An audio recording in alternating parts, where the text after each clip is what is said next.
Chapter 81. It's time for a heist. Harry had already cast a discreet silencing charm around the area once he started speaking with the bipedal raccoon, so he wasn't concerned with the outburst. Goose simply stared him down like he was an idiot as Rocket shouted, "That's a flurkin." Harry nodded and continued, "Yes, what's your point? They're monsters? Horrible abominations. I'm still not seeing your point. They're bloodthirsty killers. Are you going to get to your point anytime soon?" The tree said with a bit of concern. "I am Groot," which Harry took as the warning. "They eat a lot." Harry replied, "Goose is a picky eater and I'm a damn good cook, so she won't eat anything off the menu unless provoked." This seemed to placate the tree, who reached over with a hand and said in a questioning tone, "I am Groot." Harry glanced at Goose, who wasn't reacting negatively to the tree reaching out, and answered, "Sure." Rocket shouted back at the walking tree, "No, you can't touch it." Groot ignored the warning and was already petting Goose, who started purring. The tree said with some satisfaction, "I am Groot." Rocket gripped his head and struggled not to pull his fur out in frustration. Harry changed the subject by asking, "So what's the target?" Rocket's gaze remained locked on Goose for a few moments longer before he released a sigh of defeat and said, "Fine.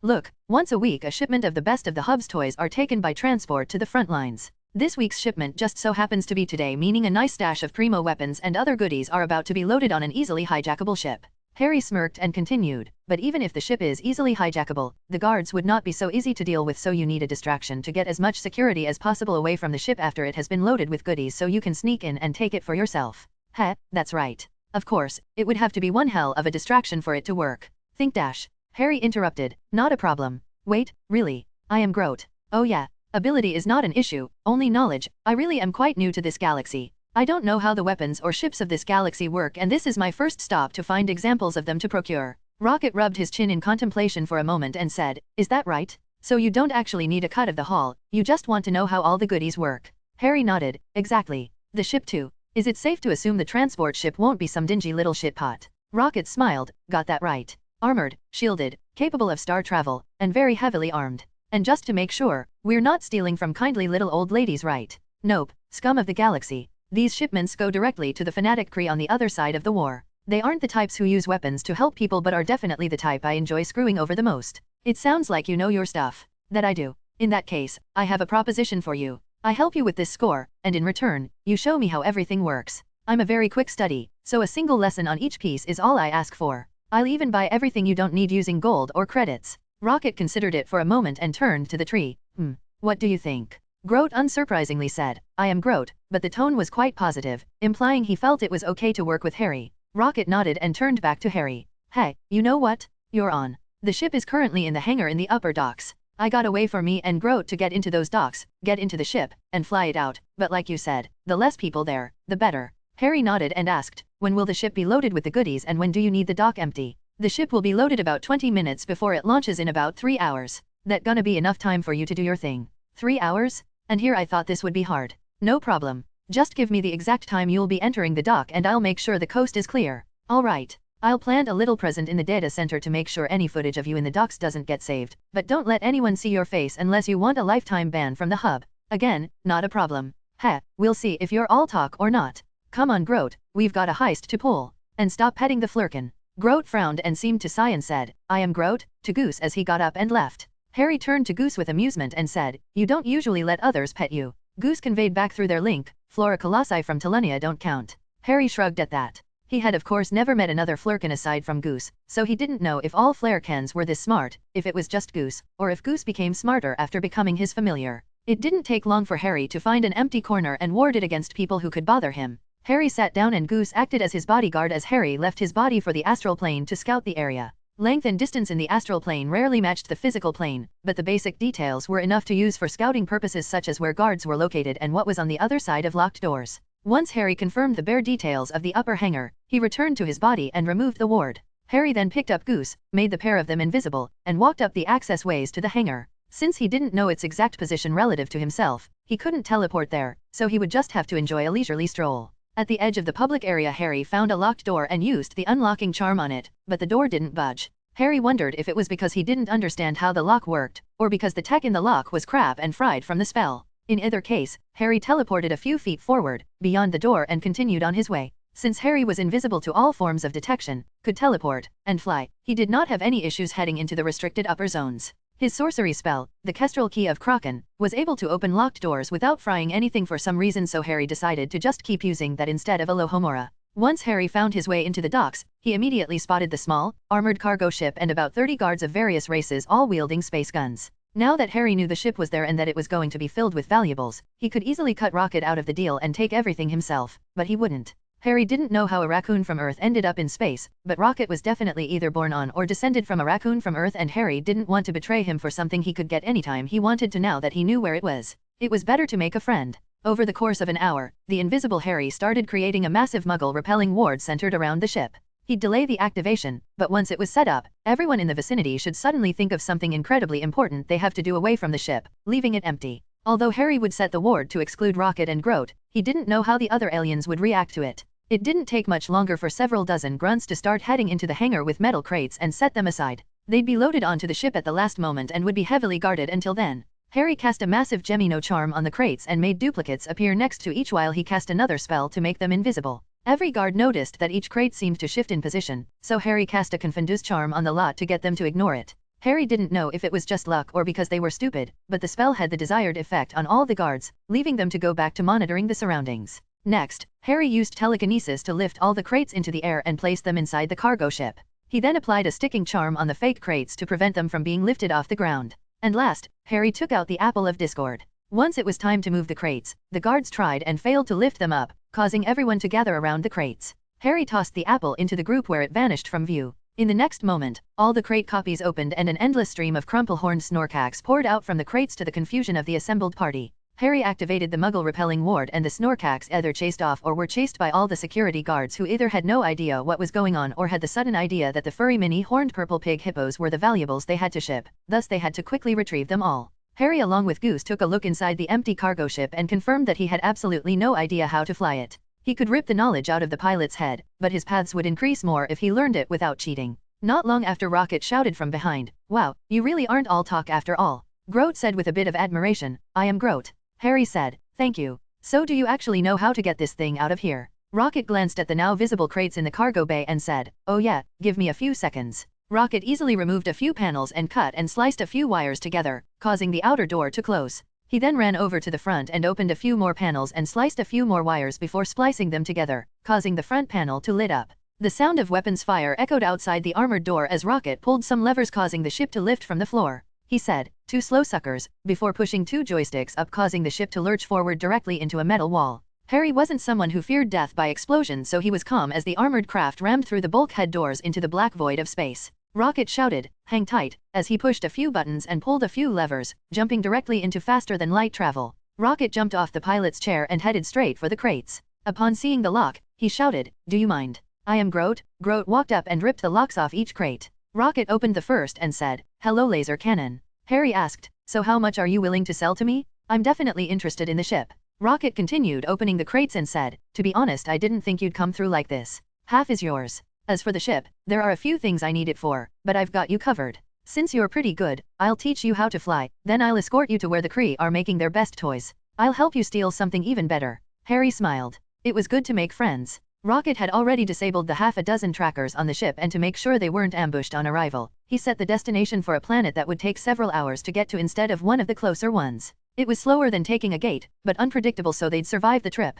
Rocket then went through each and every weapon. Harry placed each one in his inventory to memorize what it was made of, and Rocket explained what each part was called and how it worked. Next, Rocket showed Harry how the flight controls worked and explained how some ships had a different layout and how to fly those. He got out a datapad and connected it to the console and downloaded the schematics. Most ships had a system which showed where damage was located, and that system had the ship's schematics within, so Rocket just used that and took the time to explain what each piece of the ship did and how it did it. Groot spent the trip petting Goose, who was a grandmaster of the art of chill. Eventually Rocket ran out of things to tell him, so Harry started asking specific details about various aspects of the tech, and Rocket answered to the best of his abilities, though there was of course much sarcasm involved. Rocket gave Harry the gate and space coordinates for various points of interest in the galaxy such as Nohir and a number of civilized planets that you could find something to do on. He also confirmed the lack of certain technologies such as instant galaxy-wide communication and lack of an internet on most planets. Harry wondered if he should create one. After running out of questions, Harry broke out some food and they just started chatting about random stuff. About the war, about the galaxy, about all the idiots in the galaxy. Rocket did not sound like he would ever run out of things to say about the idiots of the galaxy. Rocket had a lot of stories to tell, most of which involved idiots making idiots of themselves while he laughed his ass off. Rocket considered himself a bounty hunter who was always looking for opportunities. Usually opportunities to screw over the Kree. According to Rocket, the Kree were always wasting units on projects to make them stronger, and it usually either fell through or turned against them. He said it'd take a week or two, but it shouldn't be difficult to find the next Kree super ship project and just steal whatever they find. Once the ship arrived at its destination and landed, Harry gave Rocket the number to what was basically a voicemail box. Harry claimed he'd check once every couple of days and went on his way after filling his inventory with his share of the weapons. Though Rocket didn't see Harry take them and assumed Goose had eaten them when he wasn't looking. Once alone, Harry made a portal home and made dinner for his girls. Jade, Rogue, and Wanda had a girls' day out with MJ, Gwen, and Felicia, while Peter had been trapped in the combat simulator in Harry's basement. Over dinner, Harry went over his adventures while the girls asked various questions. Jade's question was, of course, wait, a raccoon? A walking, talking, gun-toting raccoon? Yep, though he was much skinnier than the raccoons you'd see in the dumpster. Wanda asked, what about the walking tree? Goose told me it was called a Flora Colossus. Jade asked, how does she know? Rogue answered, she's probably from space too. At the mansion she got along really well with Kitty's purple alien dragon. Jade asked, wait, there are dragons in space too? Harry nodded, oh yeah. With the exception of the very few immortal dragons on Earth, most of the remaining dragons are incredibly weak compared to the dragons of other worlds. Most planets with dragons usually end up with dragons as the dominant life form. Rogue asked, did Lockheed ever reach out to his parents? Harry thought back and said, yeah, though it wasn't much better than a two-way voicemail or heavily delayed text message system. Got some nice astral tech blueprints as the reward for that quest. Jade asked, so when are we going to see the hub? Not anytime soon. The hub and its space gate don't orbit a star, it wanders about aimlessly, so you can only get there through the space gate, not coordinates. Because it has no set orbit, its coordinates can't be predicted in advance, so I can't make a portal to it. Though while at the hub I can make portals from it and invite you through. So the next time I'm at the hub, I'll already have a spaceship. Wanda said. Gwen asked how Peter's doing. Harry smirked at that. Harry gave Peter the cover of a paid internship at Brilliance Inc. to tell others what he is doing with his time while he was training. His aunt at first refused to take the very large check Peter gave her as a signing bonus, but once he explained that he'd get more later, she reluctantly took it. Coincidentally, that signing bonus was enough to cover all of the unpaid bills and expenses left by her husband's death, meaning as long as nothing big came up, she'd be fine living the remainder of her life with her retirement pension, especially since Peter would now have a steady income of his own. Once dinner was finished, Harry had the Hardlight corgis start the dishes and Harry headed down into the basement to check out if Peter still had a pulse. The dimensionally expanded basement contained Hardlight simulated wreckage of giant robots and armed men tied up with sinuous gray materials Harry recognized as synthetic spider webbing. Peter himself was still fighting against 3 sentinels while a dozen dog-shaped monsters 3 times larger than a tiger were chasing him around and barking and trying to eat him. He wore a red and blue suit that looked like it was made of spandex, but was actually composed of carbon fiber and non-reflective microplates that could disperse impact damage, stop blades, and was completely bulletproof.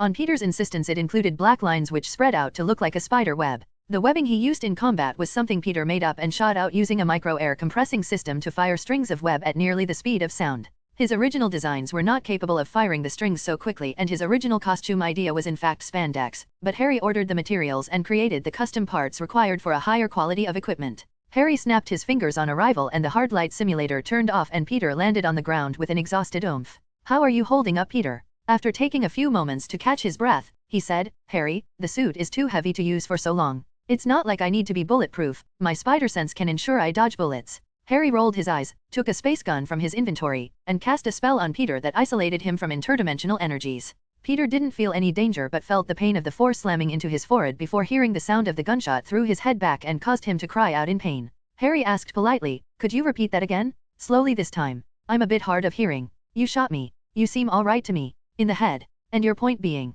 Peter quickly took off the hood of the suit to take away Harry's excuse to fire another round and took a seat on the ground. He took a look at the mask and confirmed that the bit of metal residue on the top could be wiped off. It didn't actually damage the piece, and although the bullet hit a single point, the entire head covering turned nearly solid at the moment of impact, dispersing the blunt force, making it feel like he wore a steel helmet and someone hit him with a baseball bat rather than had just been shot in the forehead. Peter started rubbing his forehead and asked, how'd you do that? I said it before, Peter, your spider sense does not originate from yourself, but comes from something else. If it's being given, it can be taken away. Use it, but don't rely on it. So you know how it works. Kinda. There are strings of interdimensional energy which appear to congregate onto you, like a web. Those strings don't just go into this distance, but go into other dimensions, the past, and future as well. My guess is, when you are in pain, in trouble, or are in proximity to someone with the intent to cause you harm, the strings vibrate like the warning system of spider web. However, since the energy strings go into the past and future as well, your warning actually comes before the danger occurs. Okay, then how did you get around it? There are actually a number of ways to get around it, Peter, even if you knew how I did it. That wouldn't stop me from being able to do so and wouldn't stop others should they figure it out. Don't get complacent. Peter took a moment to consider it before sighing and saying, "You're right. I'm sorry." Harry pulled up a datapad and went over the record of what Peter had done in the last 6 hours. Harry's form of training was basically, if you experience it all at least a dozen times, then you won't be surprised when it happens again. While going over Peter's scores, Harry said, "Relatively speaking, there are 4 types of combat. Destructive, defensive, constructive, and technique-based. Destructive would be combat that used pure force, power, and damage to overwhelm the opposition. Defensive is basically where you outlast the opposition. Constructive is where you add to the terrain to control the battlefield and end the fight. Technique is where you use skill and strategy to defeat the opposition." Harry then asked, "Have you heard of the Culver incident?" Peter shook his head. "Doesn't sound familiar." "Yeah, I'd be remarkably impressed if you had. It's quite classified." Peter rolled his eyes at Harry's expectations. "Not everyone hacks classified files for materials to prank with." "Then I can at least assume you know of Dr. Bruce Banner." "Of course, though I think he hasn't published in a few years." Harry continued, 5 years ago, Culver University was given a grant to research a project with the express purpose of granting humans extreme resistance to gamma radiation by the government. The project involved 3 parts, a serum that made the body healthier, a serum that made the body ready for the procedure, and a very unhealthy dose of gamma radiation. Harry actually used the projectors to pull up various documents that all had a bright red classified logo on each page which Peter could only sigh at. Dr. Banner's team was in charge of the serum that made the body ready for the procedure and the machine that could apply the gamma radiation. At some point he had become quite confident that it had been perfected, but rather than wait until additional testing had been approved, he injected both the body modification serum and the health serum into his body and shot himself up with gamma rays. Since Banner had not been seen since, Peter understandably asked, "Did he die?" "No, he lived." What he did not know however was that the health serum was no such thing. It was a hard-pressed copy of the super soldier serum which originally used Vita rays while this version required gamma rays. Nothing happened initially, but then, Harry pulled up a few videos of a massive green humanoid that moved with incredible speed and unstoppable power. Harry stated, he'd gone into hiding since then. Harry put on more videos of the massive brute fighting against armed forces that were always attacking him. The Culver incident was one of the reasons Harry would never trust the American government. 5 years ago and even now, there was no great war or known danger. Why would the government waste money trying to create an all-powerful super soldier if the world was basically at peace? Why was General Thaddeus, Thunderbolt Ross still hunting Banner down and had even charged him with theft of government property? The answer was obvious, General Ross didn't care for peace. Would a general be remembered for his contributions towards peace during peacetime? No, the generals that were remembered were the ones who contributed the most during war. Ross probably figured that if the US could mass-produce soldiers at Banner's level, the US could actively declare war on the world and even win. Harry may have obtained US citizenship, but he was never going to allow that to happen. There weren't many clips of Banner, so once finished, Harry said, "Banner is both a destructive and defensive combat specialist. Nothing can really hurt him no matter how long the fight goes, and his power can take on anything that stands in his way, but as you probably noticed, there is a lot of collateral damage." Peter absent-mindedly nodded while looking over the pictures. Harry continued, "Iron Man uses destructive, constructive, and technique-based combat, but his collateral damage isn't small either." Harry pulled up a few videos of Iron Man destroying stuff and using gadgets to defeat bad guys. If you want to fight in a city, the best forms of combat are constructive and technique-based. For you, that means using your webs to control the area and using your speed and skill to dispatch your foes as quickly as possible. Do not fight defensively or try to break everything. That's the reason you're so tired. You relied too much on your strength and got bogged down too often. Harry pulled up some footage of Peter's earlier training which showed him trying to outpunch the enemies or trying to trade blows. Harry added, "Honestly speaking, there should not be any reason for you to ever punch anything. Compared to the option of using your webs and leverage, it's ridiculously inefficient." Peter looked like he was finally catching his breath and after a few moments said, "All right Harry, I'll try." Harry smiled, raised his fingers, and said, "Good, time for round 2. What?" From that moment onwards, Peter knew that the sound of Harry snapping would haunt his dreams forever. Author's note. Thank you everyone for the space ideas. I now have a good idea of what to do and I don't mind spoiling it. How do you think the Kree's supreme intelligence will react to the logic of a wizard magic prank war? Should be something to look forward to. Oh, the Peter shouldn't punch anyone is a discreet reference to the Spider-Man cartoon where they were not allowed to show Peter punching, so in the entire series, Peter never actually punches anyone. My Avenger Jedi SIFIC ended up with a few problems when I tried writing it. If I go with an actual Jedi, he ends up negotiating everything meaning no action. Hydra/Shield sends him to destroy some rebels trying to topple a terrible dictator. He has the rebels disband and coincidentally through unrelated means, the dictator steps down. Stuff like that, so there are very few times he even needs to pull out his lightsaber. My writing style ends up having such scenes become terribly bland if done one after another, so my only real option is to turn it into something of a crack fic where Hydra and many others try to manipulate or kill the Jedi, but it always goes wrong for them. Please comment if that is something you might have an interest in reading, or if you have another idea on how to make a Jedi working for S.H.I.E.L.D. do something besides using diplomacy on everything. Oh, his backstory is that he grew up in the same orphanage as Hawkeye. In the real Hawkeye origin, he runs from his orphanage and joins the circus where there is a swordsman called Swordsman, and an archer called Trickshot. Trickshot took Barton as his apprentice so the Jedi SI could claim he was Swordsman's apprentice to justify his sword skills. Later when Fury recruits Barton, Barton can tell him about his brother. Chapter 82. Chapter 82 Relics of the Past. As Harry Potter watched the news with his girls, he wondered if he was having a negative effect on the city. Just the prior day, the Mole Man had apparently returned and tried to sink the Baxter building underground and kill the Fantastic Four using strange tech, a lot of monsters, and a convoluted plan. Reed and the rest successfully thwarted his plans and restored the building, but it was certainly not something you'd consider an everyday occurrence. Or at least it didn't used to be. After finishing off breakfast and sending the girls off to their own projects, Harry took a cab to the Baxter building and headed to the top floor. Harry had his own security pass for access, and upon arrival he noticed that the lab had changed greatly since the last time he was there. The first thing he noticed was the massive ring Reed appeared to be wiring up near the station where the dangerous projects were kept. Unsurprisingly, Reed was too caught up in his work to notice Harry. Johnny and Susan did not appear to be on this floor, and Ben appeared to be courting someone and spending time at her place. Harry took a few moments to consider the best prank to pull, and after a few seconds, settled on something tasteful. He could tell what Reed was building, so a prank disguised as a warning would be appropriate. An illusionary copy of Reed Richards appeared and walked over to the real Reed and shouted, "Who are you? And what are you doing to my dimensional portal?" The real Reed looked over and asked, "What? No, wait, who are you?" Fake Reed stated, "I asked you first? What are you doing in my house and why do you look like me? Did you break in here to sabotage my portal? Are you a shapeshifter or a robot?" The real Reed was completely caught off guard as the illusion looked and spoke exactly like him. He still managed to shout back, "What? No, I'm Reed Richards." The illusion stretched itself to seem taller and said, "No, I'm Reed Richards." Real Reed frowned and stretched himself into the air to make himself seem even taller than the doppelganger and said, "Stop that. I'm Reed Richards. What are you doing here?" The fake Reed said, "Some copy. I've asked you that twice now.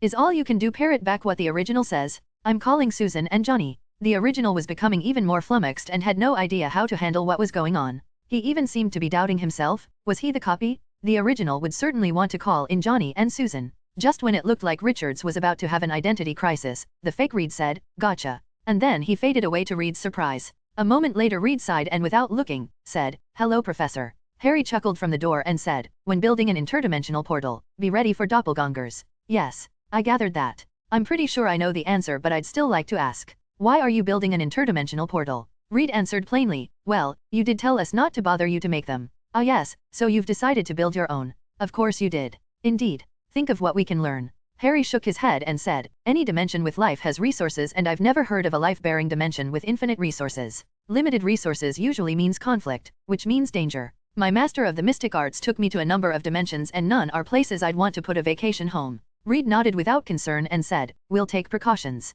Harry rolled his eyes and said, "Just invite me over before using the damn thing. If something happens that neither of us can handle, I can call my master for backup. That's the safest way to do it." Reed considered it and said, "All right. So what brings you by? Besides keeping you on your toes? Just wanted to see how you and the building were holding up after what I saw on the news." "Thank you for that, Professor. The foundations of the Baxter building have been extended and reinforced to ensure Mole Man won't be able to give a repeat performance without alerting us in advance." "Good to hear. Have you taken Susan out on any dates yet?" That actually had Richards stumped. "Well, I mean, I've been dash." Harry interrupted, "I have 4 girls and go out on a date that usually lasts between 3 and 5 hours at least once a week with each of them." Time turners were awesome like that, and he could portal to anywhere on Earth, so a trip to Paris, China, London, or Disneyland were all possible date locations, along with parks, beaches, mountains, and forest trails. Harry stated, "Although you can't compare to my awesomeness, your calendar should always have something on it for time between you two, something to look forward to and to make a habit of always setting aside time for her. Don't forget, you haven't gotten a ring yet, so if she feels like you've stopped pursuing her, she might feel that you've lost interest."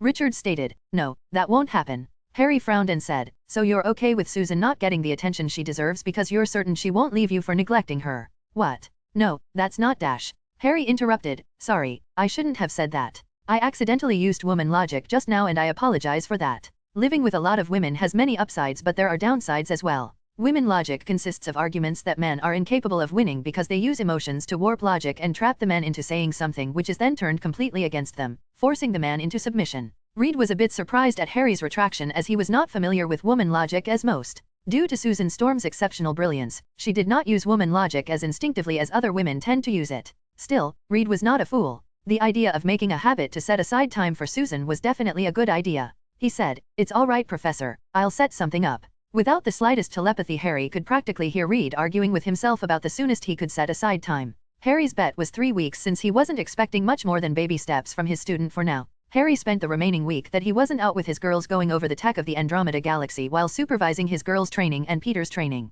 The main thing Harry wanted for Peter was to make sure he did not use his electric discharge or camouflage in front of others. Those were hidden cards to be used to save his own life, and there wasn't likely to be too many situations where he had to use it to save the life of another. Harry was able to connect some computers and tablets he got from Xandar to his own setup and finally check out the operating system and how their coding worked. Thankfully, it didn't end up too different from how Earth coding worked. The rules had some differences, but the patterns had more similarities than differences. At the end of the week, news outlets started reporting about a human spider swinging from building to building and stopping muggers, robberies, and occasionally rescuing people from fires. Harry already had a few lawyers on call to coin the name Spider-Man, and not long afterwards people started claiming that the one who saved them referred to himself as your friendly neighborhood Spider-Man. Harry would let Peter do what he wanted with the royalties. After another week, Harry met up with Rocket the raccoon on a planet in the Andromeda Galaxy. Upon seeing Harry, Rocket immediately asked, "Why'd you bring the flurkin?" Harry answered, "Fun." "Is that a question or an answer?" "Yes." Rocket sighed and said, "Yesh, forget it." "All right,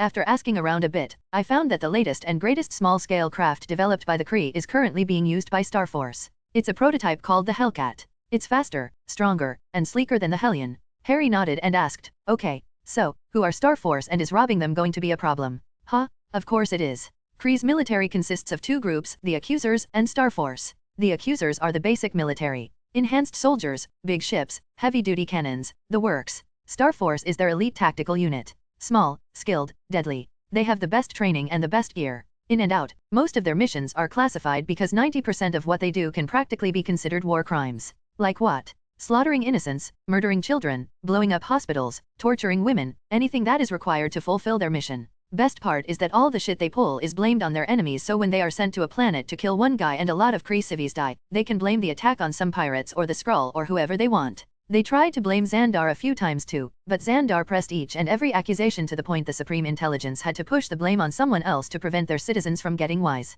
Groot said, "I am Groot," which Harry took to mean, they are bad guys. Harry already didn't like the Supreme Intelligence. He likened the Kree Empire to a cult in which the Supreme Intelligence required all citizens to have complete faith in it. Harry was already having ideas on how to mess with it. Could he make the Supreme Intelligence seem crazy and get everyone to decommission it? Maybe not, but it would be fun to try. Harry asked, "So how are we going to find the ship if everything they do is classified?" "Huh? Don't underestimate me. I already found it." "Oh? How?" "The Supreme Intelligence doesn't fall for the same trick twice, but it's easy to fool with something new. I planted some bait I knew StarForce would be sent to retrieve, and when they got there I planted a tracker on the ship. I'll get you close, and with your skills you can do the rest." "Nice, can you help me remove the trackers once I get the ship?" Harry wasn't confident he'd find all the trackers since there could be ones that worked off principles he wasn't familiar with. "No problem, let's go." Rocket led Harry and Goose back onto the clunky space tank Harry helped them steal earlier, and Harry couldn't help but notice the number of dings and burn marks over the thing. Harry asked, "Had some fun, did you?" Rocket answered, "Ha, you bet. I am Groot." The ship got into the air and headed for the nearest space gate, and Rocket said, "All right, according to my bug, that ship left a space gate 17 jumps from here about an hour ago. Let's head out." Rocket didn't set any time between jumps, and Harry felt the unusual discombobulation of back-to-back jumps, though he didn't have much of a problem with it. After the ship exited from the last jump, Rocket said, "They went that way," and set a course for the same direction. According to Rocket, space gates were set in another dimension and powered by the nearby star. However, not all stars and not all star systems had the right requirements for a space gate to be set up. For every hospitable planet with a space gate, there were at least a dozen systems without one. Harry applied several invisibility and stealth spells onto the ship, causing Rocket to state, "You're just full of surprises, aren't you? Remind me to bring you next time I find something nice that the owner doesn't appreciate enough." Eventually they came across a desolate rocky planet, and the front display on the ship had a few circles open and shrink around a specific point in the planet's orbit. Rocket used a screen feature to zoom in and said, "There she is. Guess most of StarForce is on the surface committing more war crimes for whatever reasons." Ping. New quest, Relics of the Past.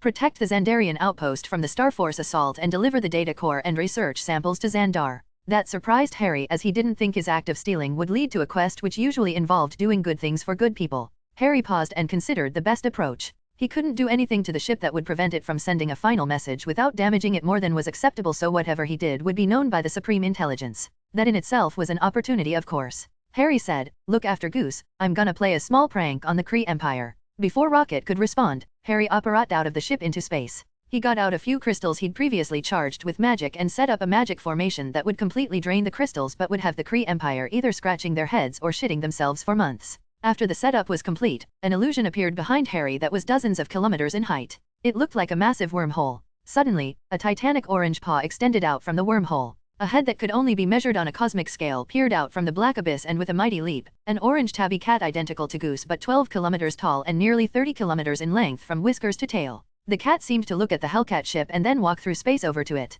Harry operated closer to the ship, and once he was close enough he silently operated inside. Two blue-skinned humanoids were at the helm, one on the radio and one at the pilot's chair. Neither were in a position to look at Harry as the colossal cat got closer at a terrifying rate. The Kree on the radio was shouting, both into the radio and at the pilot, "Go, get us out of here. Move it now." I'm trying, the pilot shouted back in panic. The Kree on the radio shouted frantically into the radio, "The giant Flurkin is getting closer. It's getting closer." Suddenly the towering space cat stopped getting closer and opened its mouth. Purple shadows could be seen within its massive gaping maw. The Kree on the radio said, "No. Oh no, oh my god no." The pilot had stopped trying to do anything and was screaming hysterically as a purple mass of flesh and tentacles and serrated teeth shot out from the cat's mouth and a terrifying purple shadow engulfed the ship.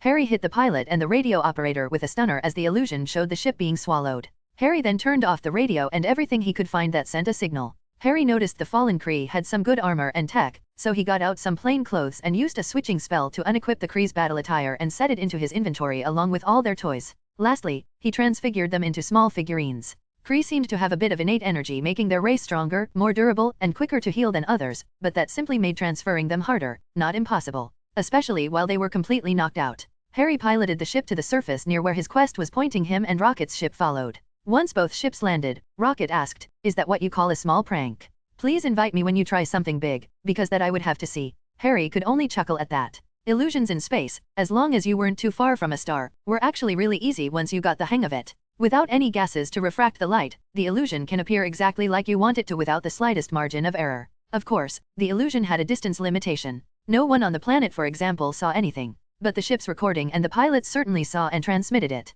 Harry said, "I'll invite you if I think of any good ones. I'm gonna steal the toys of whatever StarForce dudes on the planet. Can you remove the trackers?" "Yeah, no problem. I am Groot." Harry answered, "No thanks, I can handle it on my own." Goose walked past Groot over to Harry, easily implying that she was coming too. Harry looked down and said, "Okay, you can come." Groot said with a slightly depressed voice, "I am Groot." Rocket said, "Don't mind them, big guy, you got me." Harry picked up Goose and flew over to the combat zone. Harry's map was filling out as he moved and he saw a few Kree guarding what appeared to be an entrance carved into some rock. Harry got out another set of normal clothes and used the switching charm to effectively remove their armor and weapon, eliciting a gasp of surprise from the pair. Harry approached, Goose in hand, and said, "Hi, what are you guys doing here?" Both Kree reached for where their weapons should have been but found nothing. Seeing the hostile reaction, Harry decided to skip 20 questions and shot another pair of stunners and transfigured them into more figurines he stored in his inventory along with their armor and weapons. Goose jumped out of his grasp and ran into the base while Harry followed. Goose then stopped at a corner and conveyed to Harry, "Wait there a moment."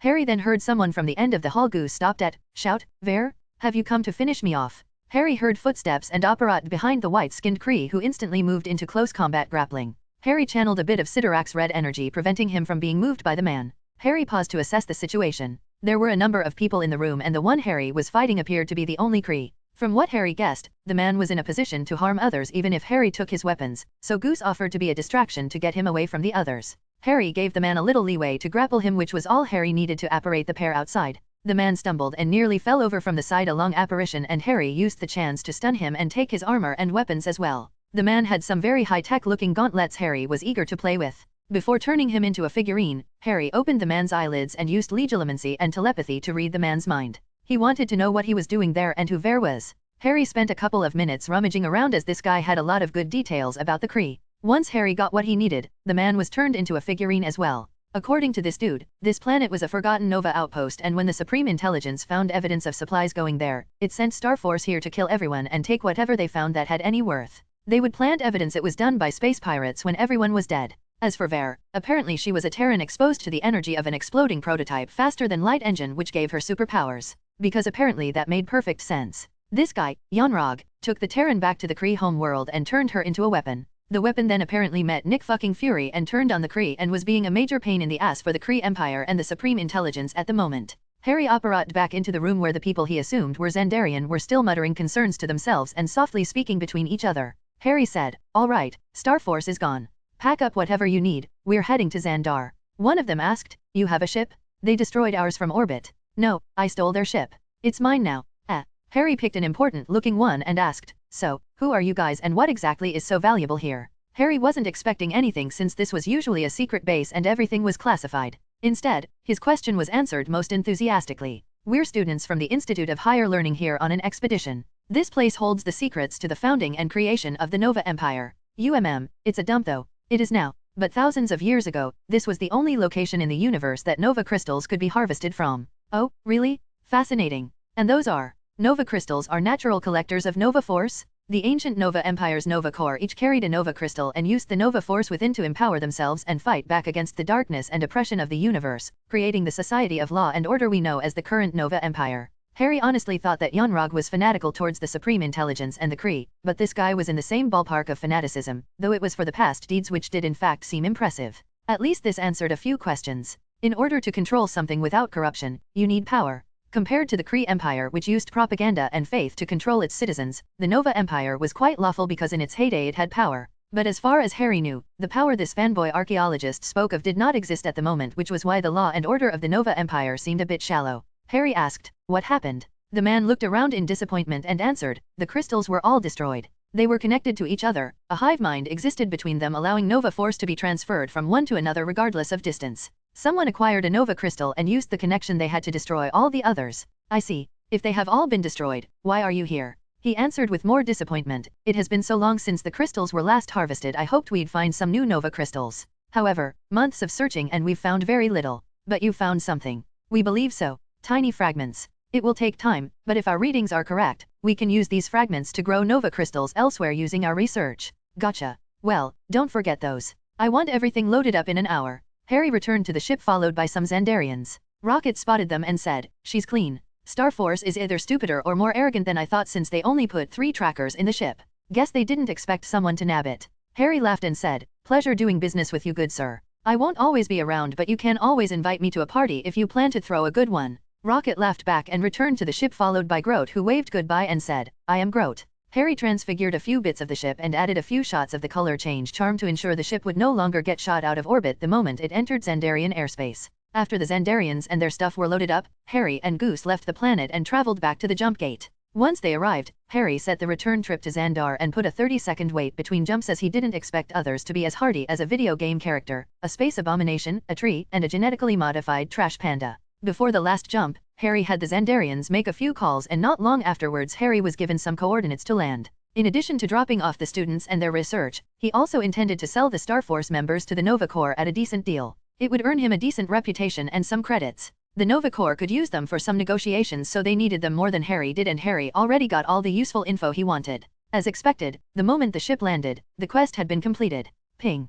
Quest complete, Relics of the Past. Reward, Nova Crystal. Harry felt the reward appear in his inventory and smiled. He already discreetly copied the data for the growing of new Nova crystals from the group of students, and now that he had an active, Nova Force generating crystal of his own, he was confident he could make something out of it. In fact, if his idea ending up panning out, he'd have something brand new to sell to the Nova Corps really soon. Chapter 83, Chapter 83 Kansas City Shuffle. The echo of car alarms and the screeching of tires bounced back and forth through the narrow city streets as a battle between Spider-Man and a sentient mound of sand wrecked everything around. Harry and Jade sat leisurely atop a nearby building on recliners, passing a bag of movie theater popcorn back and forth between them while sipping sodas from large fountain cups. Today was a date between the pair where they were supposed to see a movie, but when Harry was informed by Link about a rather unusual bank robbery, Jade said she'd rather check that out instead. Link was built into Peter's suit, so he'd been informed and had already arrived on scene by the time it took Harry and Jade to leave the movie theater. While watching the living Sandman morph and mold himself to fight off Peter, Jade asked with a mouthful of popcorn, "So, what's his story?"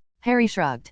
"Don't know." "Wait, really? I thought you were like omnipotent or something." Harry rolled his eyes and said, "You mean omniscient?" "And no, I don't know everything. It just so happens that the libraries of the Sanctum Sanctorum record a lot of weird stuff, so I'm familiar with a lot of weird stuff. I may also hack into S.H.I.E.L.D. on occasion to look for a good chance to prank someone. There is still a lot more I don't know." Harry received a message on his phone he read using the technopathic interface and said, Link says his name is Flint Marco. He's a criminal loaned to Oscorp.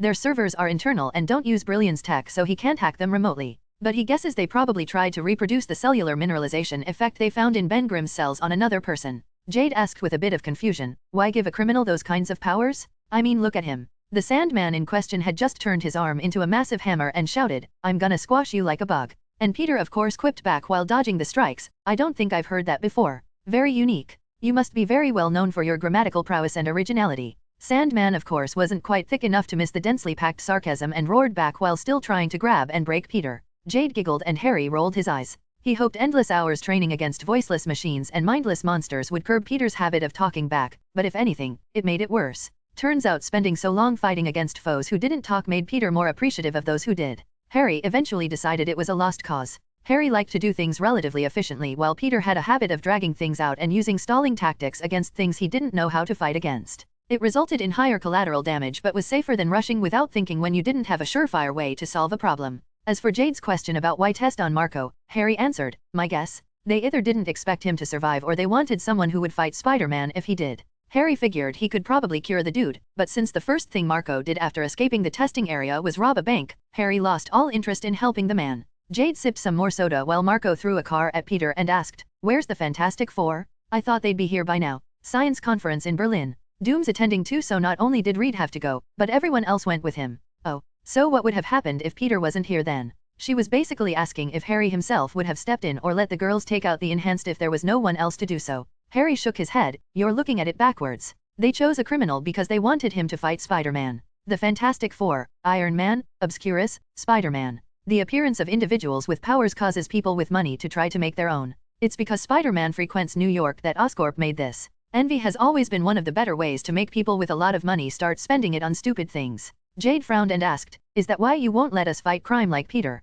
Jade was many things. Stupid was not one of them. Neither was naivete, and once all the pieces were put before her, it wasn't difficult to put them together. Harry affirmed, yep. If all of you were already on the streets, we'd have a half dozen just like Marco by now. Jade gave a cheeky grin and asked, so when 5 more guys like Marco show up and start committing crime, we can suit up and fight crime too. Harry gave Jade a deadpan stare at her attempt at such a ridiculous leap in logic, but Jade expertly returned the deadpan with an adorable smile. Rather than start a battle against woman logic, Harry decided to just admit defeat at the beginning and said, fine, but only if there is a point where 6 people like Marco are all acting at the same time. 6 or more different people acting on different days of the week can be handled by Peter and the Fantastic Four. Jade shouted, yes, and jumped onto Harry's seat and hugged him. She snuggled up and said, I love you, and got comfortable using Harry as her chair now and watching the fight which was wrapping up.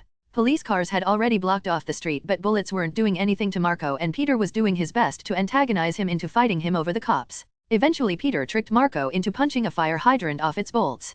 Peter used his webs to grab and pull over a sewer cover lid and used it to bounce the water towards Marco, soaking the man completely. Rather than get washed away, Marco was forced to come completely together. Peter used the chance to shoot a web at the wall behind Marco and pull himself forward into a flying kick, sending Marco at the wall. The fact that Marco didn't break up from the kick or wall impact and even seemed to stay down was all promising.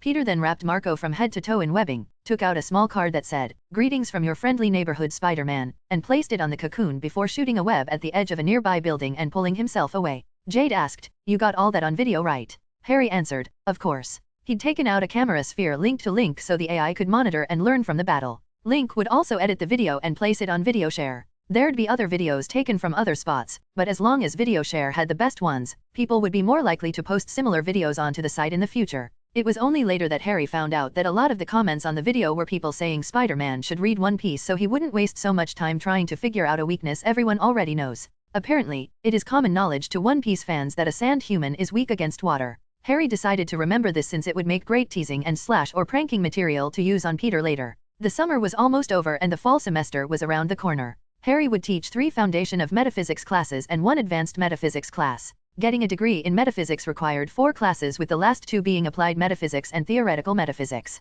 Those who wanted to get a master's and doctorate in metaphysics could submit an application to study under Harry or do independent research. Since Harry could read and type emails at the speed of thought, he could handle most interactions online without using too much of his time. A number of Harry's students had used what they learned in the class, especially the projects, to submit patent applications, and there were several approvals. Ironically, some of the better students sold their patents to some companies that made decent offers and no longer needed to work for a living, so did not end up applying for advanced metaphysics. Harry had mixed feelings about that. Was it wrong to short sell your potential? After a bit of consideration, he decided it wasn't. A person might consider their present more valuable than their future, and what a person did with their life was their business. There had been a number of attempts and offers to interview Harry, but he declined and avoided them all. If people wanted to know about him, they could look him up.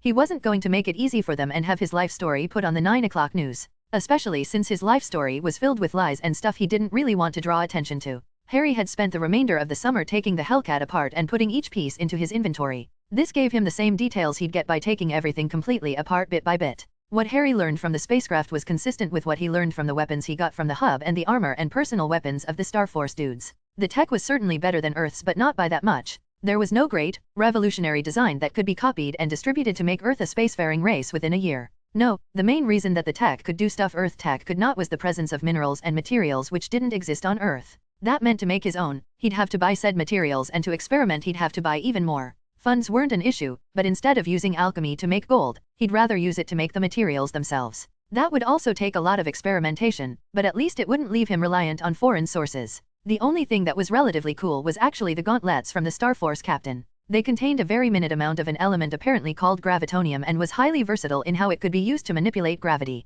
The StarForce armor wasn't bad, but not of great use to Harry. Harry's physical durability was determined by his stats, and he was about 30 times more difficult to injure without armor. That sounds like a lot, but bullets didn't bounce off his skin and a knife could still piece it. It's just that the bullet damage would be negligible and knives would not be able to pierce deeply. Someone with normal strength trying to cut Harry would be like trying to slice through really cold clay depending on the sharpness of the knife. The main reason Harry didn't pull a Tony Stark and make his own armor was because his fighting style didn't require him to get hit, so making armor wasn't that useful, and his inventory was a better arsenal than any armor Tony could likely build. Still, Harry had a lot of new toys and would feel itchy if he didn't play with them. Ping. Tech path has risen to rank 42. Crafting path has risen to rank 36. Magic path has risen to rank 46. When he finished his latest project just as the summer ended, the shock of the pop-up was rather heavy. His tech path, which took forever to increase, rose 2 levels, his crafting 3 levels, and even his magic path rose a level. The finished piece looked entirely made of metal and was the size of a backpack. It even had straps to use to wear it, though it was rather thin. It looked like an empty backpack. Harry tapped on the activation switch and the bottom of the backpack fell out and turned into a chair beneath Harry, which then lifted him off the ground. The shell extended and connected, and after just a second, Harry was suddenly inside a single-man fighter craft that didn't have a single seam. Harry doubted he'd have much use for this thing on Earth. It was specifically designed for space. It was probably one of the most powerful artifacts on the planet. Harry used goblin silver for circuitry, enchanted adamantium for the frame, vibranium for the shell. The interior was even lined with a few parts of various magical beasts and had a built-in undetectable extension charm, meaning that a bulk of the systems were actually stored in a pocket dimension, which a majority of the parts retracted into when in stealth mode. Harry built the power sources of the Mandarin's rings into the ship, and once they were fitted and properly repurposed, Harry could get them to do what they were initially built to do. The matter rearranger, for example, allowed the ship to repair itself and change its shape without seams. The spacecraft had a built-in connection to the space gates, so he could use them himself, but he wouldn't need them for most of his traveling. The ship had 2 FTL engines. The first was pretty much just a magically supercharged version of the one he took out of the Hellcat.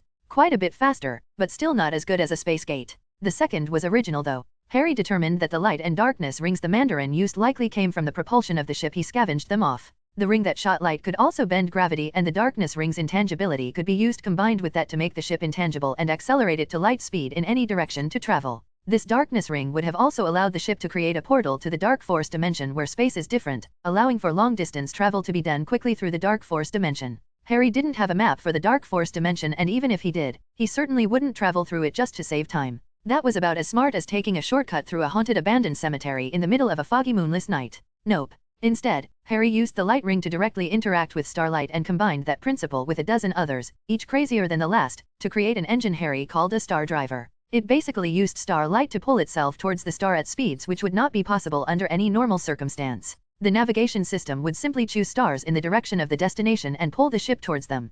Closer stars were easier to pull towards than further stars, so the actual course the ship took would be quite zigzaggy. Although stars further out were not in the same spot once the ship got there, the ship would follow the more recent light as it got closer, so the course auto-corrected. The ship would go full intangible during the flight, so the only danger was passing through a black hole, but due to the nature of how black holes absorb and bend light, you literally could not fly directly into a black hole while following a path of light. In addition to the engine, the rings were also built into the weapons system. It had an incineration beam, ice beam, concussive beam, lightning, sonic blast, tornado beam, disintegration beam, as well as lasers of several strengths and powers. It could also create shields when it could not become intangible, could create a dozen illusionary doppelgangers of the ship around it while becoming invisible itself, and telepathically interact with the pilot. Harry also installed 3 railguns turrets for dogfights. Overall, this was a masterpiece of death that could do more DPS than Harry's strongest attacks and fly faster and with more precision than Harry himself or his speeder bike. That being said, it was a waste to use so many resources for space battles Harry wasn't even sure he'd end up in.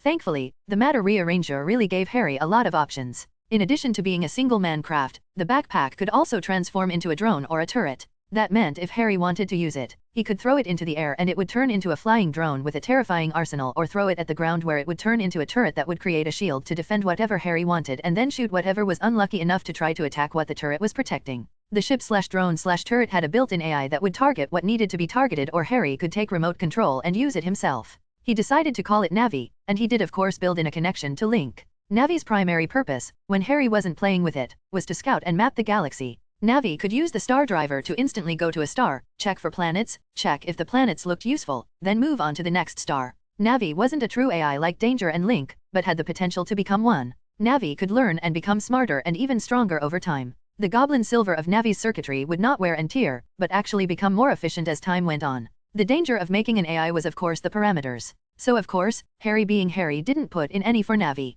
She would be given a task and a possible way to do so. If she was unable to do so without additional data, she could ask Harry or Link for assistance. If it was not possible to do, Navi could elect that the effort required to perform the task outweighed the value of the task. Everything would be logged of course, and Harry would go over the logs. Value was usually a guesstimate, and Harry could advise to increase or decrease something assigned value or make a suggestion for other ways to guesstimate value. For example, if Harry assigned Navi to protect a group of people during a dangerous situation and the group of people ended up being suicidal idiots, there would be a point where Navi would just abandon them if another task of equal or greater priority had to be done, like protecting a less suicidal group. Under such circumstances, Harry would probably say, "Good call, I didn't think they were that stupid." Besides exploring the galaxy, Navi was also dropping relays into the orbits of various stars. Using these, Harry and Link could communicate with Navi as long as she wasn't too far from a relay. Navi could give Harry her coordinates within a few seconds of being asked for them, and Harry could open a portal for her to come through if he needed her. Navi also had a built-in intergalactic port key in case something weird happened, like getting sucked through a wormhole into an unfamiliar region of space.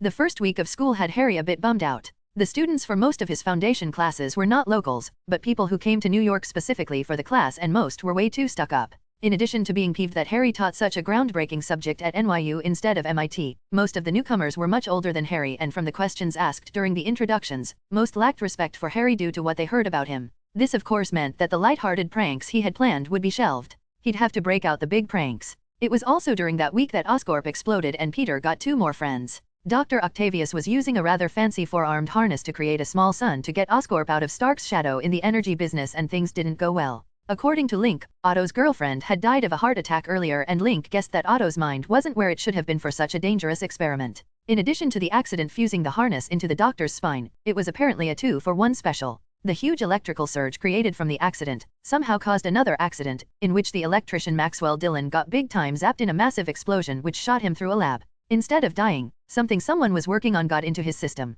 None of the theories Link and Harry came up made sense, but the best one was that someone was working on how Johnny was able to generate fire, and whatever they were working on got into the zapped Maxwell, which, somehow, gave Maxwell the ability to generate and control electricity like a living capacitor. So while Harry was grading papers and trying to come up with a project for the jerks that had to suffer through the halls of NYU, Spider-Man ended up fighting Dr. Octopus and Electro. During the weekend when Harry was exploring the galaxy and the girls were doing their thing, Otto actually came over to Harry's house and tried to rip off the door and break in, either to find something or to speak with or kidnap Harry. In either case, Harry's camera got a clear image of the shocked look on Otto's face when the arms he'd built to manipulate the energy of a star were unable to break the lock, turn the knob, or smash the door through. Harry figured that whoever was watching his place probably sweat dropped when they saw how strong Harry's door was. Harry was confident the Hulk would have difficulties breaking it, much less a few metal arms. Otto's next actions confirmed to any onlookers that they'd have no better luck with the windows. The camera saw Otto look at a parked car and clearly saw him thinking about lifting the car and smashing it into the wall and door.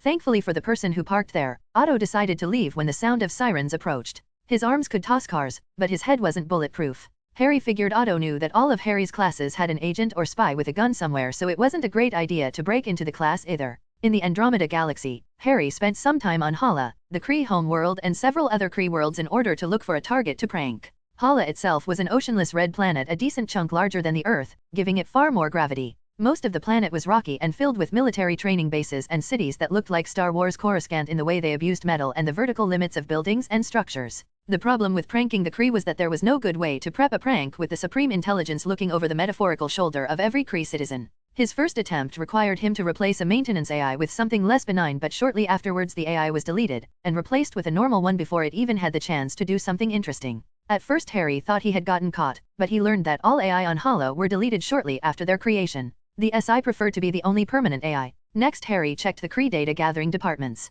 If he could fake enough data, he could make a nice prank out of that as well. Maybe some pictures of the Silver Surfer and Galactus? The Kree Empire certainly knew about those too. Hala is considered safe from Galactus because it has neither the thermal nor organic energy the Devourer of Worlds requires from his dietary needs, but some evidence of his arrival would certainly be a fun/terrifying prank. Unfortunately, any data like that would get flagged to be triple-checked before it was well known enough to cause an impact. Faking the data 3 times wouldn't work either because no matter how good Harry's data doctoring skills were, a fake was a fake if you knew where to look a second time. Pranks like Goose, the Devourer of Worlds, only worked for a limited audience and only because people would hesitate to take a second look rather than run away and scream. Another problem with using false reports to prank the planet was that the Supreme Intelligence controlled all information that went in and out of Hala. Basically anything that didn't praise the SI or wasn't propaganda was censored out. Not that this removed any possibilities, it just made it a challenge. Harry figured there were 2 decent paths to use prank Hala. He could lure a lot of them somewhere and give them false data and let them return and spread it among themselves.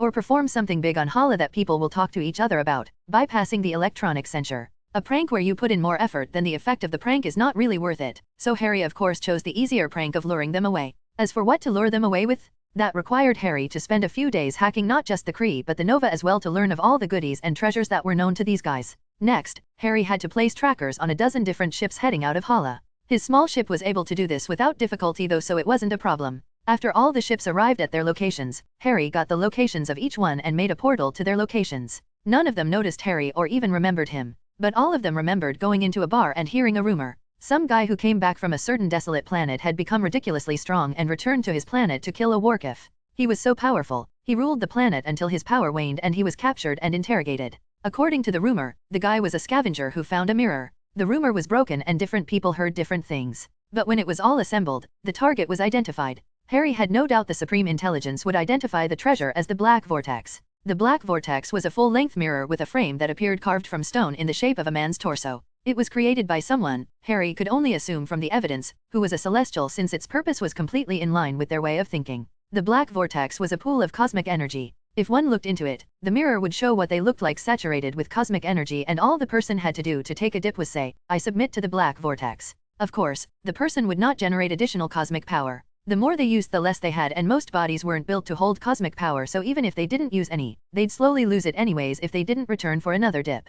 The planet Harry made the dude from did have some easily hackable records, and all the details would be available to the first person who looked for it. The planet Harry chose as the place the scavenger found the mirror was a war-torn barren rock formerly called Kymelia 3 by the horse-headed species that destroyed themselves on the planet. It was covered in ruins and destruction and a great place for any scavenger to waste their lives. It took a month, but eventually the Supreme Intelligence took the bait and hundreds of ships were sent to Kymelia 3. This was just a distraction though, something to draw the Supreme Intelligence's attention. Now all Harry had to do was frame the Supreme Intelligence for attempted genocide of the Kree race. Should be fun. Author's note. Sorry for the delay. It's hard to get into the mood the right filler and I keep getting distracted by other plot bunnies. Thankfully I came up with an idea that should be fun to write for the next chapter. The problem with bait is that you don't always attract just what you're fishing for. Oh, and a Kansas City shuffle is where everyone looks to the left and you go to the right. Chapter 84. Chapter 84. Oops. Author's note. Yep, I once again wrote myself into a corner. Getting out of it without plot holes is the hard part, but I think I did pretty well this time. Chapter 84. Oops. In the middle of the barren wastelands of Kymelia 3 was a rather large bar serviced by droids of unfamiliar designs. This bar had liquor and booze from every corner of the galaxy sold at a high price, but it quickly became a gathering place for the treasure hunters of the Kree, and over a dozen ships could always be seen parked in the dusty plains around the bar. The bar's owner and operator was of course Harry. He had finished setting up a fake temple and put the fake Black Vortex inside, and he was looking for someone to nudge towards the hidden temple, and the bar was a good cover to find such a patsy. The fake mirror had a number of charms on it that would prevent people from trying to test it out and instead compel them to take it directly to Hala. Some people may not be affected by the compulsion, but he had numerous backup plans for such situations. Or so he thought. While Harry was shifting through the minds of the bar patrons like one would a newspaper, Harry and every other person in the bar got a message saying the black vortex had been found and the ship that found it would be taking off in a few minutes. The Supreme Intelligence had already given a blanket order that once the mirror was found, all Kree were to escort the ship safely to Hala and would be paid for doing so. Not as much as the ones who found the black vortex, but a decent consolation prize to prevent treachery. The excitement he felt towards the first step of his prank was short-lived when the monitors he set up around the planet confirmed that one Carol Danvers had just shown up and was heading straight for the ship that was loading up the mirror. That was a problem. The fake mirror was basically a bomb that could blow up Hala, and Harry couldn't frame the SI for attempted genocide if Ms. Danvers stopped the ship. In fact, he couldn't frame the SI properly if Carol was even seen in the area. Harry immediately made a portal to where Danvers was spotted, jumped through, and flew to intercept while shouting, "Wait! Hold up!" to the glowing figure in the red and blue gold-trimmed spandex suit flying past. Danvers apparently wasn't the chatty type and flew around him. Harry rolled his eyes and made another portal further ahead and then made a portal he used to call a certain drone. On his telepathic orders, the drone sped faster than the light-speed engine supercharged blonde and created an energy shield around her, stopping her in her tracks while he flew up and shouted, "Wait and hold up" were not suggestions. Before Harry could get in another word, Carol blasted the shield apart with light energy. From what his senses told him, Carol's body was saturated in light energy. Not energy from the light dimension, but photonic energy. According to relativistic physics, anything that approaches the speed of light slows down in time. The biological effect of light energy saturation was that Carol apparently aged at a much slower rate, making it look like she was in fact ageless. Rather than talk, Carol decided Harry was an obstacle and shot a photon blast directly at him. Harry didn't bother dodging. A silver ring appeared in both of his hands. The first swallowed the blast, which then came out the other hand's silver ring and struck Carol's forehead, sending her flipping backwards from the force of the hit. Harry was currently in the form he took when appearing as Obscurus, though without the demon mask, so when Carol uprighted herself, she was able to see the impatient, waiting for a child to listen look Harry was giving her. This is usually the point where someone starts talking, asking questions, and opening up. Carol was apparently an exception. Her fist started radiating light like a star, and in the next instant she'd flown forward to strike. The moment she was close, Harry teleported to the side, easily dodging the strike. Rather than turn back, Carol continued forward towards the direction of the ship that was almost ready to launch and leave the planet. Harry and Navi the drone used another portal to get ahead of Carol. This time, the drone did not stop her with a shield. A concussion beam, ice beam, and laser beam were simultaneously fired at Carol. The concussion beam threw off her momentum, the ice beam slowed her down, and the laser beam scattered the light energy she enveloped herself in and used to fly. Carol was pushed back and raised one hand to shield herself and raised the other to shoot an energy beam at the drone. The drone quickly moved to the side, and a moment later, 20 drones filled the air, all firing their beams at Carol. Carol shot at another drone, but the beam passed through, showing that the copies were holograms. Carol grunted and threw her arms out, causing a shockwave of light to blast through the area with her as the epicenter. It caused the holograms to vanish for a moment, but the vibranium-armored craft barely wiggled from the shockwave, and in the next instant, the hologram copies were back and dancing around while the main one continued firing at Carol. Harry soon noticed that Carol had adjusted the energy shield she was using and was now absorbing the energy of the laser beam. Harry figured Carol could recharge herself by absorbing light and energy, so Harry told the drone to stop the laser and fire the tornado beam. Said beam caused anything in its path to spin around, and the sudden change caught Ms. Danvers off guard, causing her to spin around 3 times before she flew to the side to dodge the beams instead of taking them head-on. The moment she was out of the beam's area of fire, she blasted a constant stream of photons out of both hands and waved them at Harry to create a wider effect. The wizard teleported directly behind Carol and asked, "Can we talk now?" Predicting her response, he made a portal between them which led to behind Carol, who was in the process of twisting around and blasting through Harry's sternum, only to end up shooting her own back through the portal. She fired a photon blast at the edge of the portal to shatter it, but Harry had already teleported a bit away to avoid the damage. Carol finally responded with the shout, "Get out of my way," while also firing another blast, this one far larger than the previous one. Harry sighed and made a large portal in front of him which sent the beam back towards Ms. Danvers once more. This time she moved out of the way before getting struck, but she was obviously incensed.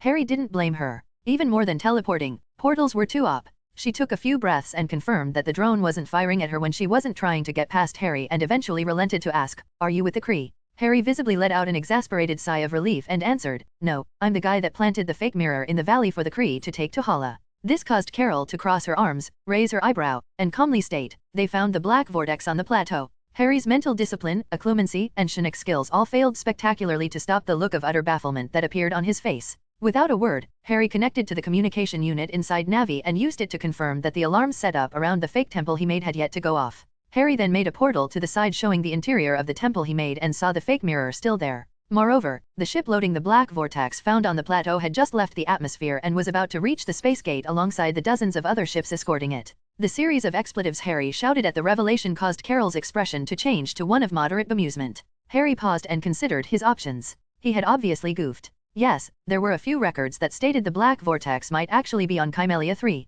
It gave some legitimacy to the rumor. He did in fact search around himself and hadn't spotted anything before setting this charade up. Harry hadn't thought to check the alarms after hearing that the mirror was found. He just assumed that the news meant his charms worked. No one had tested it, they believed it to be real and loaded it up. But if they found the real one, then they definitely tested it. That meant that the crew of the ship that had the mirror had at least one cosmic power-enhanced individual, but more likely it was the whole crew that was already enhanced. Harry considered going back in time, but knew he couldn't. Time travel wasn't something you played around with on a whim. Certain measures had to be taken into account for it to even be an option. Harry always kept those measures in mind on Earth, but he hadn't considered his prank to backfire this way, and his planning for this did not include the required measures to safely time travel and fix it without creating a paradox. Celestial artifacts and time shenanigans didn't go well together. Thankfully, it did not look like he would have to risk it. Harry would have to change the plan a bit, but he thought up a way to get the prank to work even with this minor setback. Harry unpursued, cast a shrinking charm on the mirror/bomb and summoned it to him through the portal before he put it away into his inventory.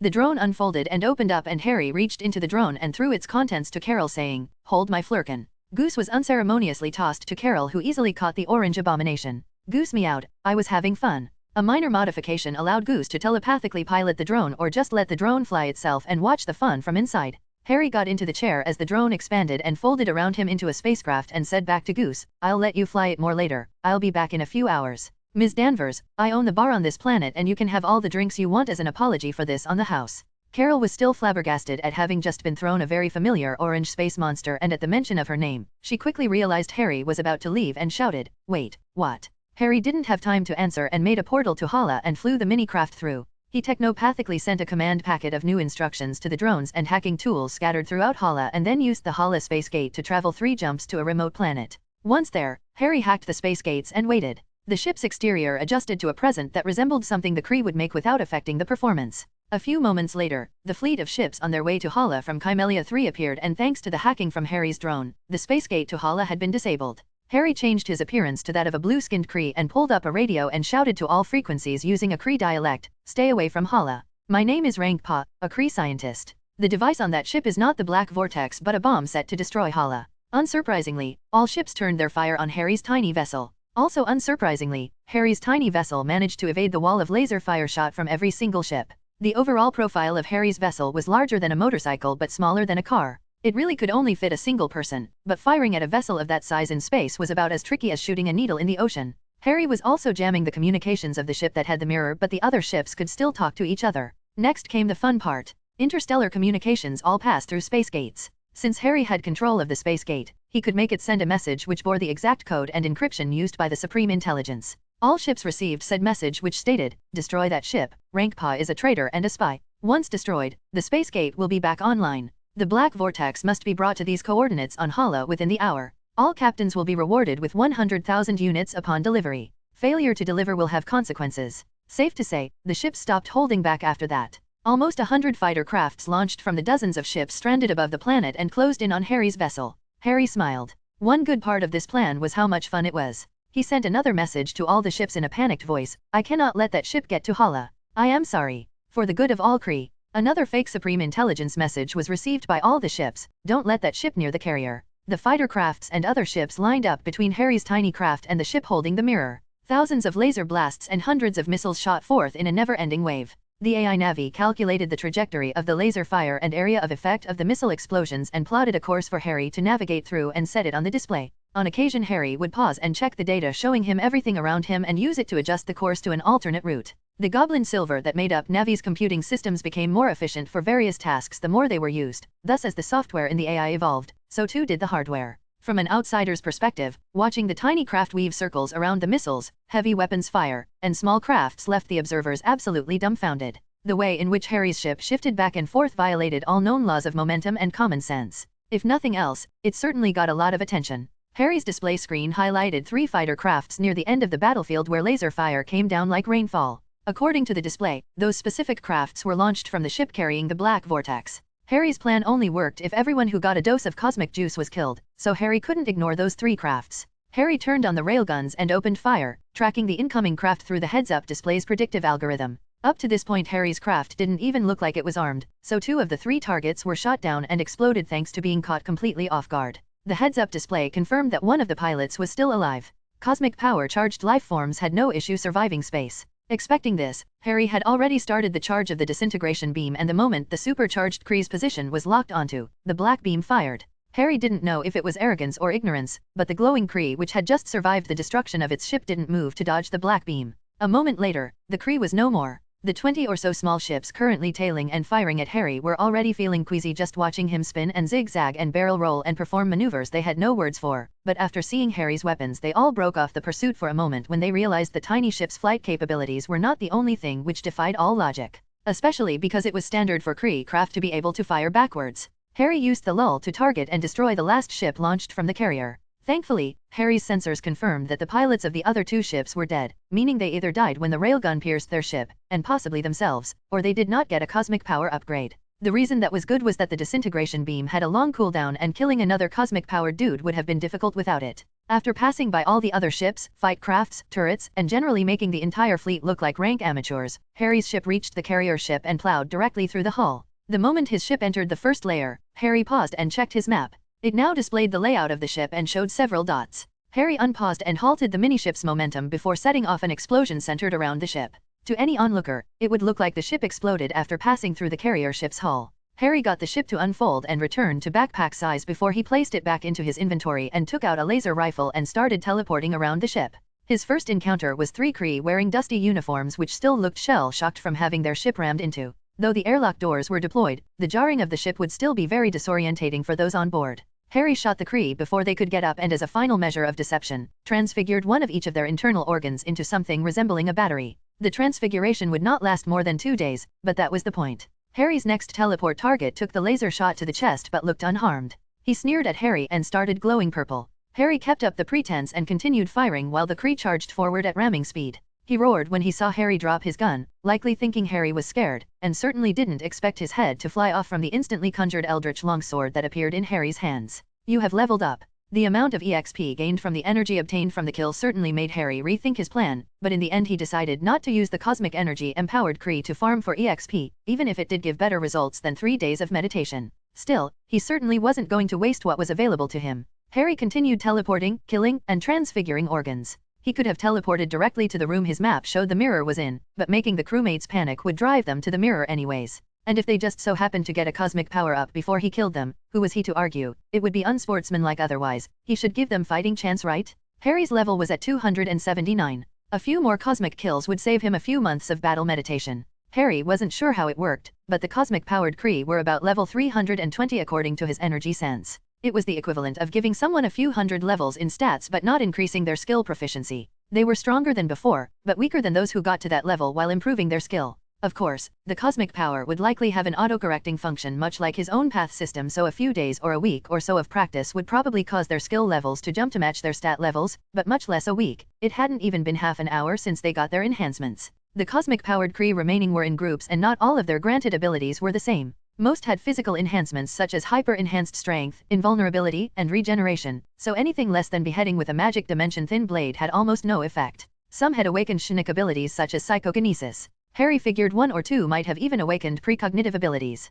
Too bad such abilities had no effect against Harry. The rather strong psychokinetic Harry found he had to kill with Phoenix Fire. It devoured anything, even cosmic power, and the newly minted Shinicist was clueless on how to fight against it right up until she had turned to ash. The only other problematic power he found was someone who could become intangible and was fleeing through the walls. They might have escaped with their lives if it wasn't for Harry's map.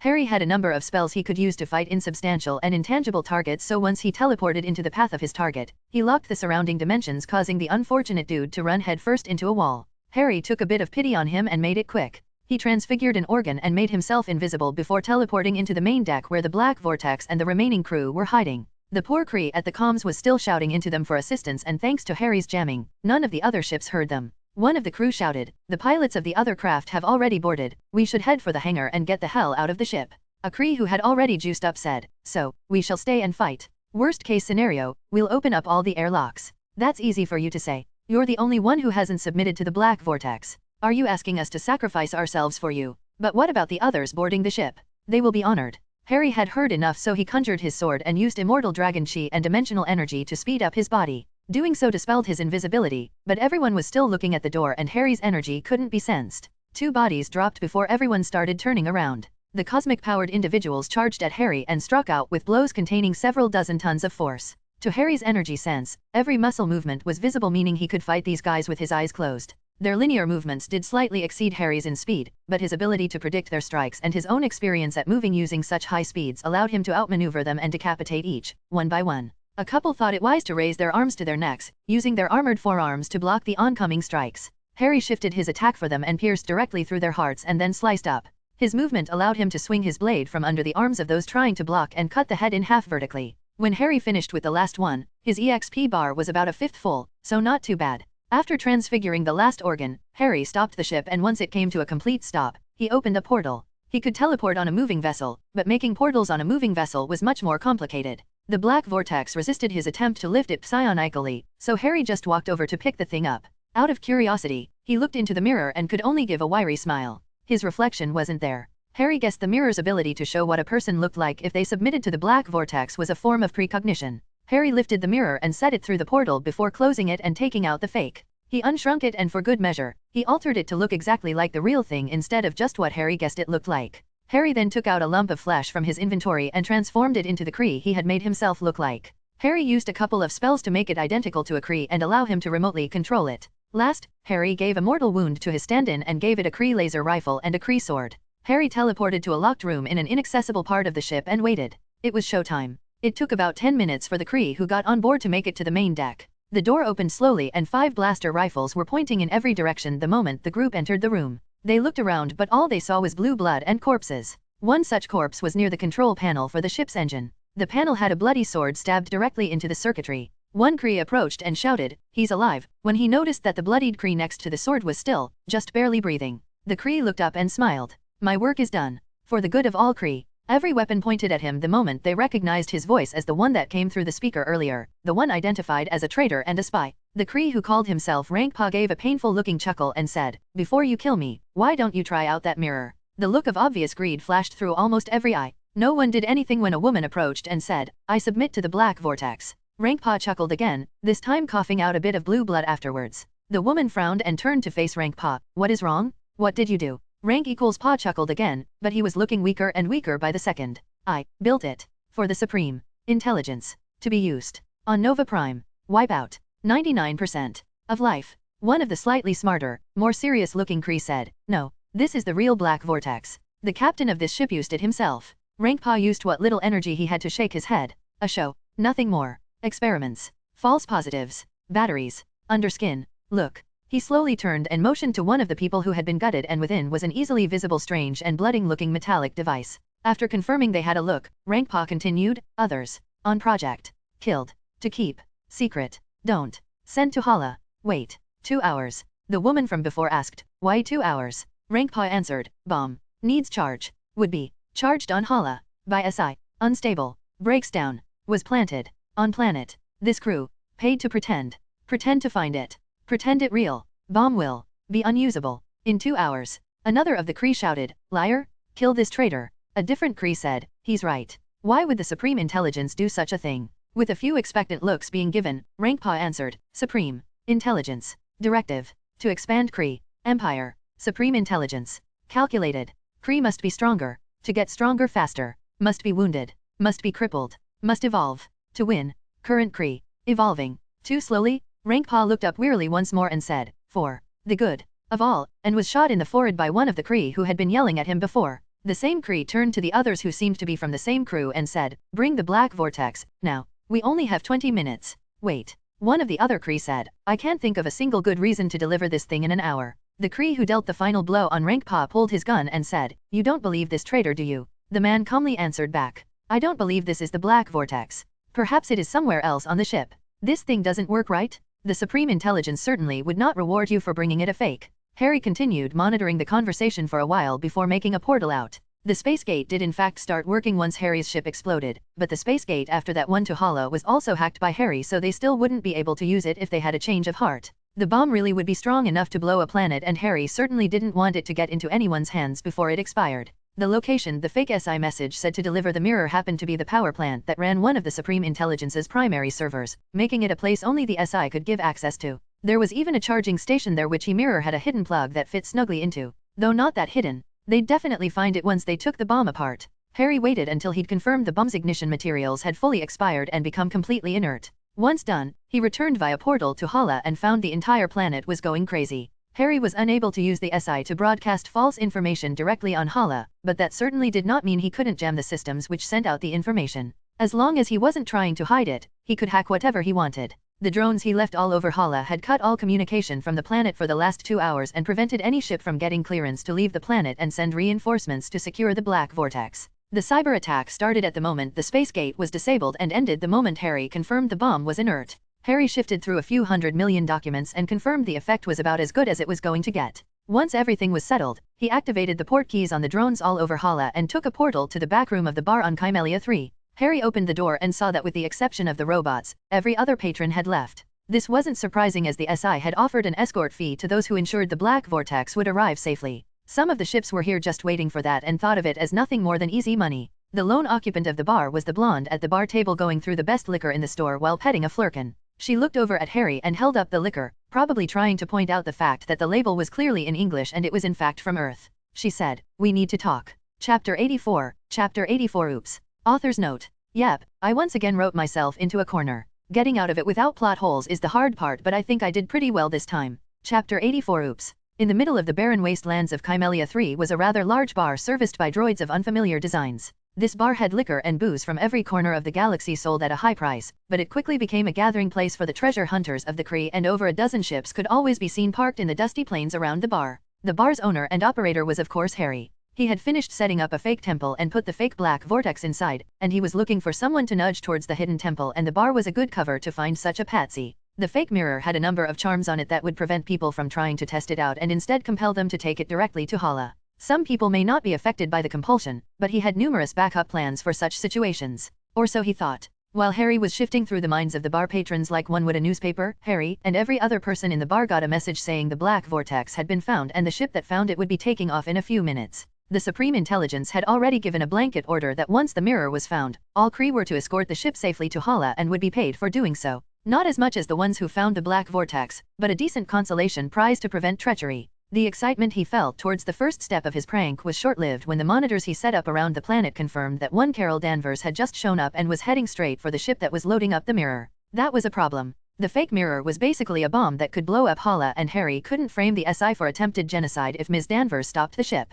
In fact, he couldn't frame the SI properly if Carol was even seen in the area. Harry immediately made a portal to where Danvers was spotted, jumped through, and flew to intercept while shouting, "Wait! Hold up!" to the glowing figure in the red and blue gold-trimmed spandex suit flying past. Danvers apparently wasn't the chatty type and flew around him. Harry rolled his eyes and made another portal further ahead and then made a portal he used to call a certain drone. On his telepathic orders, the drone sped faster than the light-speed engine supercharged blonde and created an energy shield around her, stopping her in her tracks while he flew up and shouted, "Wait and hold up" were not suggestions. Before Harry could get in another word, Carol blasted the shield apart with light energy. From what his senses told him, Carol's body was saturated in light energy. Not energy from the light dimension, but photonic energy. According to relativistic physics, anything that approaches the speed of light slows down in time. The biological effect of light energy saturation was that Carol apparently aged at a much slower rate, making it look like she was in fact ageless. Rather than talk, Carol decided Harry was an obstacle and shot a photon blast directly at him. Harry didn't bother dodging. A silver ring appeared in both of his hands. The first swallowed the blast, which then came out the other hand's silver ring and struck Carol's forehead, sending her flipping backwards from the force of the hit. Harry was currently in the form he took when appearing as Obscurus, though without the demon mask, so when Carol uprighted herself, she was able to see the impatient, waiting for a child to listen look Harry was giving her. This is usually the point where someone starts talking, asking questions, and opening up. Carol was apparently an exception. Her fist started radiating light like a star, and in the next instant she'd flown forward to strike. The moment she was close, Harry teleported to the side, easily dodging the strike. Rather than turn back, Carol continued forward towards the direction of the ship that was almost ready to launch and leave the planet. Harry and Navi the drone used another portal to get ahead of Carol. This time, the drone did not stop her with a shield. A concussion beam, ice beam, and laser beam were simultaneously fired at Carol. The concussion beam threw off her momentum, the ice beam slowed her down, and the laser beam scattered the light energy she enveloped herself in and used to fly. Carol was pushed back and raised one hand to shield herself and raised the other to shoot an energy beam at the drone. The drone quickly moved to the side and a moment later, 20 drones filled the air, all firing their beams at Carol. Carol shot at another drone, but the beam passed through showing that the copies were holograms. Carol grunted and threw her arms out, causing a shockwave of light to blast through the area with her as the epicenter. It caused the holograms to vanish for a moment, but the vibranium-armored craft barely wiggled from the shockwave and in the next instant, the hologram copies were back and dancing around while the main one continued firing at Carol. Harry soon noticed that Carol had adjusted the energy shield she was using and was now absorbing the energy of the laser beam. Harry figured Carol could recharge herself by absorbing light and energy, so Harry told the drone to stop the laser and fire the tornado beam. Said beam caused anything in its path to spin around and the sudden change caught Ms. Danvers off guard, causing her to spin around 3 times before she flew to the side to dodge the beams instead of taking them head-on. The moment she was out of the beam's area of fire, she blasted a constant stream of photons out of both hands and waved them at Harry to create a wider effect. The wizard teleported directly behind Carol and asked, "Can we talk now?" Predicting her response, he made a portal between them which led to behind Carol who was in the process of twisting around and blasting through Harry's sternum, only to end up shooting her own back through the portal. She fired a photon blast at the edge of the portal to shatter it but Harry had already teleported a bit away to avoid the damage. Carol finally responded with the shout, "Get out of my way," while also firing another blast, this one far larger than the previous one. Harry sighed and made a large portal in front of him which sent the beam back towards Ms. Danvers once more. This time she moved out of the way before getting struck but she was obviously incensed. Harry didn't blame her. Even more than teleporting, portals were too OP. She took a few breaths and confirmed that the drone wasn't firing at her when she wasn't trying to get past Harry and eventually relented to ask, "Are you with the Kree?" Harry visibly let out an exasperated sigh of relief and answered, "No, I'm the guy that planted the fake mirror in the valley for the Kree to take to Hala." This caused Carol to cross her arms, raise her eyebrow, and calmly state, "They found the black vortex on the plateau." Harry's mental discipline, occlumency, and Chinook skills all failed spectacularly to stop the look of utter bafflement that appeared on his face. Without a word, Harry connected to the communication unit inside Navi and used it to confirm that the alarms set up around the fake temple he made had yet to go off. Harry then made a portal to the side showing the interior of the temple he made and saw the fake mirror still there. Moreover, the ship loading the black vortex found on the plateau had just left the atmosphere and was about to reach the space gate alongside the dozens of other ships escorting it. The series of expletives Harry shouted at the revelation caused Carol's expression to change to one of moderate bemusement. Harry paused and considered his options. He had obviously goofed. Yes, there were a few records that stated the black vortex might actually be on Kymelia 3. It gave some legitimacy to the rumor. He did in fact search around himself and hadn't spotted anything before setting this charade up.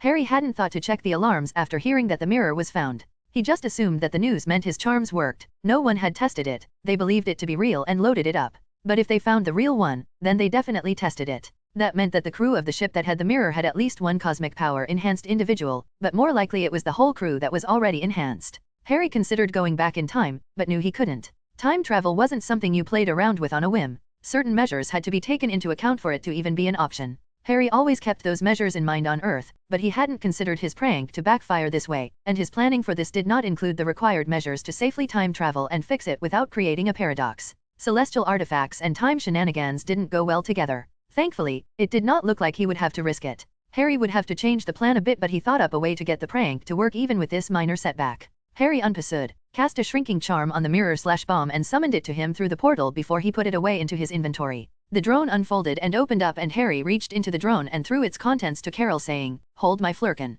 Goose was unceremoniously tossed to Carol who easily caught the orange abomination. Goose meowed, "I was having fun." A minor modification allowed Goose to telepathically pilot the drone or just let the drone fly itself and watch the fun from inside. Harry got into the chair as the drone expanded and folded around him into a spacecraft and said back to Goose, "I'll let you fly it more later, I'll be back in a few hours. Ms. Danvers, I own the bar on this planet and you can have all the drinks you want as an apology for this on the house." Carol was still flabbergasted at having just been thrown a very familiar orange space monster and at the mention of her name, she quickly realized Harry was about to leave and shouted, "Wait, what?" Harry didn't have time to answer and made a portal to Hala and flew the mini-craft through. He technopathically sent a command packet of new instructions to the drones and hacking tools scattered throughout Hala and then used the Hala space gate to travel 3 jumps to a remote planet. Once there, Harry hacked the space gates and waited. The ship's exterior adjusted to a present that resembled something the Kree would make without affecting the performance. A few moments later, the fleet of ships on their way to Hala from Kymelia 3 appeared and thanks to the hacking from Harry's drone, the space gate to Hala had been disabled. Harry changed his appearance to that of a blue-skinned Kree and pulled up a radio and shouted to all frequencies using a Kree dialect, "Stay away from Hala. My name is Rangpa, a Kree scientist. The device on that ship is not the Black Vortex but a bomb set to destroy Hala. Unsurprisingly, all ships turned their fire on Harry's tiny vessel. Also unsurprisingly, Harry's tiny vessel managed to evade the wall of laser fire shot from every single ship. The overall profile of Harry's vessel was larger than a motorcycle but smaller than a car. It really could only fit a single person, but firing at a vessel of that size in space was about as tricky as shooting a needle in the ocean. Harry was also jamming the communications of the ship that had the mirror, but the other ships could still talk to each other. Next came the fun part. Interstellar communications all passed through space gates. Since Harry had control of the space gate, he could make it send a message which bore the exact code and encryption used by the Supreme Intelligence. All ships received said message which stated, "Destroy that ship, Rankpa is a traitor and a spy." Once destroyed, the space gate will be back online. The black vortex must be brought to these coordinates on Hala within the hour. All captains will be rewarded with 100,000 units upon delivery. Failure to deliver will have consequences. Safe to say, the ships stopped holding back after that. Almost 100 fighter crafts launched from the dozens of ships stranded above the planet and closed in on Harry's vessel. Harry smiled. One good part of this plan was how much fun it was. He sent another message to all the ships in a panicked voice, "I cannot let that ship get to Hala. I am sorry. For the good of all Kree." Another fake Supreme Intelligence message was received by all the ships, "Don't let that ship near the carrier." The fighter crafts and other ships lined up between Harry's tiny craft and the ship holding the mirror. Thousands of laser blasts and hundreds of missiles shot forth in a never-ending wave. The AI Navi calculated the trajectory of the laser fire and area of effect of the missile explosions and plotted a course for Harry to navigate through and set it on the display. On occasion Harry would pause and check the data showing him everything around him and use it to adjust the course to an alternate route. The goblin silver that made up Navi's computing systems became more efficient for various tasks the more they were used. Thus as the software in the AI evolved, so too did the hardware. From an outsider's perspective, watching the tiny craft weave circles around the missiles, heavy weapons fire, and small crafts left the observers absolutely dumbfounded. The way in which Harry's ship shifted back and forth violated all known laws of momentum and common sense. If nothing else, it certainly got a lot of attention. Harry's display screen highlighted 3 fighter crafts near the end of the battlefield where laser fire came down like rainfall. According to the display, those specific crafts were launched from the ship carrying the black vortex. Harry's plan only worked if everyone who got a dose of cosmic juice was killed, so Harry couldn't ignore those 3 crafts. Harry turned on the railguns and opened fire, tracking the incoming craft through the heads-up display's predictive algorithm. Up to this point Harry's craft didn't even look like it was armed, so 2 of the 3 targets were shot down and exploded thanks to being caught completely off guard. The heads-up display confirmed that one of the pilots was still alive. Cosmic power-charged lifeforms had no issue surviving space. Expecting this, Harry had already started the charge of the disintegration beam, and the moment the supercharged Kree's position was locked onto, the black beam fired. Harry didn't know if it was arrogance or ignorance, but the glowing Kree which had just survived the destruction of its ship didn't move to dodge the black beam. A moment later, the Kree was no more. The 20 or so small ships currently tailing and firing at Harry were already feeling queasy just watching him spin and zigzag and barrel roll and perform maneuvers they had no words for, but after seeing Harry's weapons they all broke off the pursuit for a moment when they realized the tiny ship's flight capabilities were not the only thing which defied all logic. Especially because it was standard for Kree craft to be able to fire backwards. Harry used the lull to target and destroy the last ship launched from the carrier. Thankfully, Harry's sensors confirmed that the pilots of the other 2 ships were dead, meaning they either died when the railgun pierced their ship, and possibly themselves, or they did not get a cosmic power upgrade. The reason that was good was that the disintegration beam had a long cooldown and killing another cosmic powered dude would have been difficult without it. After passing by all the other ships, fight crafts, turrets, and generally making the entire fleet look like rank amateurs, Harry's ship reached the carrier ship and plowed directly through the hull. The moment his ship entered the first layer, Harry paused and checked his map. It now displayed the layout of the ship and showed several dots. Harry unpaused and halted the mini-ship's momentum before setting off an explosion centered around the ship. To any onlooker, it would look like the ship exploded after passing through the carrier ship's hull. Harry got the ship to unfold and return to backpack size before he placed it back into his inventory and took out a laser rifle and started teleporting around the ship.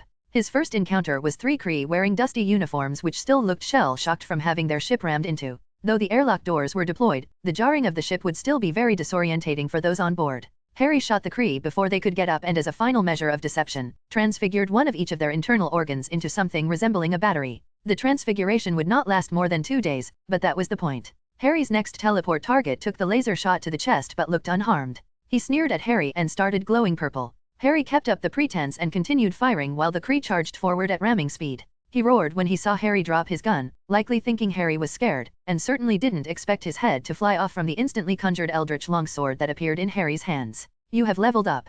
The amount of EXP gained from the energy obtained from the kill certainly made Harry rethink his plan, but in the end he decided not to use the cosmic energy-empowered Kree to farm for EXP, even if it did give better results than 3 days of meditation. Still, he certainly wasn't going to waste what was available to him. Harry continued teleporting, killing, and transfiguring organs. He could have teleported directly to the room his map showed the mirror was in, but making the crewmates panic would drive them to the mirror anyways. And if they just so happened to get a cosmic power-up before he killed them, who was he to argue? It would be unsportsmanlike otherwise. He should give them fighting chance, right? Harry's level was at 279. A few more cosmic kills would save him a few months of battle meditation. Harry wasn't sure how it worked, but the cosmic-powered Kree were about level 320 according to his energy sense. It was the equivalent of giving someone a few hundred levels in stats but not increasing their skill proficiency. They were stronger than before, but weaker than those who got to that level while improving their skill. Of course, the cosmic power would likely have an auto-correcting function much like his own path system, so a few days or a week or so of practice would probably cause their skill levels to jump to match their stat levels, but much less a week. It hadn't even been half an hour since they got their enhancements.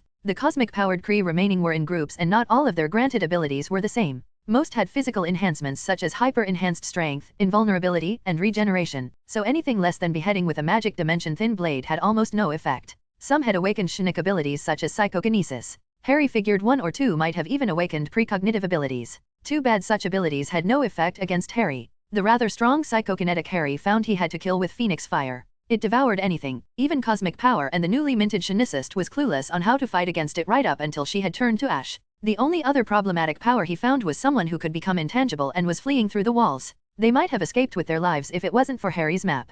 Harry had a number of spells he could use to fight insubstantial and intangible targets, so once he teleported into the path of his target, he locked the surrounding dimensions, causing the unfortunate dude to run headfirst into a wall. Harry took a bit of pity on him and made it quick. He transfigured an organ and made himself invisible before teleporting into the main deck where the Black Vortex and the remaining crew were hiding. The poor Kree at the comms was still shouting into them for assistance, and thanks to Harry's jamming, none of the other ships heard them. One of the crew shouted, "The pilots of the other craft have already boarded, we should head for the hangar and get the hell out of the ship."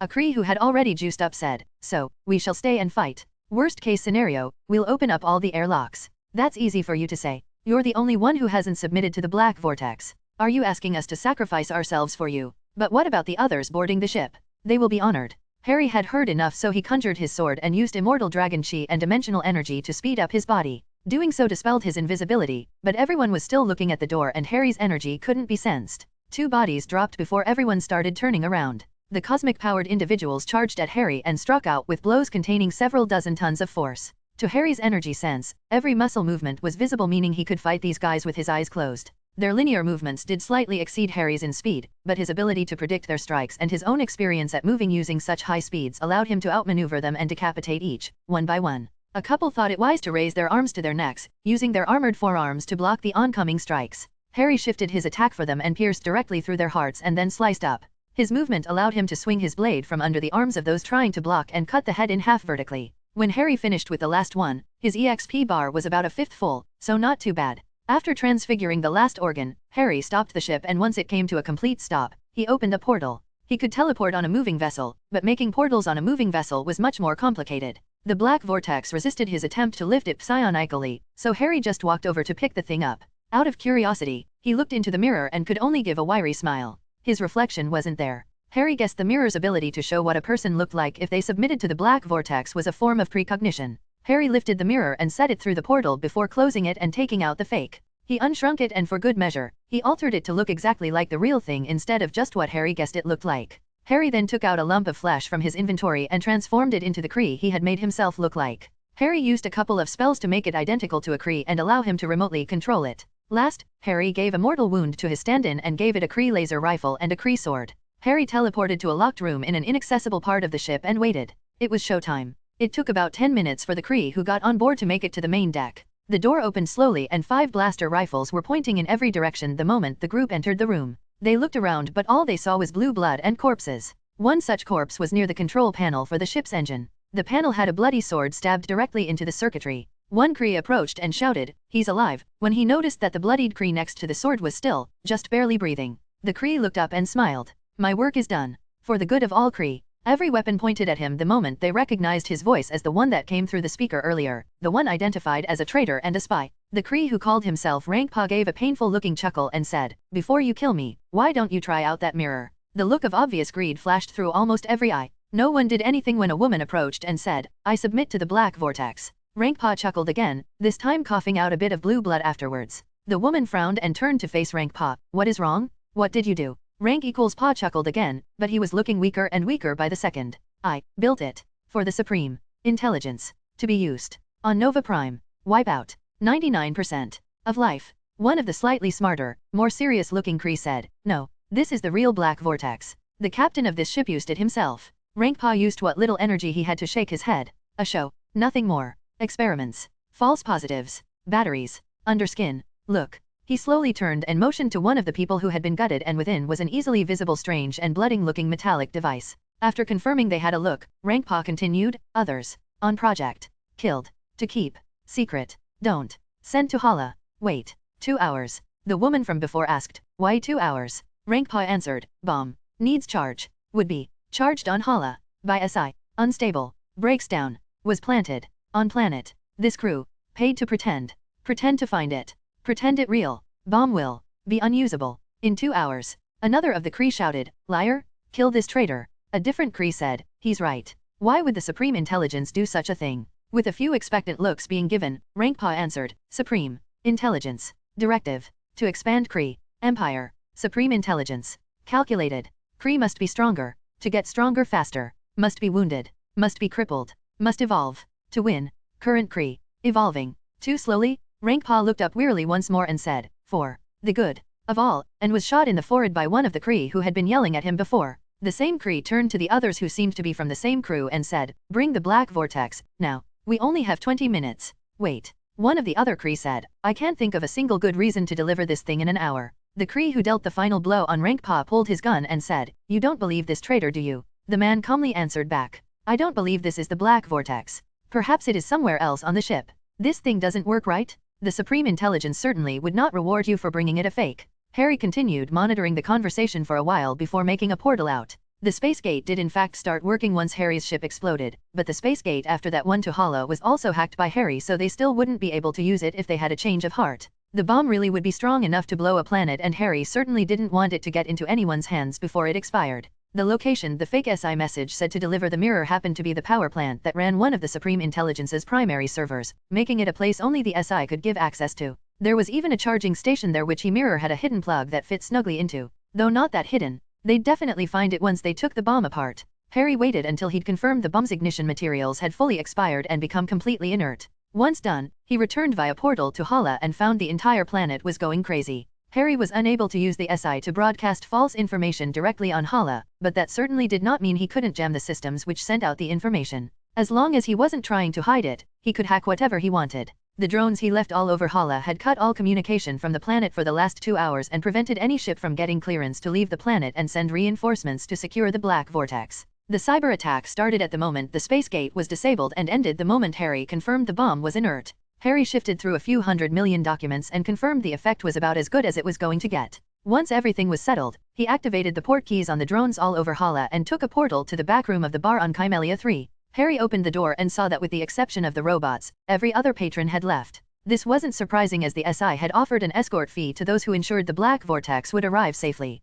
Some of the ships were here just waiting for that and thought of it as nothing more than easy money. The lone occupant of the bar was the blonde at the bar table going through the best liquor in the store while petting a flurkin. She looked over at Harry and held up the liquor, probably trying to point out the fact that the label was clearly in English and it was in fact from Earth. She said, we need to talk. Chapter 85, Chapter 85 Captain Marvel's Quest. Author's note. My updates usually aren't that slow, it's just that the last chapter was really tricky to write and I gave myself a little bit too much of a challenge to write a realistic prank that can actually cause an entire empire to lose faith in and unplug their central computer. The time between chapters should go back to the normal rate of a week or two between updates. Chapter 85 Captain Marvel's Quest. Harry wasn't sure whether or not he should have been surprised that Ms. Danvers had somehow found the best scotch in the bar, but he did say everything was on the house. Before heading over to her, Harry opened a cabinet, pulled out a glass and then took a seat on his side of the bar table, next to Goose and diagonally from Carol. He grabbed the bottle she'd already used half of and poured a glass for himself. Harry could in fact get drunk. When he drank enough alcohol, he'd get the status inebriated, but it didn't have much of an effect on him. Lowering inhibitions was pointless for someone who already did whatever he wanted while completely sober, so a partial reduction in coordination was the only real outward effect and he could remove the status with a spell whenever he wanted to. Still, it took a lot for him to get drunk, so he preferred only to drink the good stuff, meaning his stocks only had the good stuff. Carol waited patiently for him to pour his own drink. She'd already waited 2 hours with Goose and it was hard to stay mad when you had unlimited access to good liquor and access to an affectionate orange cat you hadn't seen in years. A waiter robot had even set up a plate of cream for Goose. Harry started with, introductions first. You can call me Obscurus. It's not my name, but it's what Fury and most of the people on Earth call me. Carol asked with an impressive combination of disbelief and sass, you know Fury. Harry pulled a picture out of nowhere and handed it to Carol right as she was taking another sip of scotch.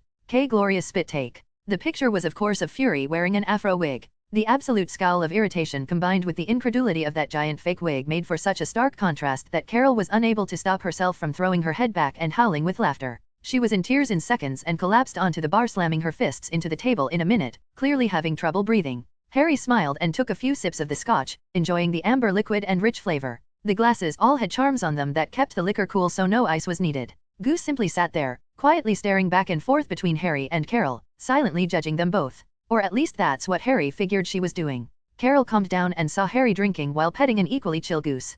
Carol wiped her tears away and said, "Good God, I needed that. How did you get this picture?" Harry watched her move to take another drink from her glass and gave a smirk. He answered, "Well, from what I understand, it involved a laser sword duel, a large amount of fruit baskets, a few hundred chickens, a fiddle-playing alien, and some high-quality S&M bondage play." Second glorious spit take. Carol slammed her glass to the table and shouted, "What the fuck?" She already realized he was doing it on purpose, so she reluctantly pushed the glass away, knowing he'd probably get her again the next time she took a sip. Harry's smirk deepened and said, "You'd have to ask Fury for more details." She rolled her eyes and replied, "Yeah, I'm certain he'll share with me exactly what happened. You can ask Coulson then." "Wait, that nice guy who was with Fury. You know him?" "In any case, he knows exactly what happened." Carol regarded him for a moment and gave a nod. "I see. Well, did Fury tell you about me?" "No, a few weeks ago I wanted a ship to take apart. A raccoon told me StarForce has the best stuff, so I found a crew about to kill some Nova scientists. One of them recognized Goose. I captured them all and extracted the info from that guy's head. It was Yonrog. You stole their ship and took out Yonrog's crew." "Yup. Then I donated them to the Nova Corps." Carol chuckled and smiled widely at that while looking as if she was reminiscing. She grabbed the glass back and poured it full again. She then gave a mock glare at Harry, daring him to say anything. Against expectations, he raised his glass to hers and said, "A toast to that guy's deserved ending." Carol considered it and gave a curt nod as they chinked glasses and took a drink. After finishing, Carol asked, "So why do you have Goose with you? Did Fury ask you to babysit?" "No. She is being spoiled by one of the most powerful people on Earth, Harry Potter. I'm just taking her on a walk." "This is your idea of taking a cat on a walk? To another galaxy? How far can those portals take you?" Harry threw a portal to the side and a view of the Statue of Liberty with New York City could be seen behind it. Harry closed it and said, "Distance isn't a limitation. I can make a portal anywhere as long as I know the approximate coordinates and the place isn't shielded by something weird like a barrier of heavy anti-electro matter. The only real limitation is that I can't make a portal on a moving spaceship unless it is in geostationary orbit." Carol nodded, which made Harry grateful she didn't try to argue that planets also moved. The six-dimensional coordinates Harry used to make a portal took into account the rotation of a planet and the planet's rotation around a star and the star's rotation about the galaxy and the galaxy's movement away or towards from other galaxies. It all references something else. A spaceship moving in space has constantly changing six-dimensional coordinates since there is no fixed point to reference from. Carol asked, "Is Goose taken care of?" "She is spoiled rotten. She has her own room which has a camera. The camera acts as a mousepad, meaning by moving around and moving her tail, she can browse the internet as she pleases. She spends far too much time on YouTube watching cat videos." Carol flatly said, "I have no idea what that is." "Then you need a vacation." She snorted at that. "Can't. Too much to do." Harry nodded and said, "Then maybe I can help. I messed up earlier today and you tried to help. I was able to replace the black vortex with a fake and ensure my plan goes through, but it was my fault that it messed up in the first place. I owe you a favor. So what is it you need help with?" Carol considered it for a while and asked, "Can I have the black vortex?" Harry made a portal to where it was stored and said, "If you want it." He didn't particularly need it and he wasn't one to ignore a debt. Carol walked through the portal and gave a look at her own reflection. With the exception of Harry, those who saw their reflection in the mirror would see what they looked like after being given a cosmic power boost. She walked back out of the portal back to the bar and took another drink. "Never mind. It's too tacky. What are you gonna do with it?" Harry answered, "See if there is anyone else responsible who wants it. If not, I'll study it." Though Harry couldn't see his reflection, he could likely use the black vortex regardless. The cosmic energy boost would be displayed as a long-term buff and probably give him the stats and strength of someone around level 350. Doing so would give him the ability to fight time constructs while using battle meditation and speed up the rate at which he could level up. However, the cosmic power boost was not his own power, so it would not be invisible like the other energies within him. If there was any way to track cosmic power, the fact that Harry could be in two places at once or that Harry and Obscurus were the same person would get out. Although he'd level up faster, the long-term benefits didn't outweigh the demerits. Besides, to get the cosmic power boost, you had to say, I submit to the black vortex. Harry already submitted to his wives and wasn't going to submit to something he couldn't even have sexy time with. Carol thought over his offer for a bit longer and asked, know a good planet a large amount of refugee aliens could take as a home that the Kree wouldn't be able to find. Ping. New quest, a new home for the Skrulls. Find a home that is safe from the Kree, has resources to flourish, will not get eaten by Galactus. Harry pulled a data pad out of his inventory and asked aloud, for the Skrulls, right? Give me a minute. Harry's data pad connected to the server built into Navi, which was massive. It also stored all the knowledge he swiped from the Nova Prime and Hala. As for the Skrulls, he didn't want them in the Milky Way. Their species would be too much of a threat once their numbers got large enough, so he'd rather have them in the Andromeda so the races here could act as a buffer in case the Skrulls went bad. Harry went through the data for a few seconds, but during that time he'd gone through thousands of planets and had been narrowing his search using the given parameters. Eventually he found 3 which matched, and of those 3, one stood out in particular as the best. Harry pulled up the data and said, Planet GFX 449. A mostly water planet with only about 10% of the planet having a surface above the water. The planet itself is actually a water core planet, and its electromagnetic field is generated by ionically charged water which circulates the planet's interior. A long time ago the planet used to be a part of a binary star system, but one of the stars exploded. The planet mostly survived, but the system is now covered in ion gases which cause the engines of most ships to explode if they try to enter the region. Carol gave him a blank look and asked, and why is any of that good? You know who Galactus is, right? She frowned. Yeah, him I've heard of. Well, he only eats planets which have life on the surface and a molten core. This is a known fact. Hala does not have a molten core and Nova Prime is a water core planet. That's why those 2 planets are the capitals of their regions, even though most of the surface of the planets are basically uninhabitable. They have disadvantages, but they will never be eaten by Galactus. Okay, I'll bite. How would anyone migrate there if ships explode heading there? My ship won't explode. I'll head over and get the coordinates, and then I can make a permanent teleportation pad anywhere the Skrulls want, which can shift people and supplies between that planet to the pad. I would recommend putting the pad on a ship. I could also put a few emergency teleporters on the planet in case they need to get off for some reason. Carol gave a look of mild disbelief and asked, you'd really be willing to do this? My ship can easily travel faster than light, so it's less than a day trip to head to the planet, scout a bit, and get some coordinates. Making the transporter pad is a bit trickier, but like I said, I owe you a favor. Harry downloaded what was currently known about the planet into a memory card and handed it to Carol. Let me know if the Skrulls come to a decision. I have a voicemail you can call which I check at least once a week. Leave a message on that for a place to meet and I'll head over. Pick some Skrulls and I'll show them around the planet to see if they like it enough to make it their new home. Carol considered and nodded before finishing off her glass and getting up. Well then, I guess I'll see you around. She turned to leave, made it about 3 steps, before turning back and grabbing and putting the cap on the scotch. She saw the hurt look Harry gave her and she smiled and said, on the house right, and took the remainder of the bottle with her out the door. Harry sighed and ordered the robots to pack everything up. It took another half-hour, but Harry was able to move everything into storage and leave the planet the way he found it. Harry's next stop was Camartage to see the Ancient One. Her reaction to seeing him was of course, hello Harry, what have you done this time? Harry impishly smirked at the fact that he rarely made informal visits simply because there was rarely a long period where he didn't head over to her due to some calamity that had occurred. Nothing that bad. Well, I may have used an over-the-top prank to overthrow the cyber dictator of an alien empire, but this visit doesn't relate to that. She gave Harry a deadpan stare and said, I see. Harry opened a portal and pulled out the black vortex. It was too large to put into his inventory and shrinking magic didn't work on it. He wasn't sure he'd put it in his inventory even if he could, since it seemed to have a mind of its own. Harry would put an infinity stone into his inventory before he put something with a mind of its own in there again.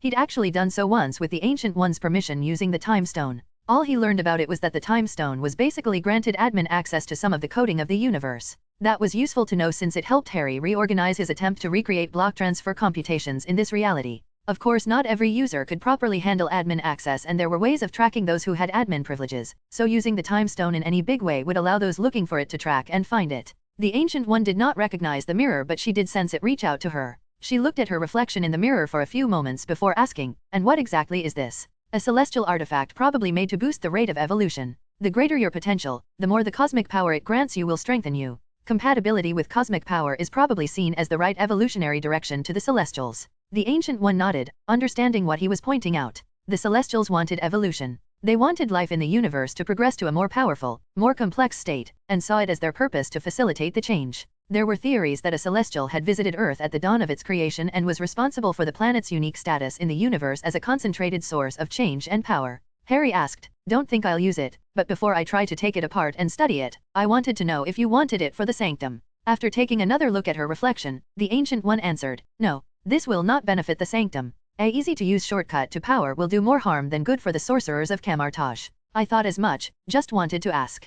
Thank you for that. Now, bring out the tea and tell me about this prank. Harry smiled and did as instructed. His original plan didn't require anyone to be killed, but it would also take a few months for it to work. His adjusted plan should have the Supreme Intelligence unplugged in a few weeks, a month at the most. Once finished, Harry headed for the university. The weekend was over and the morning had come and it was time for his first class. Now that he had a lot more classes, he couldn't personalize the pranks, so he decided to go with some less than subtle ones. For his first week of classes, every time Harry said the word wave, he'd be struck by a silent bolt of lightning and drop dead. Then another Harry would enter the classroom and pick up where the dead Harry left off. By the end of each class, a pile of smoking corpses awkwardly littered the room. Some of his more stuck-up students directly asked him to stop it and Harry promised he would. After he got struck by lightning and another Harry entered the room, the students would complain, and the new Harry would only point at the corpse and mention, "Oh, he promised he would stop. I didn't. I can promise though if you want me to." When said thick-headed student did request Harry to stop again, he said he would, and when he again got struck by lightning and replaced, the student complained again.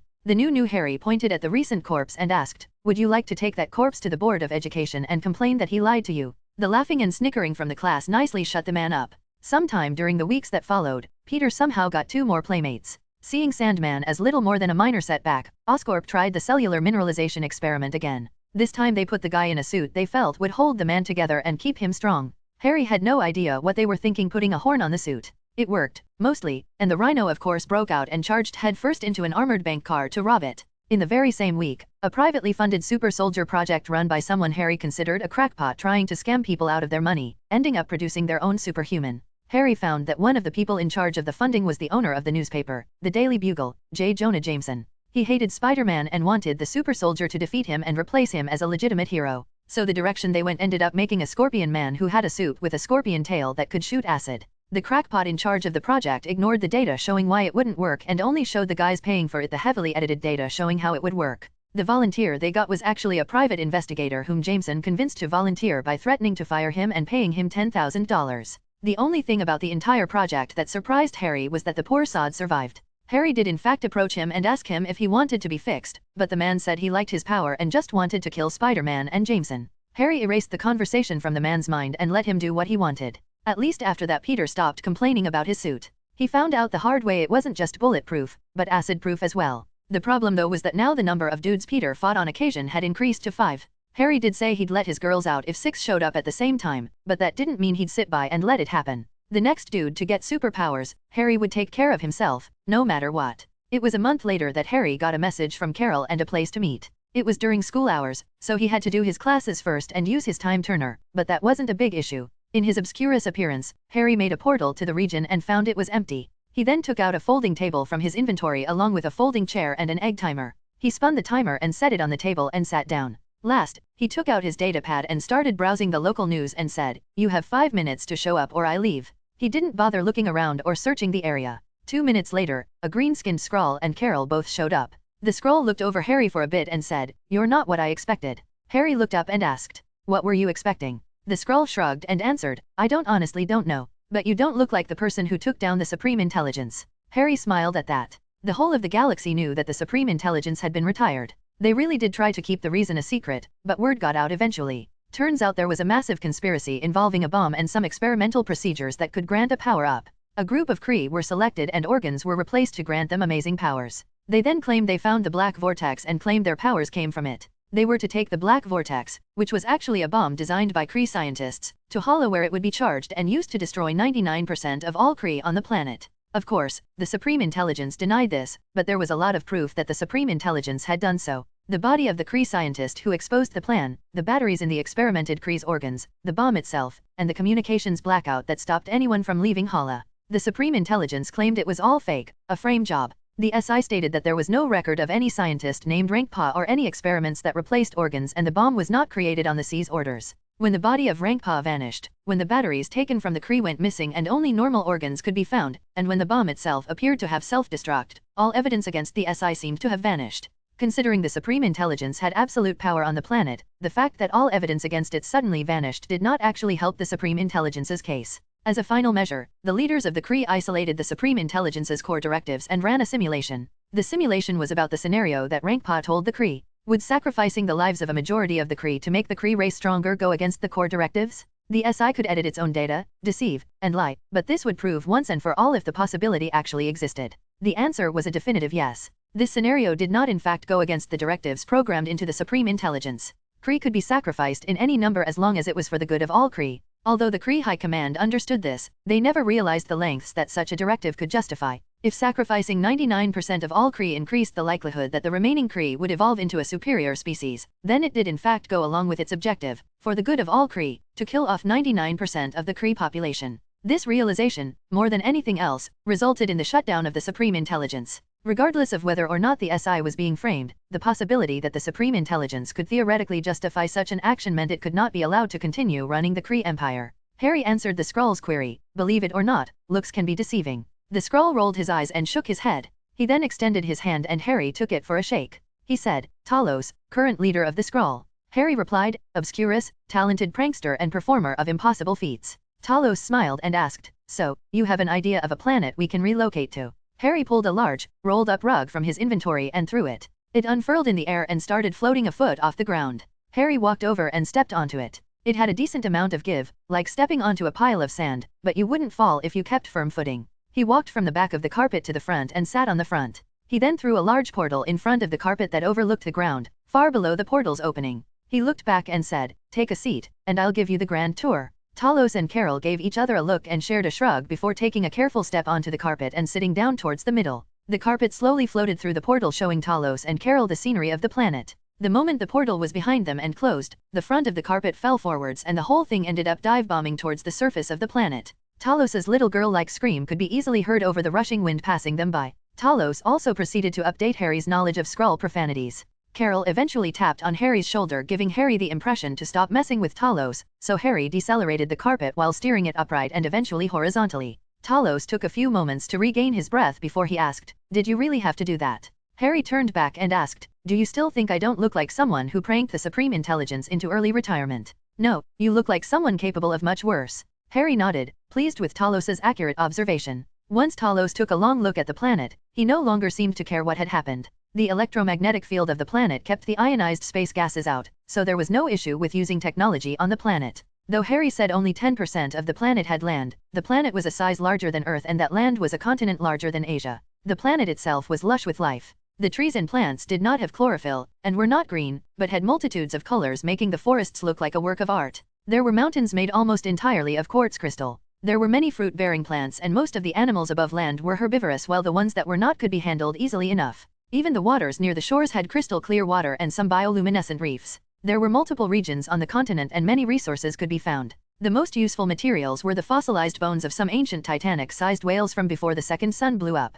The minerals in those fossils contained components unlike other fossils and had a variety of uses from construction to medicine. Harry only had 5 hours so he spent 3 of it giving a grand tour. The transporter he made from them would be large enough to shift over small craft, so they could use them to explore the planet at their leisure. Talos was quite busy using what Harry assumed was a camera on all the sites and from the number of pictures taken, Harry figured the guy really liked the place. Harry had already obtained soil samples from the various regions and took them out of his inventory to hand to Talos once the tour was over. Though Harry's back was turned the whole time, he could tell that Talos had cried at a few points. It really was a nice planet, just a little inaccessible to those without the ability to traverse the ion cloud. At the end, Talos tried not to give away his giddiness as he said, I will be discussing the details of the planets with my brothers in arm and should reach a decision in a month or so. The fact that Carol actually giggled at his attempt to be serious showed exactly how enthusiastic he really seemed to be. Harry nodded and said, all right, contact me when you've made your decision. If you decide on that planet, it will take me a week to make a pair of teleporters which can shift from one to the other. You'd best gather the supplies needed for an expedition to make a base camp before then.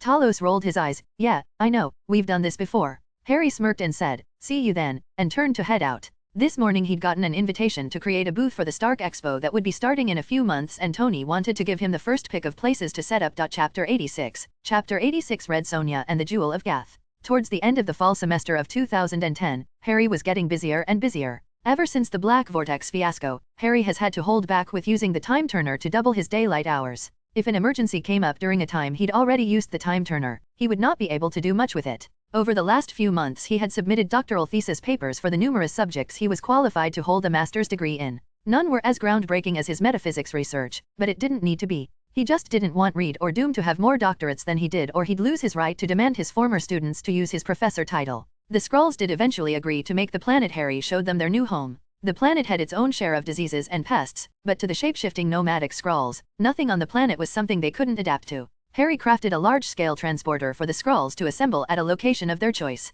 He included a built-in fail-safe that would allow Harry to remotely destroy the transporter or just turn it off if the Skrulls decided to use it for something less than savory. Not that Harry told them about that little feature. No one who took advantage of Harry's kindness would be shown any form of mercy. The quest reward was a new map function in Harry's settings. Previously, he could zoom out to see the whole planet. Now he could zoom out indefinitely. Using his map, he could zoom out of the Milky Way and zoom into the Andromeda galaxy and see other planets he'd visited. This meant he could use a portal to go anywhere he'd been to before, even if he didn't have the coordinates. Basically, he'd unlocked intergalactic fast travel. However, with the exception of taking his girls on intergalactic dates, he didn't have much to do at the moment in the wider galaxy. Navi the drone usually spent its time scouting the Milky Way while releasing communication nodes. It took a moment to go from one star to another, check for life-bearing planets, and move on. That being said, there were 100 billion stars in this galaxy alone, so it was going to take a while before anything useful came of it. On the afternoon of December 21st, on the first week of winter break, Harry felt something strange had occurred. He looked around his home and saw the stone floors, the red curtains, and the papyrus books and knew something was definitely strange. He set down his bone quill and walked over to his bookcase filled with Hyborian texts and confirmed it was the same as always, but still felt something was off. Harry pulled the curtain back and looked outside and saw the axe-wielding barbarian guards wearing horned helmets, the rag-wearing serfs, and the collared slaves going about their daily lives as usual, but something about it too seemed off. Harry put on his robes and walked down the carved stone staircase to his first floor's waiting room. The weapons and tapestries lined the walls as decorations just like they always had. Suddenly an orange tabby cat walked in from another room and Harry frowned. One part of his mind asked how the cat had entered his home, and another knew this to be his familiar, Goose. Goose meowed, conveying the thought, new decorations. Instinctively, Harry did what he always did when he became confused. He paused. Some part of him didn't understand why time had stopped when he did so, but another part did. Harry closed his eyes and started meditating. Ping. Status, historical overwrite resisted. Harry remained paused but took a few more moments to collect himself and analyze what had just happened. Something had just rewritten the past and him along with it, but it was not done naturally and in fact was done incredibly forcibly. This did not mean the perpetrator was weak, on the contrary, the fact that they could successfully pull off such a feat meant they were extremely powerful. Harry was able to recover his memories partially because the spell didn't fully take and partially because of Goose. Goose is not from Earth, and effects that rewrite Earth's past can't affect her. Harry was moderately disappointed that his house, even after all the magic protections he built into it, didn't protect him. That being said, he couldn't fault the house. A magic spell that rewrote the past could get around any protections that didn't specifically protect against temporal interference, and Harry couldn't create such protections yet. Harry asked Goose, when did everything change? Goose meowed back, a few minutes ago. Harry nodded. That meant he noticed it almost right away, which made him feel less stupid. Harry pulled a holographic recorder out of his inventory and felt the space try to rewrite it into something less modern. Harry conjured a few spells to resist the effect and set the recorder to automatically play the message in a few minutes. When the recorder was ready to start recording the message, Harry said, "Help me, Ancient One.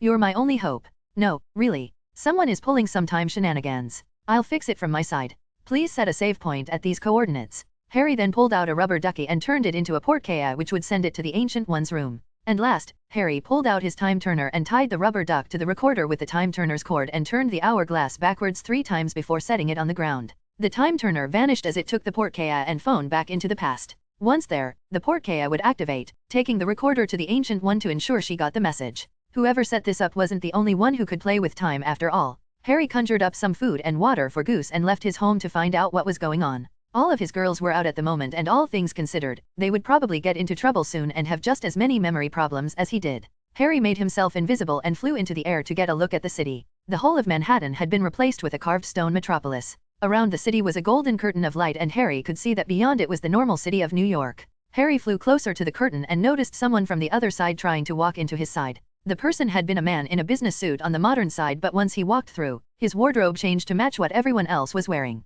Harry flew down and read the man's thoughts. As far as he knew, the world always looked like this, meaning the curtain had shifted the man as well. Although Harry broke free of the spell's control, he made sure to keep the knowledge the spell had imprinted into his head to use it. That was a good idea because English was not the language of choice of the Hyborian age the spell was apparently replicating. It was then that Harry saw something he really had not been expecting. A certain red and blue suit swinging from building to building. Harry flew to the ground nearby and made himself visible before calling out, "Hey Spider," in English. Peter did a mid-air U-turn and quickly spotted Harry. Professor Potter, thank God, you can understand me, right? Please tell me you can understand me, he shouted frantically. Harry shook his head and answered, yes Peter, I can still speak English. Peter exhaled theatrically and Harry rolled his eyes. Harry's energy senses clearly showed that the web connecting Peter to the past and future appeared unchanged. Harry figured the web might have prevented Peter's past from getting overridden like everyone else's. Peter asked, what's going on? One moment I was just swinging through Manhattan and the next, everything is stone and no one understands what I'm saying and everyone has these axes, and they were shouting and then there were these kids and dash. Harry interrupted, not sure what's going on. I'm still looking. Harry took Peter's wrist and confirmed that the computer system he installed in Peter's suit worked just fine. Harry had no idea why Peter's costume also survived, but he wasn't going to complain. Harry used the technopathic interface in the suit to download a translator for the Hyborian language and a few security protocols. Harry said, search around for clues and make a lot of noise if you find anything. The suit will translate what everyone says now so you won't have a communication issue. Peter stopped Harry before he could leave and said, wait,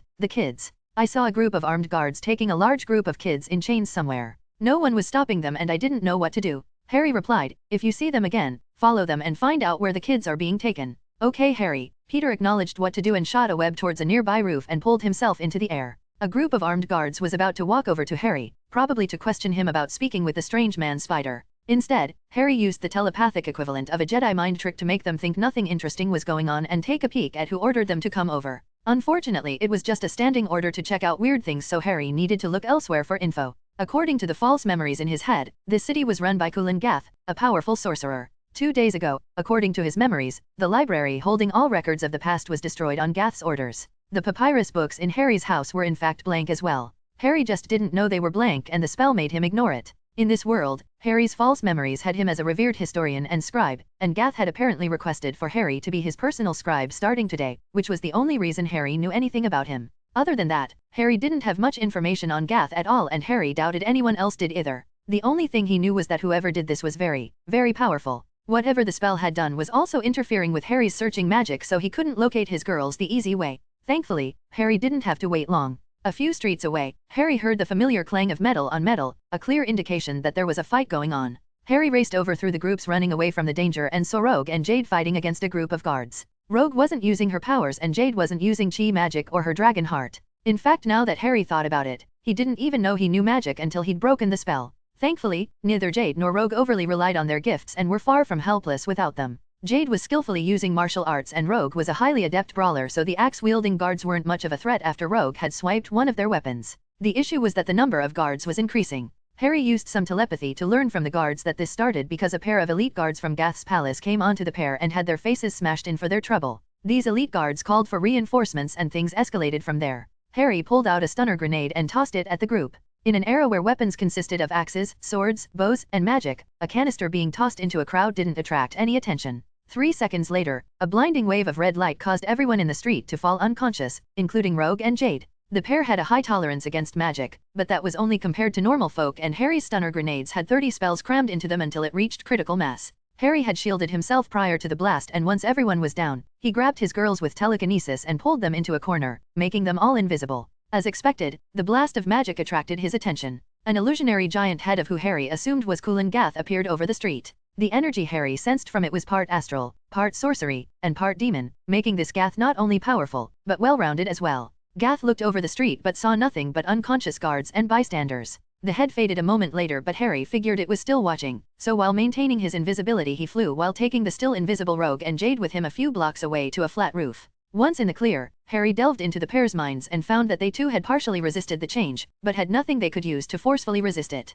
Jade had traveled through time before, which grants some resistance to being rewritten, and her 1,000 past lives of chi and the magical dragon heart within her had shielded her mind from direct influence. Rogue partially resisted as well. She still maintained a connection to all those whose powers she could borrow, but her memories of how to use it were overwritten. Those connections, however, could not be cut from the spell that caused this, so they acted as a lifeline. Were it not for both girls resisting the change of history, when asked by the elite guards, they would not have dared to refuse, which of course led to Harry finding them in the first place. Harry did to the pair what he did to himself, made a copy of the knowledge they were given, and then removed the suppression on their memories while returning the copy so they knew what was going on. Once they were mostly back to normal, Harry cast Innervate on the pair to wake them up. Rogue was the first to respond. Ugh. Haven't had a headache like this in a long while. Jade's first response was to do a double take of the clothes she was in and shout, "What am I wearing?" Harry patiently waited for the pair to assimilate the new knowledge and for their memories to kick in, letting them recall the situation they were just in. Jade eventually asked, "So how screwed are we?" Harry answered, "Us? Not very. I could still make a portal to Xandar and we could just ignore all of this, but I'd rather not give up New York to some crazy magic dude.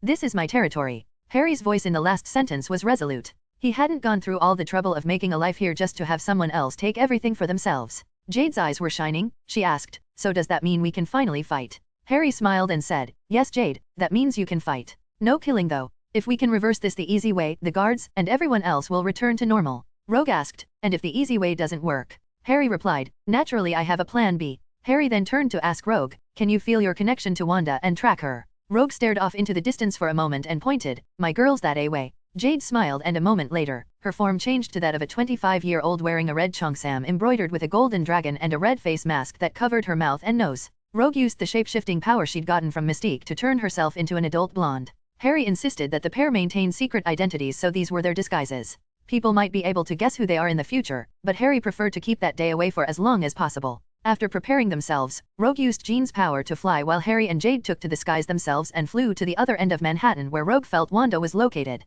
Upon getting closer, Harry was not surprised to see Wanda already fighting. What did surprise him though was that she was fighting using chaos magic and she was not fighting alone. She seemed to be fighting alongside a busty redhead wielding a magic sword and wearing a boob male bikini. What was almost as surprising as the boob male bikini was that they were not fighting guards. The pair were fighting against Rhino, Electro, Dr. Octopus, Sandman, and Scorpion. Each had also been given a Hyborian makeover and Harry sensed magic within each of them. Doc Ock's extra arms were no longer devices crafted with precise science, but metallic tentacles which grew from his back. Scorpion was no longer wearing a suit, but seemed to be a man-scorpion hybrid complete with hard shell and pincers for arms. Rhino also didn't appear to be a large man in a rhino suit, but a large, human-shaped rhino. Electro and Sandman looked about the same, though their clothes were different. And although Wanda had access to her powers, she was being pushed back. Wanda's chaos magic was something that could rewrite reality, but Harry sensed that this world was actively suppressing her even though she was wearing Hyborian clothes, so she was not like Spider-Man who had completely avoided the change. Harry paused so he could take a better look at everything, and take a long, appreciative look at a smoking hot redhead capable of pulling off a chainmail bikini.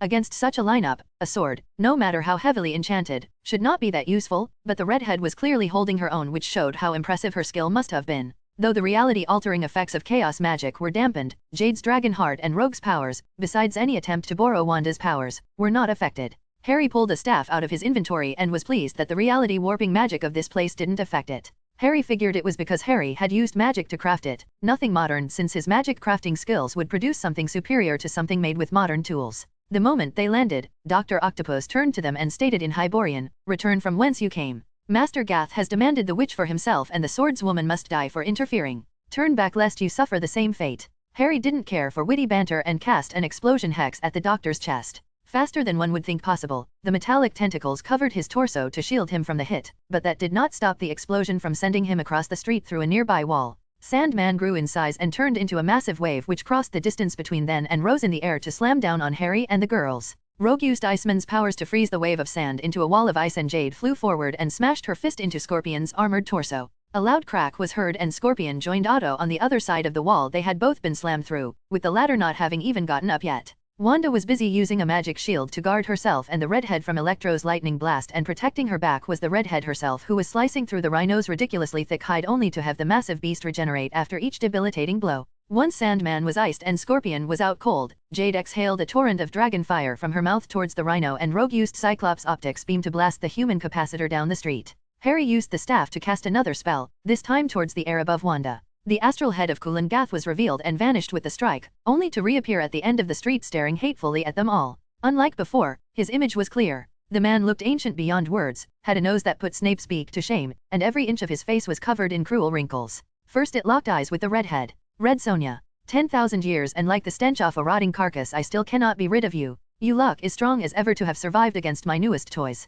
The now named redhead pointed her swords at the astral illusion and shouted, "No thrice damned half-baked hellspawn slays Red Sonja." Harry, Rogue, and Jade did a double take at the language and Wanda just shrugged, apparently having already gotten used to it in the short time they had fought together. Next the foreboding figure turned to face the young man he had tried to make his scribe and stated, "Harry Potter, you shall be fired." Harry snorted in amusement and said, "You couldn't afford my wages anyways. No, you foolish wizard, you shall face eternal hellfire for getting in my way." He then turned to Wanda and said, "You need not be devoured. Bend the knee." Serve me and you shall be spared. Harry interrupted and said, that's my wife, you prune-faced testicle-chinned frog-nosed ward of a conjurer. Seeing the various shades of color Gath displayed made Harry rethink his no-witty banter policies. It was kind of fun after all. The face stated hatefully, the man-spider has already been captured. I shall remove his flesh layer by layer. Save him if you can, heroes. His eyes glowed and the fallen foes around them vanished as his head faded into silence. Harry turned to face Wanda and asked, you remember? Wanda turned to engulf Harry in a hug and said, yes.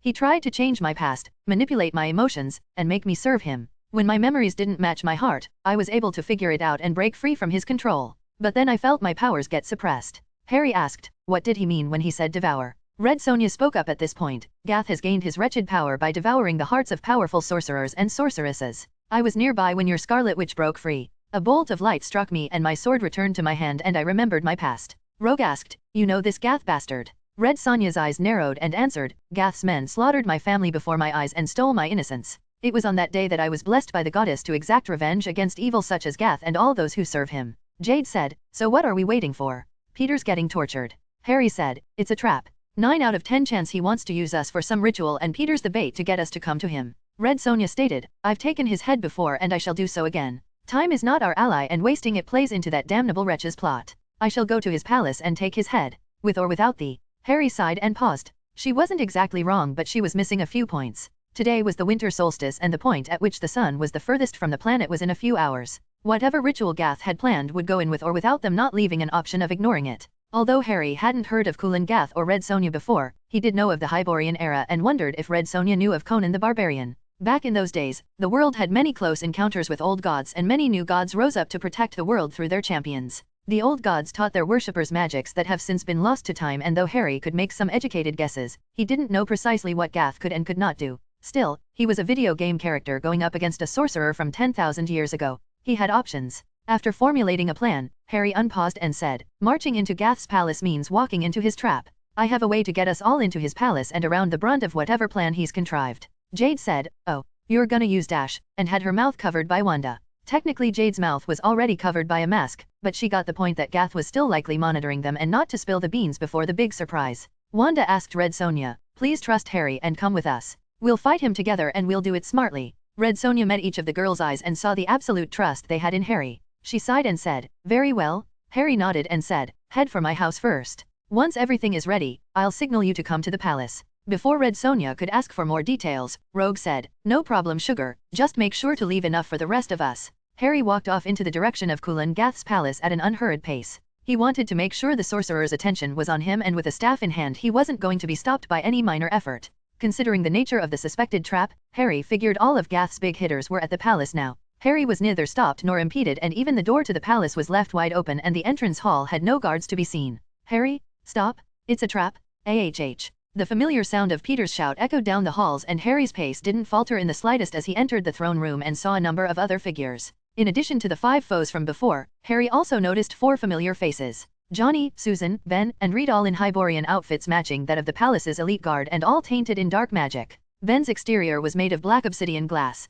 Johnny's flames contained a hint of darkness. Reed looked like a spaghetti man and Susan looked mostly normal, though was in a sexy outfit, hidden invisibly in the corner. Moreover, each and everyone seemed to have been given some mystic buffs that would prevent them from getting magically stunned again. Peter was still in his suit, but the hands and feet had been punctured and he was hung on a cross, unconscious and unmoving. Harry didn't look at him and asked aloud, why would Reed work for someone stupider than he is? Gath laughed from his throne and answered, the master spell combined with some flesh crafting does wonders. I'd love to turn that man spider into his namesake, but the suit he wears prevents his flesh from being crafted. Did you make it? And yet you stand before me unarmored? I will enjoy tormenting you for ages to come. Harry looked unconcerned at the threat despite being completely surrounded and said, you probably just want to sacrifice us for something, right? What is it? An offering to summon an old god? Strengthening yourself? Strengthening your spells? Gath's eye twitched a bit at that. Harry smiled and said, you want to strengthen your spell? Let me guess, if you get enough power, you can spread that master spell you spoke of to every corner of the globe and rule the world. Am I close?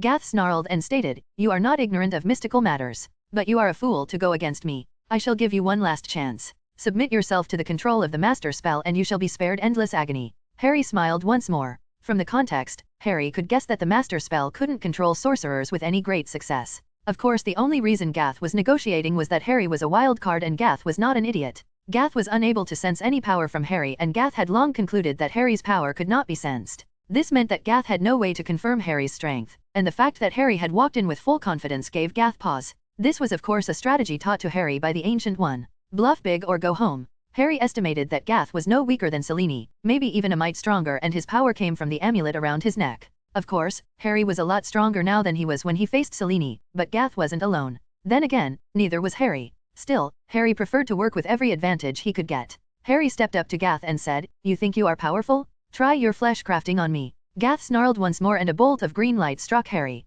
Flesh manipulation failed due to Obscurus' body. Harry was of course completely unharmed. Harry didn't have flesh and any spell that could control or shift it would have no effect. Harry said, that tickled. Gath was smashing his teeth together and Harry decided to end it. He charged his body to saturation with energy, something Gath couldn't feel despite being in the same room, and Harry stepped forward. Harry said, "Now, it's time dash," and Harry exploded in a shower of blood, flesh, and gore all over the throne room. Harry quickly respawned back in his room at a lower level and went downstairs to confirm the girls plus Red Sonja were waiting. Harry said, "All right, it's time for a surprise attack." Harry then created a large portal and Harry and the girls rushed through into the throne room. Every one of the occupants were stunned silly. Harry could only laugh inwardly at that. So what if Gath spent a ridiculous amount of energy and magic making his minions resist stun magic? There are other ways to stun people. The moment Harry left the portal, he locked onto Susan and knocked her out using telepathy. He wouldn't have her creating force fields inside his girls' organs and inflating them to burst. Red Sonja and the girls charged Gath while the minions and the sorcerer himself were still reeling back from the fact that Harry just exploded and then moments later, returned through a portal.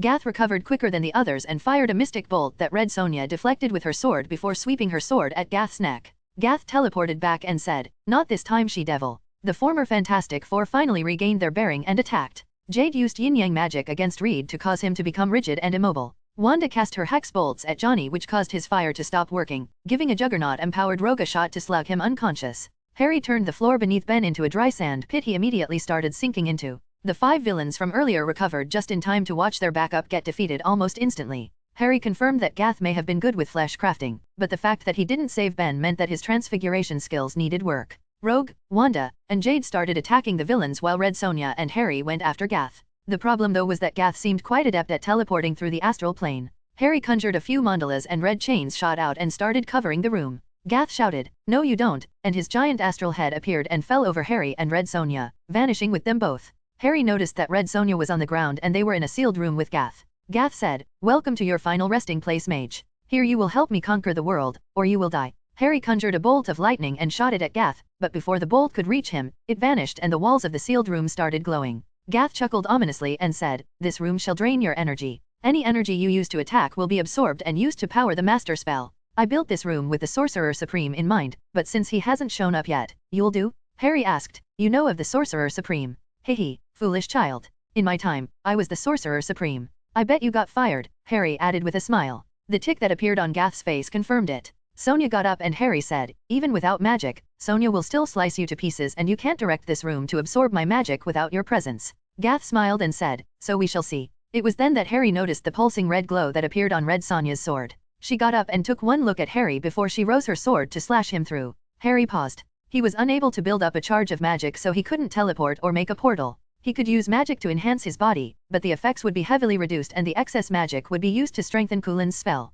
Although Harry's plan B took a lot into account, he didn't want to bet it would still work if this master spell got too powerful. He couldn't explode again, but he could use a load save to sacrifice another level to escape. Still doing so would leave Red Sonja at Gath's mercy, which wasn't an idea Harry liked. Thankfully, Gath's plan didn't take into account the fact that inventory doesn't require magic and enchanted gear can't have their magic absorbed by the formation Gath is using, or it would absorb the spell on Sonja's sword and free her from Gath's control. Harry unpaused and equipped a full set of armor and a heavily enchanted sword, much to Gath's shock. How is that possible? The enchanted armor and sword heavily boosted Harry's already impressive physical stats, and though Red Sonja's skill with a blade was better than anyone Harry had ever heard of, much less met, Harry was able to overpower her through straightforward strikes using power and force. Zero fanciness is the key. Their rapid-fire exchange of moves led Harry to believe Sonja had endless stamina, but that was nothing compared to a video game character. Harry allowed for a few exchange of blows, allowing Red Sonja to hit with debilitating strikes while Harry in exchange struck her with weakening blows using his armored forearms or the side of his sword.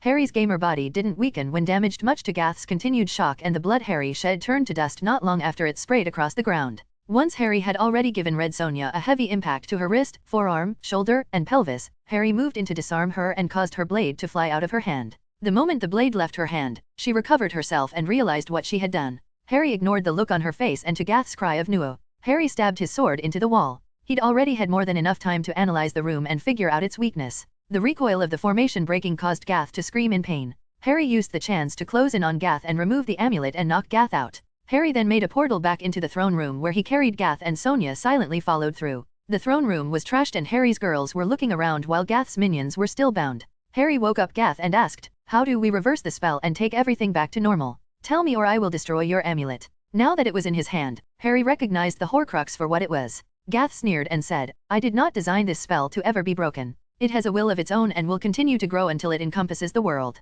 As for destroying my amulet, I'd like to see you try. My amulet is tied to the heart of the master spell. My will exists everywhere and destroying the amulet will, well, I don't have to tell you, do I?" Harry frowned when he confirmed through a few different means that Gath wasn't bluffing. So much for plan A. Harry shrugged and looked defeated and asked, "Then can you tell me how you did this? Who did you take over?" This was the reason Harry hadn't killed him after getting the amulet. Since it was a Horcrux, the person he was speaking to was someone flesh-crafted to look like Gath. The amulet was the real Gath. Gath preened at the look of defeat in Harry's eyes and said, "A security guard at the museum picked up my amulet a few hours ago. I took control of him and took his body for myself." Harry nodded. He did recall that the New York Museum of Natural History did have a new exhibit featuring some ancient relics archaeologists claimed predated modern history. Harry then knocked out Gath and made another portal to his house and the girls followed. Red Sonja gripped her sword tightly while looking at the unconscious Gath, but decided to ignore it and entered the portal. She wanted to see what Harry would do with the amulet. Harry didn't know if he should be surprised Red Sonja followed them through.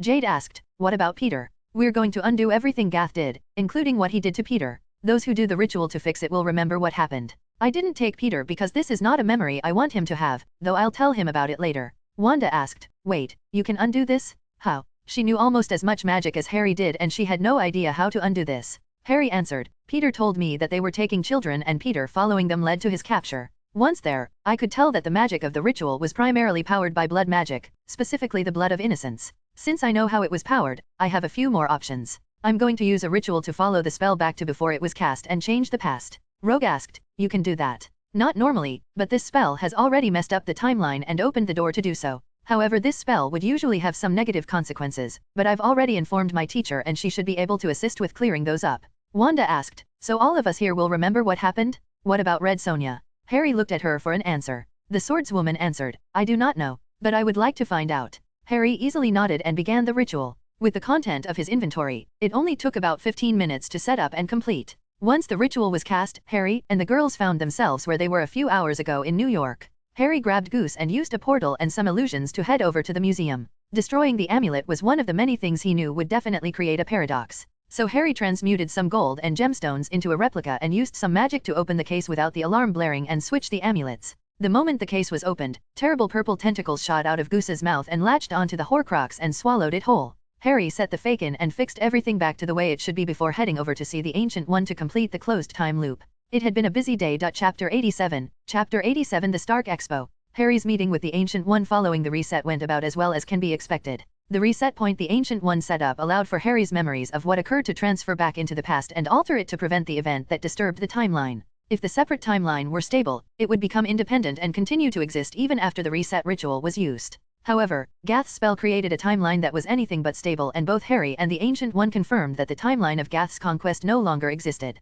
What Harry found odd was that after finishing everything, the Ancient One said, "There used to be a third party that took care of matters such as this, but I have not noticed their presence in this timeline since a year before I met you, when you returned from the Great Beyond." Harry wondered what that meant and figured he'd find out eventually. It also however meant that whoever usually cleans up messes like this could not be counted on at the moment. The spring semester brought two large and welcome changes to Harry's life of late. The first was that sometime after March, Jean had used her intergalactic portkaya and returned home after busting the last planet on her list. Sure, there were many other planets in need of pruning, but none of them were so bad as to absolutely necessitate a good burn for at least a decade or two, giving Jean time to get more used to her powers. Once Jean had better control, she could use more of the Phoenix's powers without losing herself, and maybe one day teleport to a planet and remove it and teleport home afterwards. The second and larger change was the addition of a new housemate. Mary Jane Watson showed up a day after Jean returned and was welcomed by Jean into the fold while a rather confused Harry watched. MJ elaborated that during the conquest of Gath, the piece of chaos magic which awoke Red Sonja had struck her.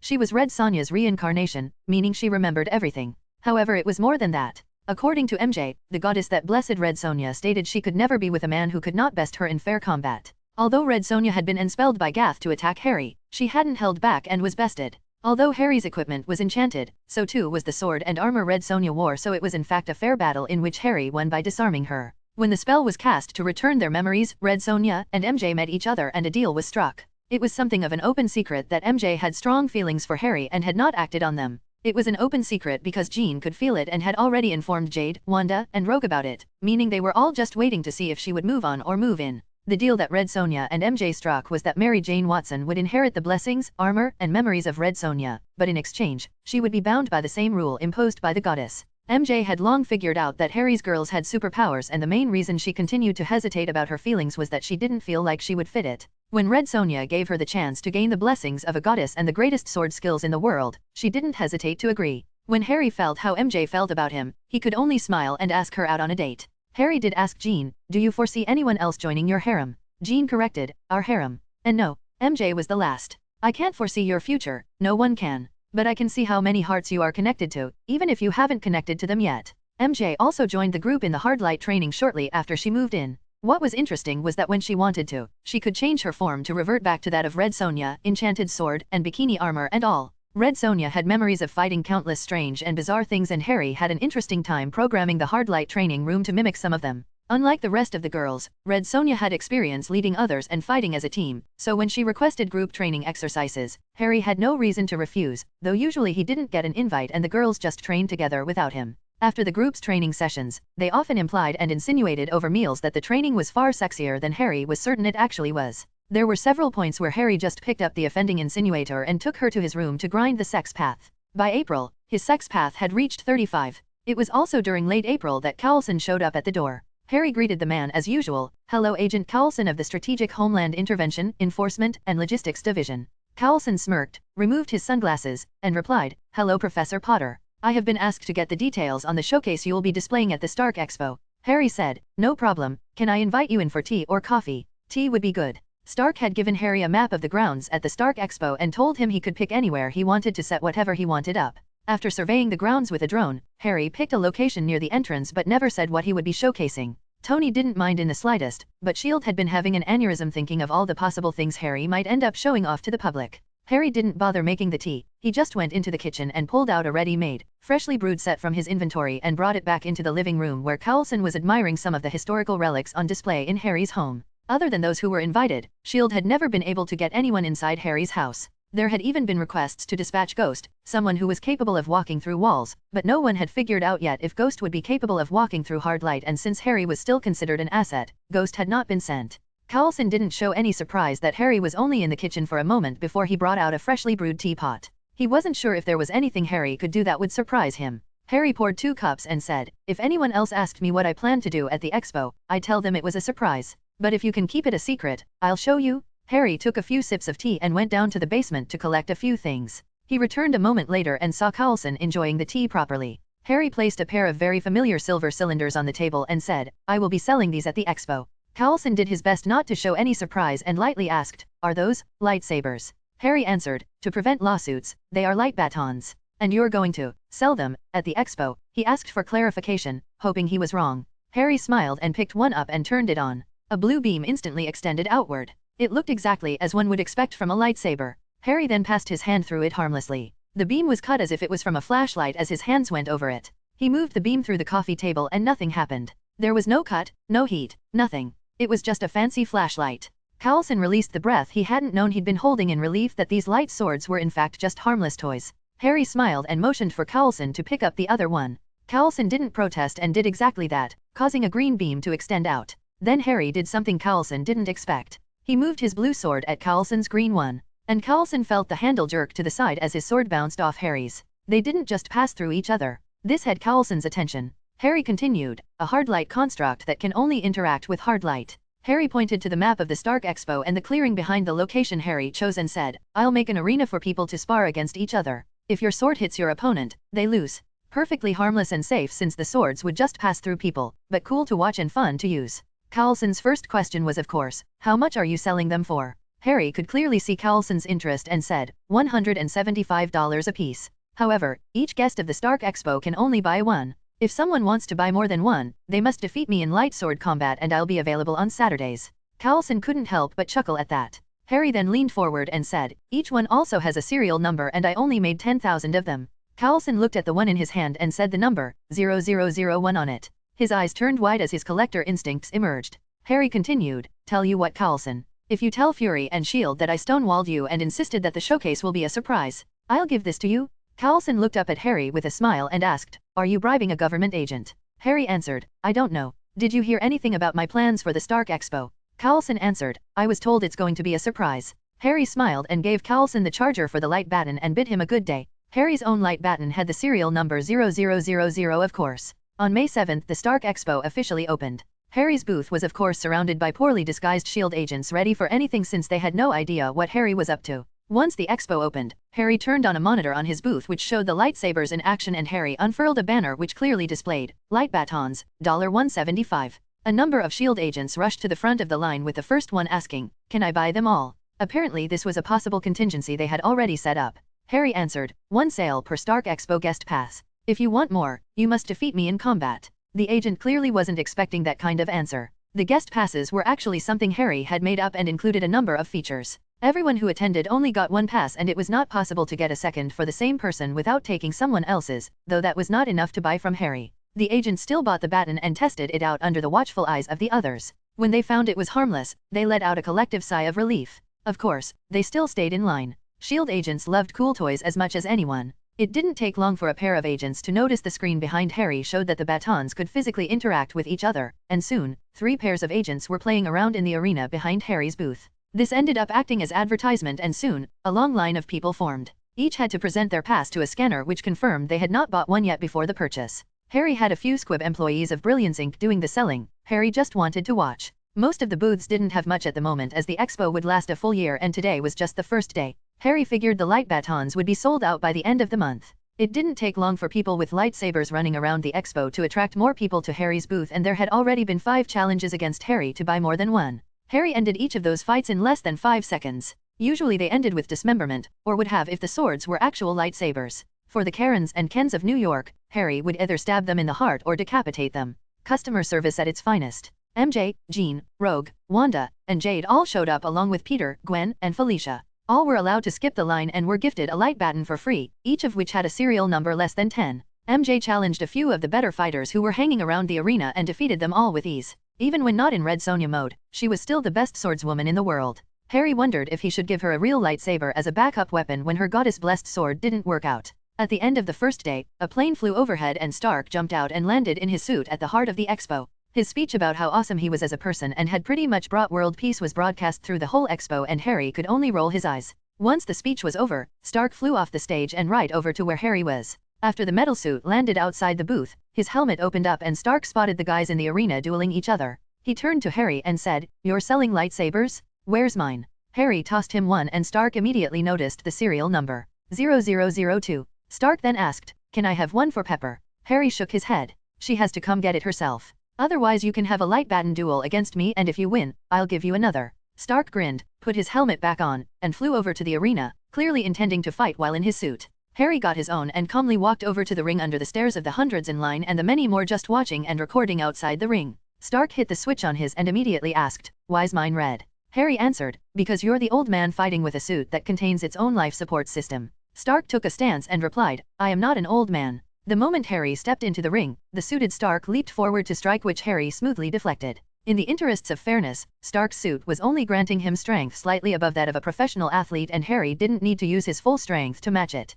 Stark knew of course that Harry could go much stronger and faster, but also knew that he wouldn't in public so he could only try to beat him with skill. Although the hard light batons could not pass through each other, they were still frictionless, meaning it wasn't difficult to force a glazing blow to slide off. Harry knew that Stark would use his computers so he went easy on his at first so Stark's systems could generate a fighting style and give Harry a challenge. Stark wouldn't use them to fight for him, but they would assist in his movements in a similar way that Harry's path system auto-corrected his movements. It took less than a minute for Stark's system to figure out a proper dueling pattern and after a minute they were exchanging over a dozen blows every 5 or so seconds. Stark still had the advantage of his suit's weight which granted him a stronger stance, but Harry was faster overall and could strafe side to side with greater ease. At some point Stark's computer reached the limit of predicting Harry's strikes and responding with the chosen parameters.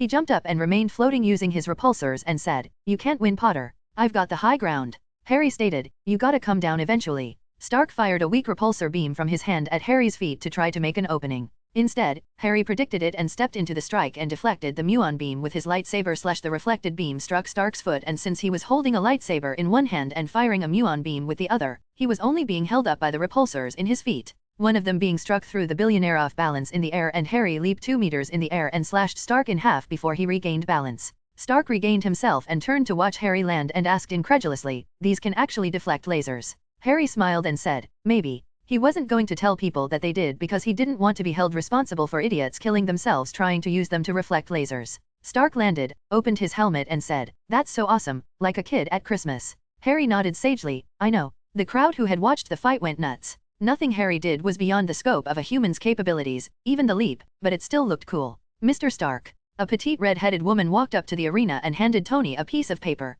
Harry asked, "Does she want an autograph?" Stark's eyebrows rose in surprise and he stated, "I'm being summoned to court." Harry took the paper and saw it was a summons to the Armed Service Committee's Weaponized Suit Defense Program hearings chaired by Senator Stern. According to the summons, Stark had to be in DC the next day. Harry thought it looked fun and asked, "Can I go?" Stark took back the paper and said, "Race you," before flying over to the parking lot to find his car. Harry ran out the gate towards the parking lot, and when he found an area without cameras or witnesses, he pulled out something from his inventory which transformed into a car. He'd registered it already and it was street legal. It was something he built after getting his license since other cars didn't interest him. About an hour later, Harry passed Stark's car on the highway and waved politely while speeding ahead. Stark's car used satellites to determine the position of all cars and cameras and cops in an area so he wouldn't get pulled over. Harry didn't need satellites when he had invisible drones which could move faster than the speed of sound. He could even disable the cell phone cameras of those he passed to ensure there was no evidence of him speeding, and his car could make turns and cuts unlike anything else on the road. Not long after passing Stark, Harry got a call from said billionaire asking, "The hell kind of engine you got under there?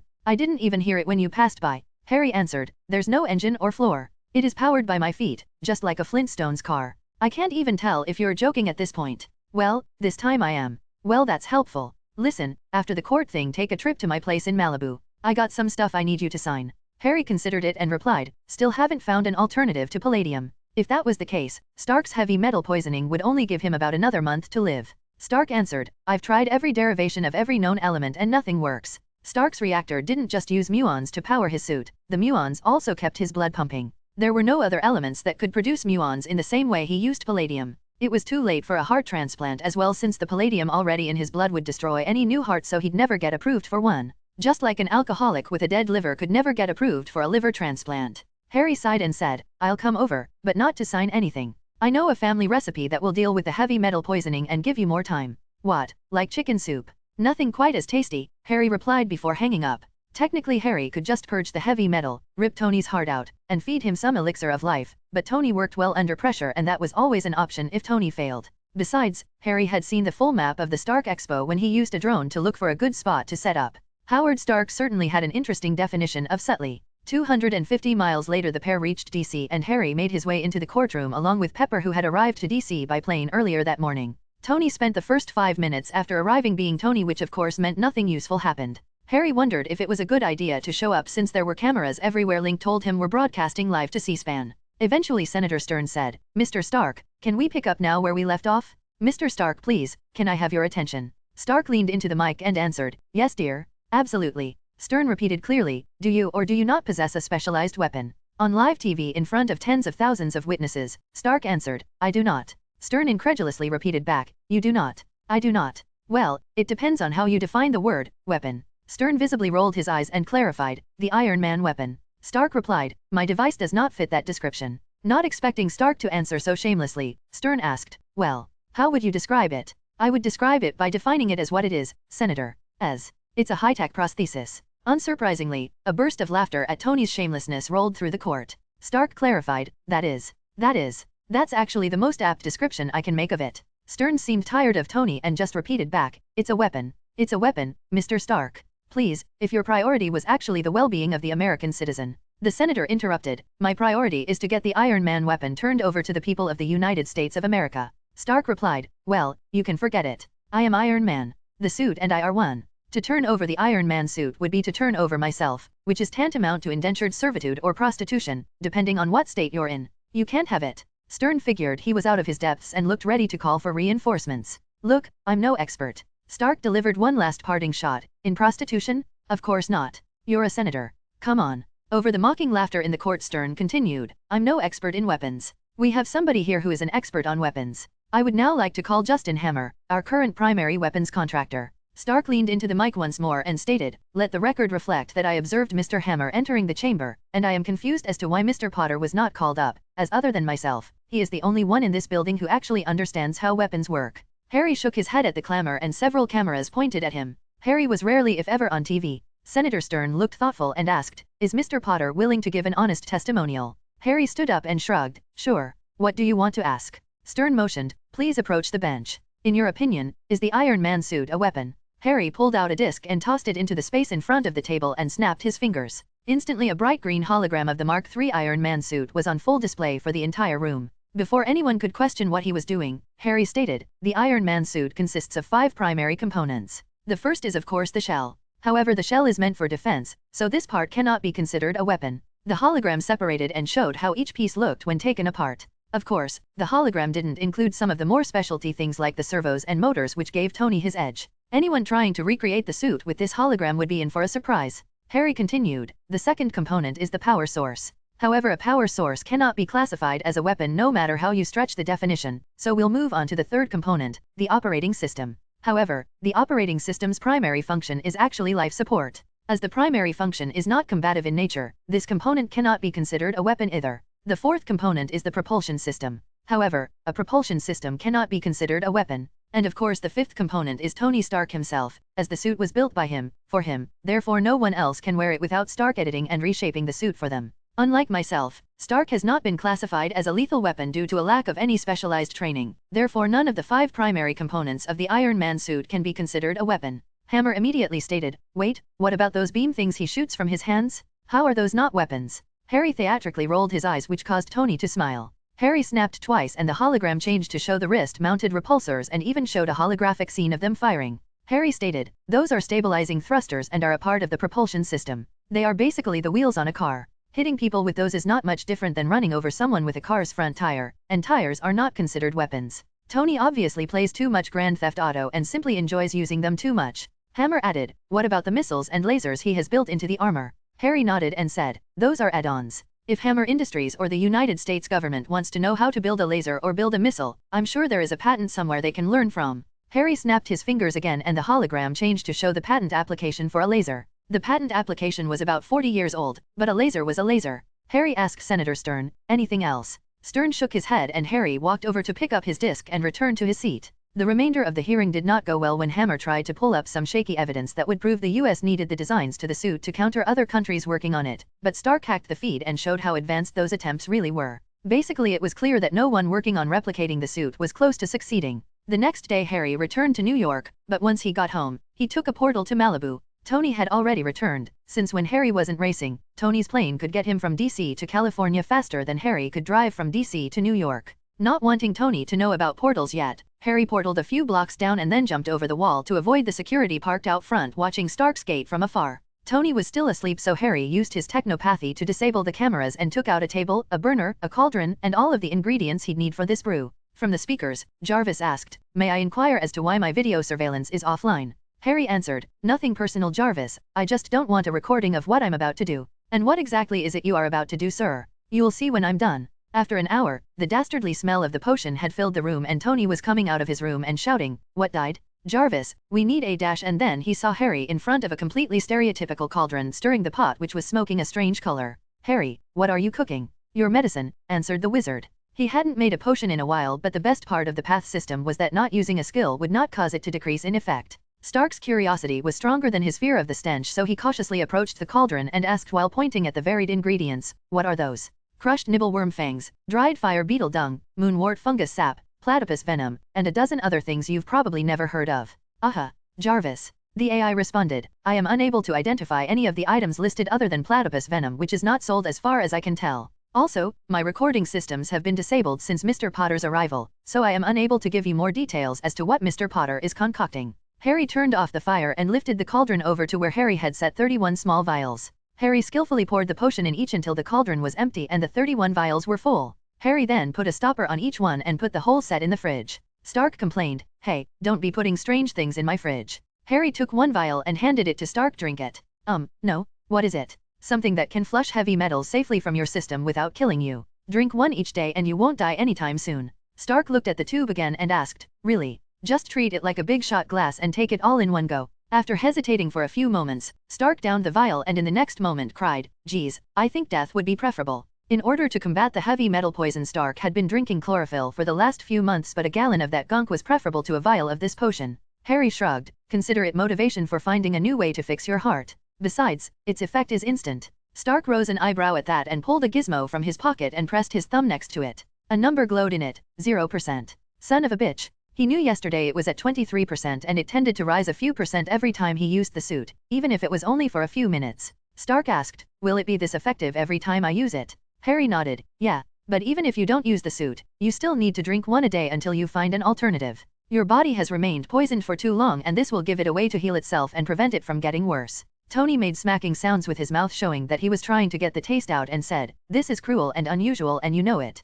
Besides, there isn't anything else, I've checked everything. None of your metagems can generate muons, so unless you're holding out on me, I've got nothing." Harry confirmed, "None of my metagems, even the ones I haven't made yet, can generate muons. But you don't need me. From what I understand your father already made what you're looking for." "Wait, really? How do you know?" Harry smiled, "I'll tell you exactly what it is if you let Brilliance Inc. have the rights to it." Stark blinked at that and said, "Oh no. If my old man figured it out, I'll figure it out. I'm not letting you have my legacy." Harry laughed and started putting his equipment into an expanded bag. Tony watched bug-eyed as Harry shoved several cubic meters worth of equipment into a bag Harry then placed on his waist. "Can I have one?" Harry answered, "If you behave I'll think about it," and headed for the back door. Tony didn't see him off, he was too busy thinking over what Harry said. He knew he wasn't going to die now and Harry pretty much confirmed what he was looking for existed somewhere he could find it. Now he just had to figure out where. Chapter 88 Whiplash. 2 weeks after the opening of the Stark Expo, Harry had gotten another invite to Stark's Malibu home.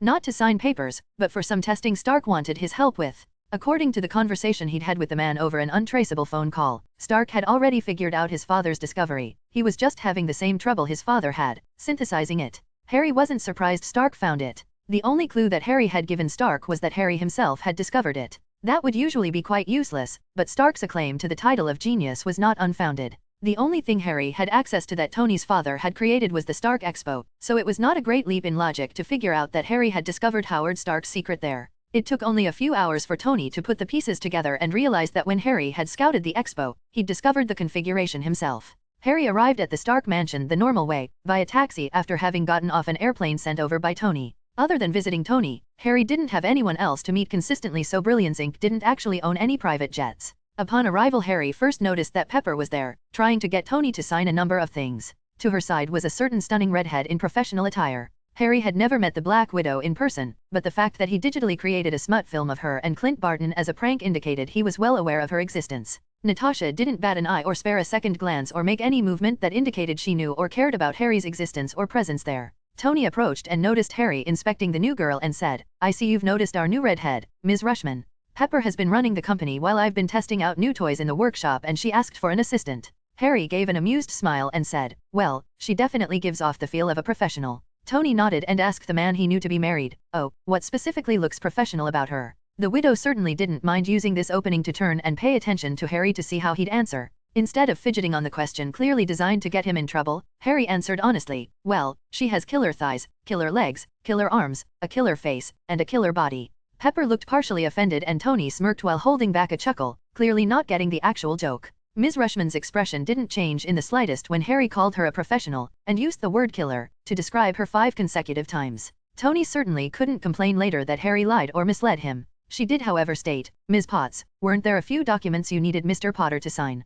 Pepper blinked and replied, "Oh, right, give me a minute to print them out. Harry, I need your signature on the approval of some new constructions," she stated while walking away. Tony went downstairs to prepare a few things before he invited Harry down. Harry himself approached Ms. Rushman's side and said in a low voice, "I've taken care of Stark's health issues in the short term. To deal with it in the long term, he needs access to his father's research, which is probably in a shield warehouse somewhere." Rather than remain silent, Natasha asked in the same low tone, "And how exactly did you find a short-term counter to long-term palladium poisoning?" Harry answered nonchalantly, "Oh, you know, big cauldron, full moon, nude eyes, frog warts, bat wings, dog hair, old family recipe." Fury knows the family I'm talking about. Natasha scoffed at that, which made Harry smile. Fury was allowed to know about magicals and Harry wouldn't be surprised if Coulson knew as well, but Harry certainly wouldn't actively tell someone who didn't know. He'd rather lay on a pile of hints and let them figure it out themselves. Moments later Pepper returned with some forms. She was so used to dealing with Tony that instead of handing him the papers, she started explaining what each was as if she was speaking to a child. Harry simply said, "Ms. Potts, I'm a speed reader. You can just give me the papers." Pepper realized what she had done and said, "Huh? Oh, yeah, sorry." Harry took the papers when offered and replied, "It's fine. I understand it's probably a habit at this point." Harry really was a speed reader, but he still paused and went over every page in detail before unpausing and turning the page. In only a few seconds he'd read everything and pulled out a pen to sign in all the right places. These papers weren't actually needed now, but were things Pepper would need him to sign eventually, and getting it out of the way now would save a lot of time. Mostly it contained the various permissions for the construction of new factories where joint projects would be manufactured. Tony finished his prep work downstairs and invited Harry down, which for Pepper meant that nothing productive would be done in the mansion for a few hours, so she left with Ms. Rushman and headed back to Stark's main office to get some real work done. Harry was brought down to the workshop and shown a table with a hot rod red suitcase. Tony looked pleased with himself and asked, "Well, what do you think?" Harry took a moment to analyze it. Technopathy was just one skill of technomancy, which was the perk he'd gotten from killing Apocalypse. Technomancy itself was basically the ability to create, fix, and manipulate technology using energy and the mind, and was considered a branch of sorcery. As long as a machine was not magically shielded or had built-in magics, Harry could directly control many forms of technology. Using a few technomancer spells, Harry could get the details on many forms of technology without having to put them into his inventory. Harry's response to the suitcase was, "Sporty. Did you want me to trick it out or something?" Tony shook his head. "No. My palladium core can't support your metagems without burning itself out way too fast. Your gunk juice may be supporting my life, but it's destroying my taste buds, and I really don't want to have to drink more than I have to." Harry knew Tony wasn't wrong. Most things had a trade-off, and Tony learned through a number of prototypes that active use of metagems was ridiculously energy-intensive, and the things were way too fragile to support any reliable permanent enhancements to a suit. At the moment the best he could do was use them in some one-off gadgets, but according to his deal with Harry, any such gadget could only be defensive in nature. Harry just didn't want to bring attention to the destructive capabilities of metagems just yet, and Tony respected that. Tony put the suitcase on the ground and opened it up. Two sockets rose from the interior, which Tony placed his hands in and used them to pull up the exoskeleton, which latched onto him and unfolded into an armor plating. The original suitcase exterior unfolded and shifted, becoming a chest plate which extended the remainder of the armor over the exoskeleton until Tony was fully encased. Through the armor speaker Tony stated, "I present to you, the Mark V." Harry rolled his eyes and replied, "Needs to be flashier. That way people will be distracted from shooting you during the time it takes to put it on." Tony replied as if he completely missed the sarcasm, "You think?" Then he replied with his own, "Maybe I should add some neon lights, dance music, and a pop-out disco ball? Oh, and fireworks." Harry added, "Don't forget the glitter bombs. Very deadly. No one can take someone covered in glitter seriously, and since it is impossible to get off your clothes easily, a well-timed glitter bomb can dispatch the strongest of foes." Tony shook his head again and said, "See, I still can't tell if you're being serious at this point. Really though, have you ever defeated someone with glitter?" "Not yet," he answered honestly. "In any case, it's shielded, right?" "Of course it is. What do you take me for?" "It's a triple-layered Faraday cage so EMPs or lightning won't fry the suit or kill me." Harry smiled. "Well then, time for a test run." An hour later, Harry had finished repairing Tony's suit after spending 20 minutes peeling it off him after having spent 10 minutes kicking his ass. The suit greatly enhanced Tony's strength and coordination, but had weaknesses Harry didn't mind revealing. This was the main reason Tony had called Harry in the first place. He wanted a second opinion and a safe way to test the limits of the suit against someone who Tony, at least suspected, could probably bring him back from the dead if something terrible happened. The Mark V wasn't a bad design overall, but it only had Tony's repulsors for offense, and against Harry they were almost useless. At the Senate hearing, Harry told everyone the repulsors were not a weapon, and Harry did not feel he lied. They were basically the wheels of a car. Using them to attack was possible, but anyone with the smallest amount of training could tell where the beams would fire, since Tony's arm position telegraphed the aim, and the charging sound that came before each shot informed someone of when the beams would be fired. Sure, you had to be fast enough to move out of the way, but to those who were, Tony's repulsors were not a threat. Still, the system got the combat data it needed. Tony knew how much damage the suit could dish out, how much it could take, what its biggest limits were, and where its strength lied. While Harry was repairing the suit and Tony was going over the data, the latter said, "Hey, I wanted to invite you and your wife to Monaco the day after tomorrow." Although Harry had told Stark he was married, he had yet to mention the number. Smiling at the thought of seeing Stark's face, Harry checked his phone and said, "You mean for the Monaco race?" "Sure, we can be there. You gonna drive?" Tony looked like he was considering it and answered, "Don't know. Stark International sponsors a driver every year, so I do have a car there." "What about you?" Harry shook his head. Brilliance Inc. doesn't spend that much on advertising outside of cyberspace. The pair went over the details and Harry was thoughtful enough to bring up a few other points Tony was overlooking before he headed out. After returning to New York, Harry and the girls packed their things and got on another Stark jet to Monaco. None of the employees questioned why Harry brought 5 women instead of 1. Harry wasn't sure why Stark didn't fly with them in the same jet since they were his jets and they would be there at the same time, but Harry figured that trying to guess the mind of a guy who was born rich was pointless. MJ was joining them, of course. Previously she had been living with her aunt as Peter's neighbor, but after she started dating Harry, MJ convinced her aunt to let her move out. Of course, Anna Watson was under the impression her niece had moved into an all-girls boarding house that came with a scholarship she had won. Like Jade, it would take a bit of time before she would decide to break the news to her family that she was joining a harem. The jet was well staffed and for a transatlantic flight, it was quite a short trip. Jade helped pass the time by giving examples of all the horrid ways she and her uncle Jackie had to travel across the world looking for antiques and magic artifacts while she was growing up. She swore she would never again ride a truck carrying yaks for as long as she lived. A limo was waiting at the airport to take them to a hotel where they could shower, change, and get ready for the gala they were heading towards at the racetrack. Before heading out, Harry offered everyone a piece of jewelry enchanted with a week notice me not. This was, technically, the first public outing Harry was taking his girls and it would certainly be filled with reporters and cameras. Jade, Wanda, Rogue, and MJ took a piece but Jean did not. Wanda and Rogue did not particularly enjoy being stared at and Jade and MJ didn't want the fact that they were in a harem broadcast on TV just yet, but Jean had no issues with either. Another limo ride and moments later Harry arrived at the building near the racetrack. It doubled as a restaurant and Harry got a table for himself that had room for everyone and a few extras. Before ordering anything, Harry sent a message to Pepper to bring Tony over. It didn't take long for the billionaire to be dragged over by his assistant and his assistant's assistant. When Tony noticed Harry sitting at a table with not 1, but 5 women, he did 2 double takes. Harry smiled and introduced them. Tony, Pepper. This is Jean, Wanda, and Rogue, my wives. Here we also have Jade and Mary Jane, my girlfriends. Tony's face changed a half-dozen times as he tried to process the litany of strange emotions he was feeling but then quickly pointed out, I'm at least 99% sure the last time I checked, polygamy was still illegal. Pepper gave Tony a half-glare and asked in a low tone, and when exactly was the last time you checked? Tony chuckled nervously and Harry just answered, well the wedding wasn't in the US and not officially documented. At least when I'm doing my taxes, everyone is just my dependent. Once I turn 18, I'll be married on paper to Jean. Jade added, but we all still live together in Harry's house. Tony asked, you have a harem? Both awe and respect could be clearly seen in the playboy's eyes. Pepper pointed out in a concerned tone, but you're all so young. Rogue shrugged and answered for everyone, none of us gals have grown up in a typical fashion. I assure y'all we're far more mature than our looks give us credit for. Which was true. Jean was inheriting the powers and mind of the immortal Phoenix, Jade was digesting the knowledge of 1,000 past lives, Wanda and Rogue had 100 years of training, and even MJ had all of Red Sonja's memories.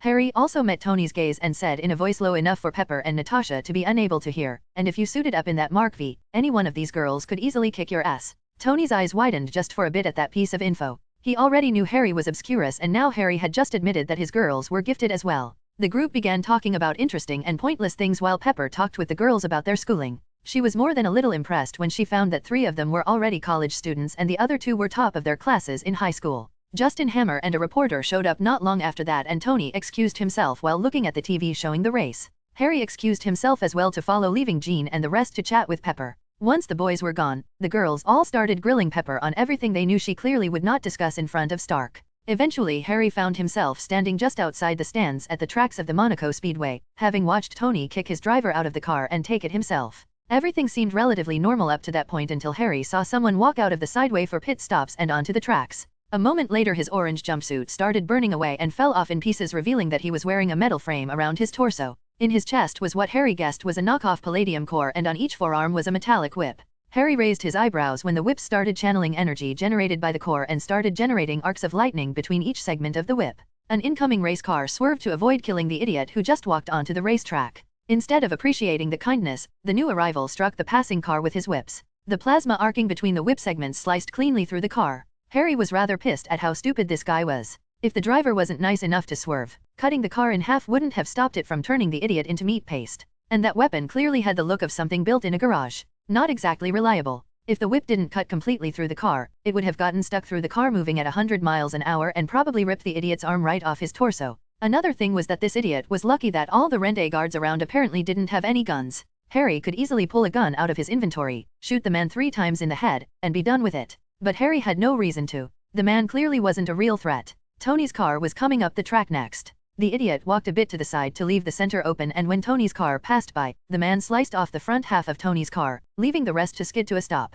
Harry doubted any of the drivers coming behind Tony would have the balls to run over the idiot, so Harry had one of the invisible drones flying around disable all the car's engines, preventing them from accelerating or doing anything besides coming to a stop. The drones were actually launched earlier by Link, who wanted to watch the race, and Harry rarely if ever refused the world's best assistant. Now he just had to debate on whether or not he should help Tony take care of the idiot. That question was quickly answered by a text from Jade telling Harry that Pepper left with a man who was holding a hot rod red suitcase. In other words, Tony had backup coming, so Harry just had to stall, and then he could let Tony play. The whip dude approached Tony's car and sliced off the driver's seat, but only then noticed that Tony had gotten out. Rather than run away, Tony had picked up a piece of scrap and snuck behind the idiot and bashed him in the back. Unfortunately, bashing someone wearing a torso frame was easier said than done. The whip guy sliced at Tony, making the latter step back and use the scrap he held as a shield, but it got cut away and fell to the ground and rolled to the side at the whip guy's next strike. Harry casually climbed and jumped the fence, and the whip guy started getting fancy with his attacks. Getting a little peeved, Harry picked up some debris and chucked it accurately at the back of the guy's head. He didn't want to pop the guy's skull like a water balloon, but Harry didn't like the fact that this guy had no head protection and still considered himself a threat. Dr. Octopus was twice the threat this guy was, and even he didn't do anything that might get him shot in the head. The whip guy staggered and turned back to see Harry smile and throw another piece of metal. The throw was fast and accurate. From his staggered position, the whip guy couldn't dodge easily, so he swung his whip forward to strike and slice away the projectile. Harry could swear he heard the man growl and run forward. Harry could just run away at this point, but plasma whips weren't a threat to him. When the idiot struck to slice Harry in half, Harry had already pulled out his light baton to deflect the strike. His hard light baton could in fact interact with multiple forms of energy depending on the setting, and he could change the settings on his whenever he wanted to. Of course, it was useless on physical matter, but those whips charged with plasma could interact with his baton. The bare-chested Russian looked shocked just for a moment before he reeled back and swung with both his arms at the same time from two directions. Harry leaned to the side to dodge one and used his lightsaber look-alike to deflect the other. The man's next attack had him step forward and strike. This time, at the moment Harry swung to deflect the strike, the whip changed its movement to wrap around the blade. The Russian then tried to pull the weapon out of Harry's hand, but Harry just toggled the blade off, causing the man to once more stagger back from pulling against nothing. What he did next surprised Harry enough to at least, a tiny bit, rethink the man's classification as an idiot. The man struck Harry once more but deactivated his plasma current mid-swing. Harry had to bend like a gymnast to dodge as the unchanged arced metal whip passed through his light baton without issue. Before the Russian could take advantage of this, he got run over by a black car being driven by Tony's driver, a man named Happy. Harry could also see Pepper in the back seat. Tony, who had recovered a bit, ran over to the car and opened the door, but Happy had just backed up so he could ram into the Russian again, making Tony have to move to follow the car door. Apparently, the Russian's metal frame was a full exosuit protecting the legs as well under his pants. That's the only reason Harry could think of as a reason why Happy's attempt at vehicular manslaughter failed. He was only out of it for a moment before he growled again and used his whip to slice through the door Tony was trying to open. Pepper seemed to start having a bit of a panic attack when the whip dude started attacking and wasn't throwing Tony the suitcase. The entire scene was somewhat embarrassing to watch. Still, Harry's turn was over. He used some psychokinesis to ensure when the whip struck the car, no one inside got hurt, and Harry leisurely walked back to give them some room. Eventually Tony got the suitcase and Harry counted off the 20 seconds it took for the suit to fully equip itself. Harry had no idea why, but the whip guy didn't attack the car or Tony during that time and just watched Tony use up nearly half a minute to suit up. The first thing Tony did when the suit was on, was charge up a muon pulse from his repulsor. Of course, this meant he raised his hand, stood still, and waited half a second for it to charge while within the whip's range. This time, the whip guy did not just stand still and watch, he swung out and struck Tony's hand, damaging the repulsor, preventing it from firing. The man deflected the repulsor blast from Stark's other hand with a swing of his whips, showing Tony that his telegraphed blasts aren't gonna do much. As this was the second time in 3 days for this to have happened, he already had a plan. He fired off another blast which the whip guy deflected again, but this time Stark also leaned forward and used his forward repulsors from his feet to launch himself forward in a massive shoulder tackle. The whip user countered by throwing his whips forward to entangle Tony, but the suit charged through without pause. Iron Man crashed into the Russian like a battering ram, but since the whips were tied to the mech frame he had, and Tony was still entangled in the whips, the Russian wasn't thrown forward. The frame also seemed to protect the man a bit, but not much. Tony was covered in plasma-charged whips, but since his suit was a Faraday cage, it didn't burn through and could sustain the damage for some time. Tony used the fact that he was up close to his advantage and slugged the man's unprotected gut, causing him to almost lose consciousness, giving Tony the chance to rip off the man's arc reactor core. Harry figured the fight was over and walked over to help Pepper out of the damaged car. For some reason, only after the fight ended did a half-dozen guards in full body armor holding AK-47s come out from behind the gate and restrain the Russian. The man spit some blood and shouted, even with help, you still lose. Harry had an idea he knew what the man was referring to, but it was irrelevant. The following media storm did a number of things, the least surprising of which was that Harry found out the last of his stock of light batons at the expo had been sold out. That meant 10,000 people had gotten a ticket for the expo and stood in line to get one in just a little over 2 weeks. Harry wondered how many would try to open them up to tweak or modify them. Each had a spell which would destroy the metagem which made it work if opened up, and just to be spiteful, the only way to open them required destroying the label which had the serial number engraved onto it. Since they were collectibles, the value would plummet if the serial number engraving was damaged, so anyone willing to break it must be willing to lose everything. Besides climbing over the fence, nothing Harry did was illegal since, for some reason, the other race cars never got close, so Harry wasn't charged with endangering them by getting close during a race. His light baton couldn't even be called a weapon since on any setting it was unable to damage property or people. Tony, Pepper, and Happy were on a plane back to LA, and Harry and his girls were on a plane back to New York a few hours later. During the ride, Tony called Harry to discuss the info he'd gotten out of the Russian. Harry's response was, if he has anything to do with your arc reactor, then his name is probably in your father's notes for the creation of the reactor and that new element. Tony gave an exasperated sigh and replied, yeah, and I have no idea where those are. Harry answered back, I already contacted S.H.I.E.L.D. about that and they should have everything delivered to your place by the time you get back. Huh. Why didn't I think of that? Dementia. It's common among the elderly. I'll ask Pepper to start looking into retirement homes. I'm not an old man, I'm only 40. Harry could swear he heard in the background Pepper correct to 41, which is still more than double my age, so dash. Tony interrupted, I mean under that logic even Pepper is out. Sorry, never mind then. Harry chuckled and said, Tony, you should know that all women stop aging at 18, 21, and 25. That doesn't make any sense. Which is why you're still single at 40 and I have a harem.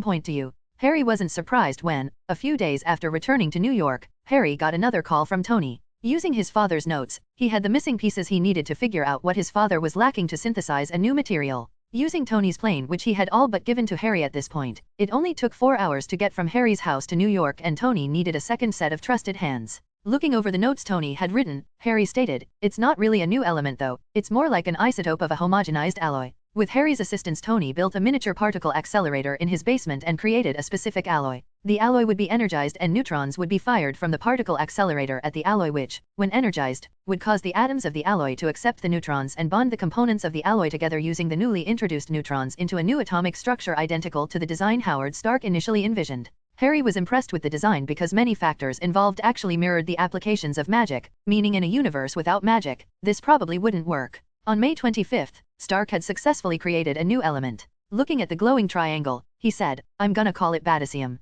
Harry rolled his eyes and said, since it was technically created by you and your father, why not call it Starkanium to honor his memory? Tony considered it and answered back, no, I'm still calling it Batasium. Harry shook his head and took out a bunch of metagems. Well then, let's see how badass it really is. For the next 2 days, the pair of geniuses played with the new power source and determined how it would react to everything they could think of. Similar to palladium, Batasium could be used to generate muons, but it could do so much more than that. There were no issues replacing the arc reactor with the new one, and they confirmed that it could pump Tony's blood without any ill side effects and was in fact far better than the old one at doing so. What was interesting was not that the element generated muons, but from what they could tell, that it generated a form of energy that could be converted into muons. According to Howard Stark's notes, this energy was an imitation of something he discovered while researching an object called the Tesseract. Even better, the energy could be converted into other things as well. Through some stress testing, the pair found that Batasium could also convert other forms of energy into this Tesseract energy and store it for a brief period. Harry confirmed that even the chaos energy of wizard magic could be absorbed, meaning something powered by this reactor would have a base resistance to magic. This pleased Harry.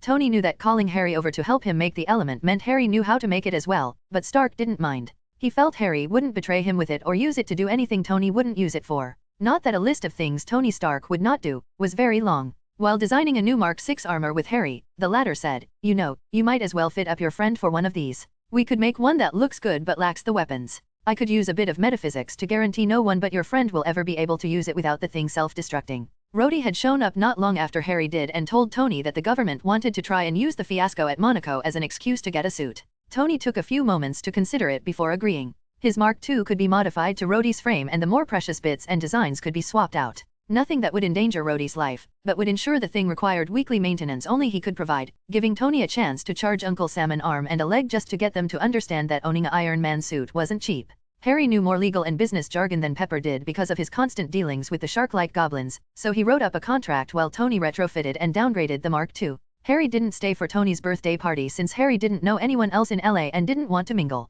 During his birthday, Tony gifted the Mark II to Rhodey and gave him 3 copies of the legal papers that came with it. Harry had also sneakily acquired a bit of the man's blood to create a magical biometric lock which would prevent the suit from working if Rhodey wasn't in it. Even if the OS was replaced entirely, the suit still wouldn't allow for anyone but Rhodey to use it. Rhodey also knew that anytime the suit was to be refitted or upgraded, he was to remove the arc reactor to ensure the government did not get their hands on it. Considering he knew what could be done with it, the man had no problem agreeing to that. 2 days later Harry got an interesting notification from Link. A picture of a hammer was posted on Harry's Arcane Knowledge website. According to the post, it was in the middle of New Mexico and no one could move it. What made the post legitimate enough to be flagged was that for the last 24 hours around the same area prior to the hammer showing up, the weather had been rather anomalous. Harry was a bit curious, but he had to be at the expo and couldn't be seen leaving today. He'd check it out tomorrow. Later that evening, Harry got a call from Tony. Harry, you're still at the expo, right? Vanko is still alive, he's at Hammer Industries and plans to attack the expo. I'm on my way now. Harry answered back, gotcha. I'll close up shop and call our mutual friend. Sounds good. I'll be there shortly. Oh, and by the way, why didn't you just tell me my assistant was a spy? Harry chuckled and figured that Fury had probably paid a visit to Tony after the latter had given away a suit and wanted to know why. Because I've given Fury so much grief, that letting him see the look on your face when you realized you'd been duped will keep him off my back a bit while I do more things which give him a headache. Damn it, Potter, she was recording me and everything. Harry laughed and hung up, curious as to what price she'd ask for to let Harry see that video. Next he pulled up the schedule of today's events and noticed that Hammer Industries would have a showcase in a little while. Harry's stall had sold out of light batons but people could still fight using them in the arena next to the stall and Harry could still be challenged if someone wanted one. Harry had in fact been beaten 3 times. Once by someone who Harry was pretty sure was a mutant and twice by a man and woman Harry was 90% certain were members of the Hand. Though, those losses weren't from fatal blows, but small contact that Harry counted as a victory even though if it was a real blade, it wouldn't do more than draw a bit of blood. Still, they were good fights and enough of a challenge that Harry didn't mind giving them a light baton in any color they wanted with a serial number of XXX1, XXX2, and so on. To the groans of those playing in the arenas, Harry closed the stall, shut down the sparring space and sent everyone home. Harry then returned home as well before shifting into his Obscurus form and putting on his demon mask and taking a portal back to the expo. Link had pulled up the details of Vanko's death and determined that the prison was likely paid to release him and cover it up. Probably by Justin Hammer. While under a weak notice me not just to prevent people from staring, Harry walked into the building Justin Hammer was presenting from and stood in the back. The presentation was mostly Hammer being an idiot until he started showing off his Hammer drones. Harry figured that, considering how much of a pain in the ass they were likely to end up being, he should have called them Hammeroids. Next up came Rhodey in the Mark II which had clearly been completely refitted with weapons. Harry could only roll his eyes at the fact that they actually called it War Machine. The contract did give permission to install whatever they wanted into it as long as only Rhodey piloted it, but Harry regretted letting them name it something so crude. Only a few moments later, Tony showed up in what Harry recognized at the Mark VI. Tony tried to confront Justin Hammer about Vanko's location when War Machine's OS got overridden and every one of the Hammeroids started pointing their weapons at Tony. Tony flew up into the air and out of the building to ensure the drone's line of fire didn't hit the crowd behind him. This still led to the drones firing at the room, shattering the glass above and causing it to come crashing down. Harry paused. Pain in the ass indeed. Luckily it was safety glass which always shattered into tiny pieces so even though plenty of people got hit with glass fragments, no one had more than a few cuts. Since Harry wouldn't be needed to save their butts, he could do something useful. After a bit of planning, Harry unpaused and saw that War Machine and the Air Force drones were about to take flight. Rather than let the hacker do what he wanted, Harry charged his body with Dragon Chi and Red Energy and charged forward. He jumped and caught the ascending War Machine and used the momentum amplifying effects of Red Energy to toss the flying mech back to the ground directly at one of the army mechs. The Air Force Hammeroids continued chasing and firing at Tony but the others all turned simultaneously at Harry, acquiring a new target. From what Harry could tell using technopathy, War Machine's suit was being overridden and controlled in real time. The OS that was piloting the suit and the drones wasn't even in the building. Still, that wasn't much of a problem for Harry. He used only a moment to stick a small disc onto the suit Rhodey was trapped in and heard Rhodey shout, "He's targeting you, get out." Wait, what's happening? The lights on the suit went out for a moment before being restored. The disc shielded the suit from all forms of wireless communication, allowing the suit's original OS to restart. It would prevent Rhodey from talking to Tony through his radio, but would give the man full control over the suit once more. It was at this point all the drones still in the building started pointing at Harry and started firing. Harry was fully channeling Red Energy from Sidorak's Crimson Cosmos, granting him the defense of the Juggernaut. Bullets didn't do anything but annoy him, though the anti-air rifles on some of those drones did look more annoying than the others. Harry leapt at the closet drone and smashed it through like a sledgehammer through a styrofoam block. He smashed through the next by the time Rhodey was back up. Seeing that all the drones were being controlled and firing at the guy Rhodey knew saved Stark from the caves, Rhodey had no issue taking to the air and joining him in firing on the other drones. At this point, all the drones stopped firing at Harry and started running in random directions. A third of them took to the air and Rhodey followed while Harry ran after the ones still on the ground. The drones started releasing all their ordnance at everything they came across, trying to deal as much damage as possible. Thanks to Harry slowing them down at the beginning, most of the crowd had already gotten some distance from the building, but they were spreading out faster than Harry could destroy them. Harry tried to hack them using technomancy, but they'd already been put on autopilot and used a programming language Harry wasn't familiar with. Sure, he could figure it out if he took a minute to monitor it, but he didn't exactly have the time and he couldn't check such things while paused. Still, he could use technomancy to slow them down and mess with them. Breaking each wasn't an issue. Once the distance between them was getting a bit much, Harry whistled and called the hover bike he usually used when playing as Obscurus and proceeded to fly around, ramming through each of the drones he encountered. His ultimate broom could handle going dozens of times faster than the speed of sound, so ramming through some cheap prototype drones was an easy feat. Stark showed up a few minutes later, having destroyed all the Air Force drones that went after him. His Mark 6 was something the pair had been working on for a few days and used metagem systems for some of the neater functions, so dealing with the drones wasn't difficult. By the time War Machine, Iron Man, and Obscurus finished destroying the drones, they detected something new incoming. It was a hulking mech almost as big as the one the Mandarin was given by Obadiah. Unfortunately, the mech did not open its headpiece for Harry to have an opening to shoot him in the head. Instead, he made his identity known by releasing two giant whips which no longer had the look of something built in a garage. Tony stepped up and said, "I got this. Rhodey, cover fire from a distance. Obscurus, keep the guests safe." Vanko's mech swung its lightning-coated whip at Tony, who swiped his arm forward. The whip was cut through and it looked like a blade of light was coming from Tony's wrist. A coil of line built into the back of Vanko's suit spun to give more length to the cut whip and Vanko started swinging both with astonishing skill. Those observing from a distance would see what looked like a whirlpool of blue lightning. War Machine fired at Vanko using his minigun, but it did little to the armored mech and the missiles he tried to fire were intercepted by the storm of whirling lightning. Tony quickly calculated that the whip motion was increasing in speed and that letting him continue would be bad. Tony used a new system in his suit built from ruby metagems and his armor glowed red. He stepped into the storm and caught the whip. As if anticipating this, Vanko released yards of slack for the whip from the coiled line on his back and tossed it into the air where it coiled and looked like it would wrap around Tony. Another blade of light formed on Tony's foot and he backflipped while slicing all the lines in a flying kick. Rhodey used the opening to fire a tiny missile at Vanko. The missile bounced off the armor and sputtered and died. Everyone stopped to look at Rhodey, whose head fell in shame. Tony asked, "Hammer tech?" Rhodey answered, "Yeah." Tony jumped and started flying to the side to circle Vanko while getting closer. His suit glowed green for a moment as a metagem emerald was enabled and a half-dozen holograms of Iron Man formed around Vanko. They circled and got closer, forcing Vanko to twirl his whip around him to strike them all. The whip passed through each illusion, causing it to disperse, but none were the real Iron Man. Tony flew down from above using the opening Vanko gave by twirling his whips and used his light blade to pierce the arc reactor core in Vanko's suit. The suit lost power and collapsed. The headpiece somehow opened up and the Russian growled, "You still lose." The interior of the suit started glowing and Tony flew back. A moment later, it exploded with a force strong enough to shatter the windows of all the nearby buildings and vehicles. Tony landed next to Obscurus and asked, "What did he mean?" Harry answered, "He sent a signal before saying that. I'm guessing all the drones have bombs in them. Too bad I isolated this area from any transmissions. None of the bombs got that signal." Tony gave a relieved sigh and said, "Good, cause I think that last bomb gave me whiplash." Harry rolled his eyes and wondered how long Tony had been saving that one. Make. The day after his birthday, as Tony was finishing up the designs on the Mark 6, a certain bald eye patch-wearing spy walked into his workshop as if he owned the place. Tony wasn't proud to say he was so engrossed in his work he hadn't noticed the man approach, so the stern glare of reprimand at the home invader was a bit lacking. Tony stated, "Jarvis has been upgraded, how did you get in?" Fury smiled as another familiar face walked in from the side. Fury answered, "It helps to have someone on the inside." Tony's eye twitched a bit as he gave a weak glare to the beautiful redhead and flatly stated, "You're fired?" To which she replied, "You can't fire me. I work directly under Ms. Potts, so only she can do so. It's in my contract." Fury smiled at Tony's shock, and since he didn't mind kicking a man when he was down, he proudly gestured to his side, "Tony, I want you to meet Agent Romanoff." The latter used the opening to introduce herself. "I'm a SHIELD shadow. Once we knew you were ill, I was tasked to you by Director Fury." Tony stated, "I suggest you apologize." Romanoff smiled sweetly and asked, "For lying to you? But Mr. Potter told you exactly who I am when you asked."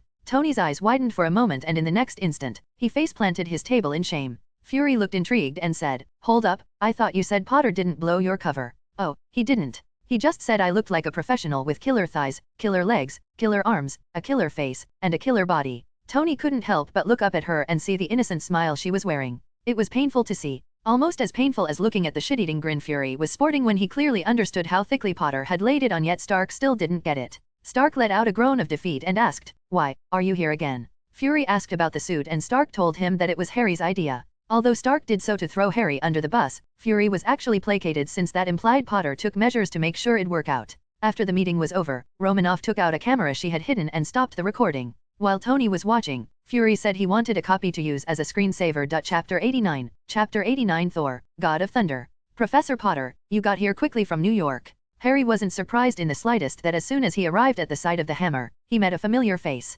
Hello again, Agent Coulson of the Strategic Homeland Intervention, Enforcement, and Logistics Division. Coulson smiled and shook his head. Harry always addressed him that way since the first time he introduced himself to Harry with that very generous title. Harry looked over to the site where the hammer was and watched as S.H.I.E.L.D. agents were finishing up creating a nice big dome over the whole thing. Harry stated, "I asked Obscurus for a ride since this seemed more than a little interesting. That was only slightly cheaper than taking a taxi from New York directly to New Mexico." "Yes, well, I suppose I'm not surprised you found out." S.H.I.E.L.D. had been actively removing any proof of this from the internet since they initially got involved, but they couldn't hack Arcane Knowledge, the website Harry set up in Camartage. The spell on the servers in that site would lead people to it who needed it while causing people who didn't need it to have difficulties finding it. Even if they did find it, Harry regularly updated the servers and they couldn't even be hacked using technomancy. Harry politely asked, "Can I see it?" Coulson internally sighed. The fact that Harry specifically said he used Obscurus to get there implied a very thin threat. Obscurus could still be around or Harry could call him again. Besides, they weren't having much luck with the object of unknown origin to begin with and Coulson was going to start making calls about it soon enough anyways. "All right. Follow me." Coulson picked up a radio and stated, bringing in one Professor Potter. Coulson just barely turned his head to the side to glance at something and Harry looked to see what it was. In the distance he spotted someone laying on top of one of the cranes used to set up the dome around the site. Harry waved in the direction of the guy he was pretty sure was looking at him through the scope of a sniper rifle. Coulson started heading forward and said, "That's someone who wants to meet you." "Oh? In a good way or a bad way?" Harry didn't feel like using a spell to check on who it was so he couldn't tell from that distance. "That depends. You did make a short film of him." "Ah, Mr. Barton. You don't suppose he'll forgive me for that little prank if I give him a light baton, would you?" "Perhaps," Coulson replied. During one of the times Pepper was at the expo, Natasha had cut in line and bought a red light baton for herself, but Barton never got the chance to before they sold out because he wasn't stationed anywhere close to New York during that period. Coulson knew that Clint had been rather depressed about that and really wanted one, but he wouldn't tell Harry that.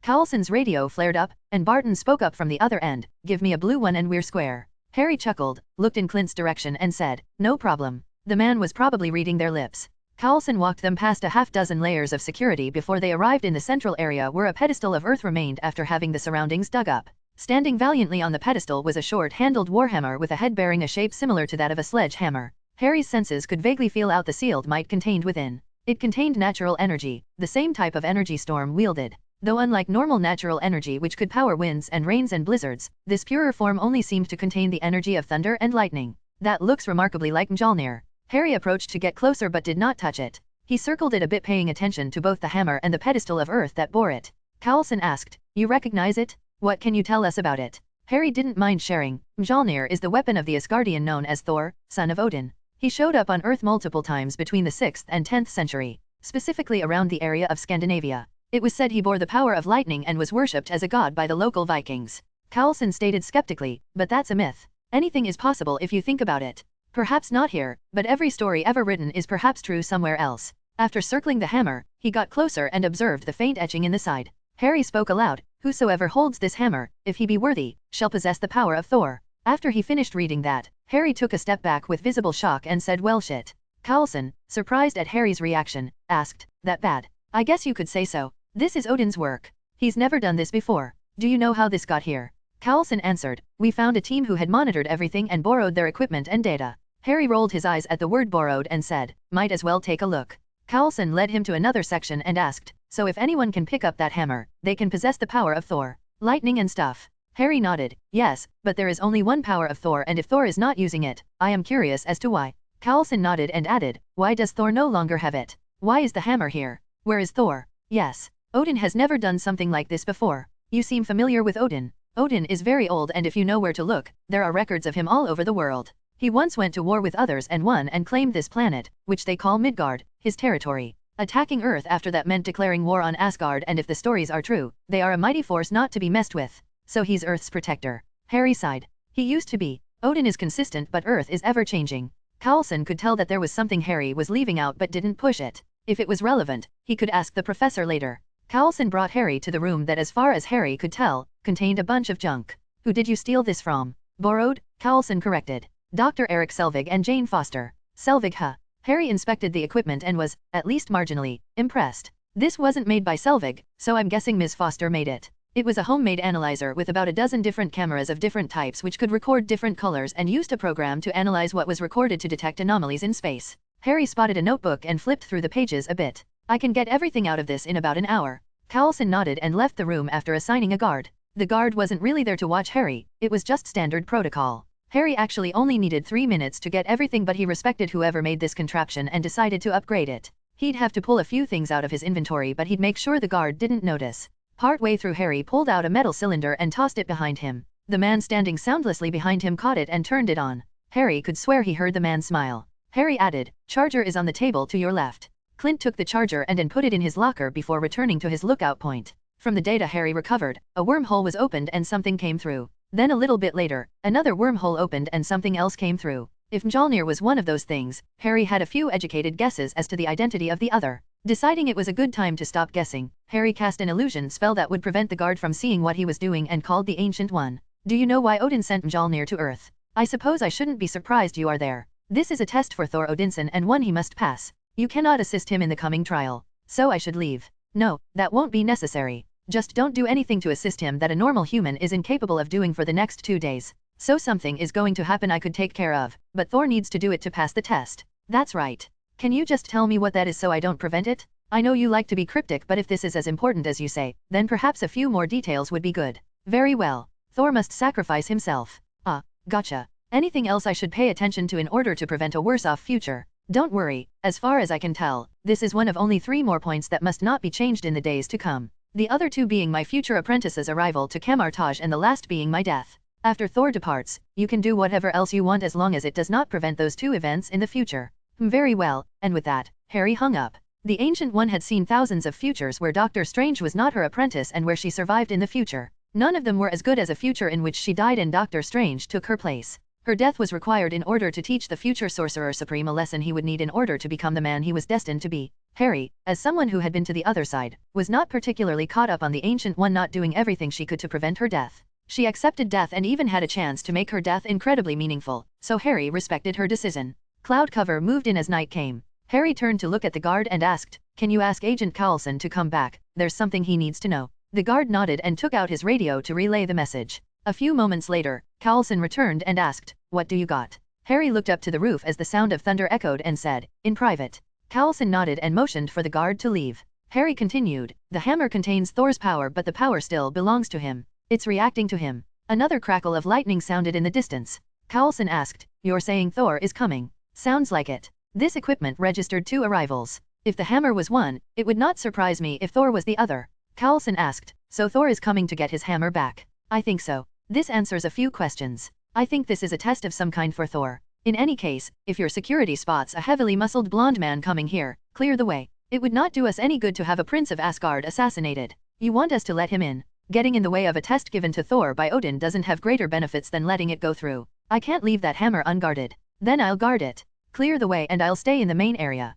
Carlson considered it for a few moments and nodded before leading Harry back to the main room. Carlson said, "I'm surprised you didn't try lifting it yourself." Harry figured everyone here, including Carlson, had probably tried. There is a man in Asgard capable of seeing and hearing things on other planets. I have no doubt he is keeping watch on this hammer and I don't want his attention on me just yet. You think you can lift it? Harry shrugged but didn't answer. Asgardian virtues were different than the virtues of the present. Phil Carlson may be a good man, but he did not embody all the Asgardian virtues. For example, if Carlson needed someone to do something and that person refused, Carlson had no problem blackmailing them, even if they were a good person who didn't deserve to be blackmailed. Harry considered him a quintessential Slytherin, which was one of the reasons he was a good agent. As for the question, Harry figured he might be able to lift it. Virtues in these days were a luxury of the strong. Few if any among the weak could afford to be virtuous, for they lacked the strength to protect whatever reason they chose to be virtuous. Harry was both strong and rich, so luxuries like virtues were things he could afford to possess. Still, Harry was invisible to clairvoyance and Heimdall was probably staring at this room wondering why Carlson was talking to himself. If Harry lifted the hammer, Heimdall would see the hammer lift up on its own and cause a few questions Harry didn't feel like answering. Harry got out a chair and a tablet and started reading in the room with the hammer. He sat behind the pedestal so that whoever entered could get to the hammer before getting to Harry, preventing any intruders from thinking of getting Harry before the hammer. The storm got worse and it started pouring rain. The sound of the deluge hid any tracks and traces, but Barton still spotted the blonde intruder and by Cowlson's order, they cleared the way for him to enter. Harry smiled a bit when he heard an ATV outside crash in the distance. Seemed Thor wasn't enough of a musclehead to try to break in without causing a distraction at least. Thor eventually entered and spotted both Harry and the hammer. Harry neither looked up nor got off his chair. He did however say aloud, "You know, I'm pretty sure this area is off limits." The muscle-bound blonde locked eyes on the hammer and said, "I'm just here to retrieve what's mine and I'll be on my way." Without looking up, Harry asked, "So rules don't apply to you, huh? If you can't prove it's yours, you're still trespassing." Thor ignored Harry and approached the pedestal. Sparks of electricity shot from the hammer to him, making Thor smile. His power wanted to return where it belonged. Thor grabbed the handle with an elated expression as he felt his power within. The moment he tried to lift it and felt its immovable weight, his expression dropped. Harry put down his tablet and stood up. Thor continued to struggle to lift the hammer and Harry started staring at him, making the Asgardian prince feel more and more awkward. Harry, having no problem adding salt to the wound, added, "You think someone who doesn't think the rules apply to him is worthy?" Thor turned, his despair turning to anger as he nearly shouted, "You know not of what you are speaking." Harry calmly replied, "There are some markings on the side. Read them." Thor frowned and took a look, noticing for the first time the sigil that had been added. His frown deepened in the next moment as he stared once more at his lifelong companion. After a few more moments, he released the handle. Harry then asked again, "So, what are you here for again?" Thor awkwardly turned to the side and sheepishly answered, "To recover a friend's property." "Your friend's name?" "Jane Foster and Eric Selvig." Harry nodded and said, "All right. Answer all my questions and I'll make sure Ms. Foster and Dr. Selvig gets everything back. Follow me." Thor, not expecting such a reply, was rather surprised and followed Harry back into a meeting room.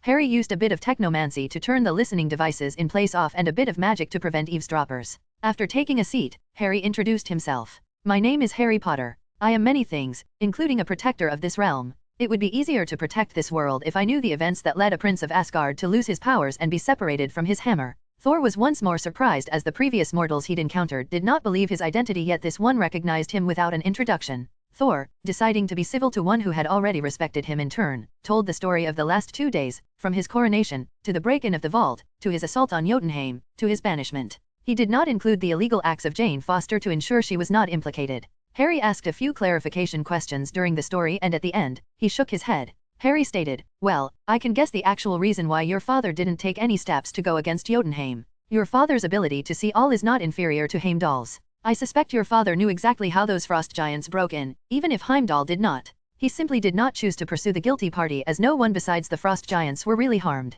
Thor asked, "Oh, and who would have reason to betray my kingdom that my father would not seek to punish? Considering the frost giants had no chance of success, you can't say the action was a betrayal of any sort. If anything." Harry smiled, "It was more of a prank. Who in Asgard is capable of pulling such a prank? Someone your father would not punish even if he found out." Thor's eyes widened in shock and realization. A moment later he closed his eyes, released a painful groan, and face-slammed the table. Harry chuckled and said, "I doubt he expected you to declare war because of a prank, but you did. I can't exactly fault your father for his decision in banishing you." In the next moment, someone Harry thought bore a remarkable resemblance to a sketch of D.B. Cooper, walked into the area. The man wore a suit and looked at Thor and asked, "Why are you in here talking to yourself?" Harry paused to take a moment and figure things out. He guessed that this was Loki. However, even though he looked like he was there and Harry felt his presence there, the man couldn't see Harry. And there were no other disturbances, so no one had recently showed up by wormhole. No, this man was a projection. A projection across worlds. Still, a projection was just an advanced form of clairvoyancy. Harry was invisible to clairvoyance. Harry unpaused and said quickly, "He can't see or hear me. Pretend you are alone." Thor looked up from the table rather confused and said, "I don't know what you are talking about. Why are you here?" Loki cast his eyes down and said in a somber voice, "Father is dead." Harry paused again and considered it. He then unpaused and quickly said, "Loki is definitely lying. Odin left spells over this planet which would change if he died." Thor's initial look of horror changed to one of confusion. He tried not to look into Harry's direction or ask for further confirmation. Harry then said, "If you want to get back at your brother a bit, follow my lead. First, pretend you believe him." Thor looks down to hide his face and compose himself. He asked slowly as if unbelievably sad, How did father die?" Loki, waiting for this moment, continued, "Your banishment and the threat of a new war. It was too much for him to bear." Thor looked up a bit but could only give Loki a strange look. Loki continued, "You mustn't blame yourself. I know you loved him. I tried to tell him so, but he wouldn't listen." Thor asked with a bit of hope in his voice, "Can I come home?" Loki shook his head, "The truce with Jotunheim is conditional upon your exile."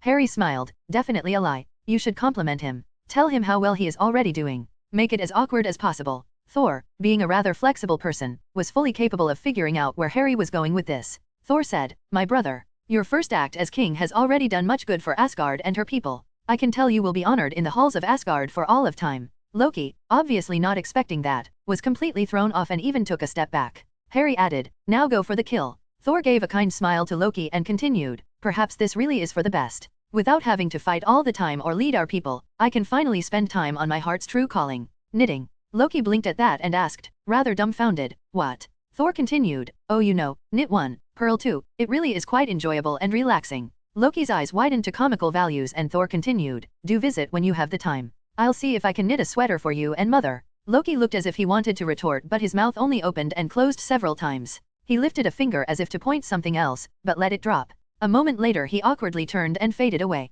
Harry erupted in laughter and Thor quickly joined him. Tears were streaming down both their eyes and Thor looked like he had trouble breathing. It took a few moments for the pair to regain themselves and for Thor to ask, "How certain are you that my father lives?" "Completely. At worst he's in the Odin sleep and your brother will sit on the throne for a few days." Thor took in a few breaths to steady himself and asked, "What should I do now?" Harry shrugged. "Live. Whatever your father sent you here for can likely only happen if you are mortal. Why else take your powers? So live as a mortal until you figure it out. For now, let's get your friend's stuff back. I'm done with my questioning." As Harry got up to leave, Thor asked, "Wait, why couldn't my brother see you? I'm blessed by some rather powerful figures. One blessing shields me from long sight, so much less your brother. Even Heimdall is probably wondering why you've been sitting in this room, talking to yourself." Thor looked very surprised at that. He was not aware such a thing was possible and could not think of a being who would grant such a blessing. Harry left the room and met with Coulson who was waiting outside. Coulson asked, "Did you find out anything?" "Yeah, he told me everything. He really is Thor, but he did something which showed an extreme lack of consideration for mortals, so Odin made him mortal and sent him to Earth to live as one. He has apparently also made friends with Jane Foster. I promised to return her stuff in exchange for his cooperation, and since I already got all the things I needed, I'll go ahead and return it. This can be considered the first interaction between Thor and modern Earth in a while, so it isn't a bad idea to make it a good one." Coulson nodded, "That's fine. I'll need to report this to the higher-ups." Harry added, "Just fury, and use a brilliance ink phone please. There are some higher-ups I wouldn't trust to make the right decision if they know we have the prince of a foreign power in custody." Coulson considered it and nodded. They had company phones where they knew could be traced and tracked, while doing so with one of Harry's company phones was considered impossible. Although Harry was outwardly showing things were fine, he knew they were not. Odin had never done something like this before. There were reasons he was so consistent, and what he was doing now meant he was playing a dangerous game. That being said, the Ancient One already gave the all-clear that it was for the best. If that wasn't the case, Harry certainly would not interact so easily with Thor. Gods were not things a knowledgeable sorcerer would deal with without thought. Still, if he was going to interact with him, he wanted to do it his way. The main reason Harry revealed so much to Thor was that he wanted to ensure Thor would not treat Harry as an ignorant savage or lesser being. Harry felt he had accomplished his goal for the day and wanted to spend the rest of the night studying Mjolnir. It wasn't long after Harry started packing up Jane's stuff that Coulson showed up rather amused. He said that Miss Foster and Dr. Selvig had shown up for their companion, a Dr. Donald Blake.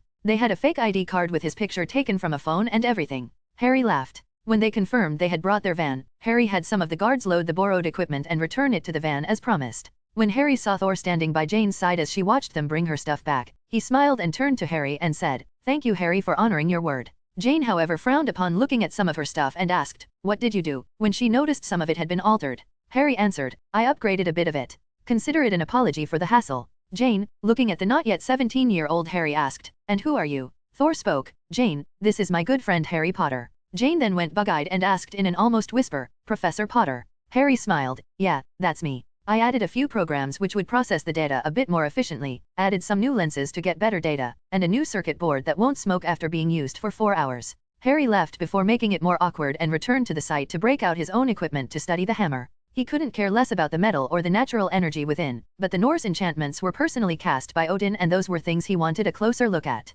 The next morning Harry got a ride into the town and headed over to the coffee place the guards said Thor was at. He had forgotten to ask Thor something the prior night and wanted to ask before he left. Harry noticed Jane sitting next to Thor and called him, "Hey Thor, have a good night's sleep." Thor brightened and said, "Yes, it was most restful." Jane blushed, which Harry noticed and smiled at, causing her to blush even more. Harry brought out a laptop computer and cast a weak spell that would cause others to hear them speaking about random things. He asked, "Do you know anything about Galactus?" Thor's eyebrow shot up and he asked, "What do you know of the Devourer of Worlds?" Harry answered, "The system which shielded Earth from him had a problem a little over a year ago, so he showed up." Thor asked with some skepticism, and yet this world still stands. Harry then opened the laptop and pulled up the security camera footage of the Baxter building from the Fantastic Four plus Silver Surfer vs Galactus fight. The fight actually only took a few minutes, but upon the video starting, Thor's frown only deepened. He recognized the Silver Surfer, Terrax, and Fire Lord, as well as Galactus himself, so he knew this video was not likely to be a fake. This was the unedited version Harry sent a copy of to himself before editing himself out. So eventually the footage showed Harry showing up, threatening then negotiating with Galactus, and then pranking the man. Jane, who sat at Thor's side watching this, asked, "I'm sorry, but did you trick him into pieing himself in the face?" Thor too, was quite amused at the end. Harry nodded, indeed. In any case, before Galactus showed up, I sent a message to Asgard informing them that Galactus would show up. But no one ever came and I had to do some crazy and ridiculous things to chase him away. Do you know why Asgard ignored the message I sent? Thor shook his head. I was not aware of this. If you can send messages to Asgard, then perhaps when my father has recovered, you can send another. I'll ask him personally. A moment later, Harry's phone beeped and Harry took it out. Huh.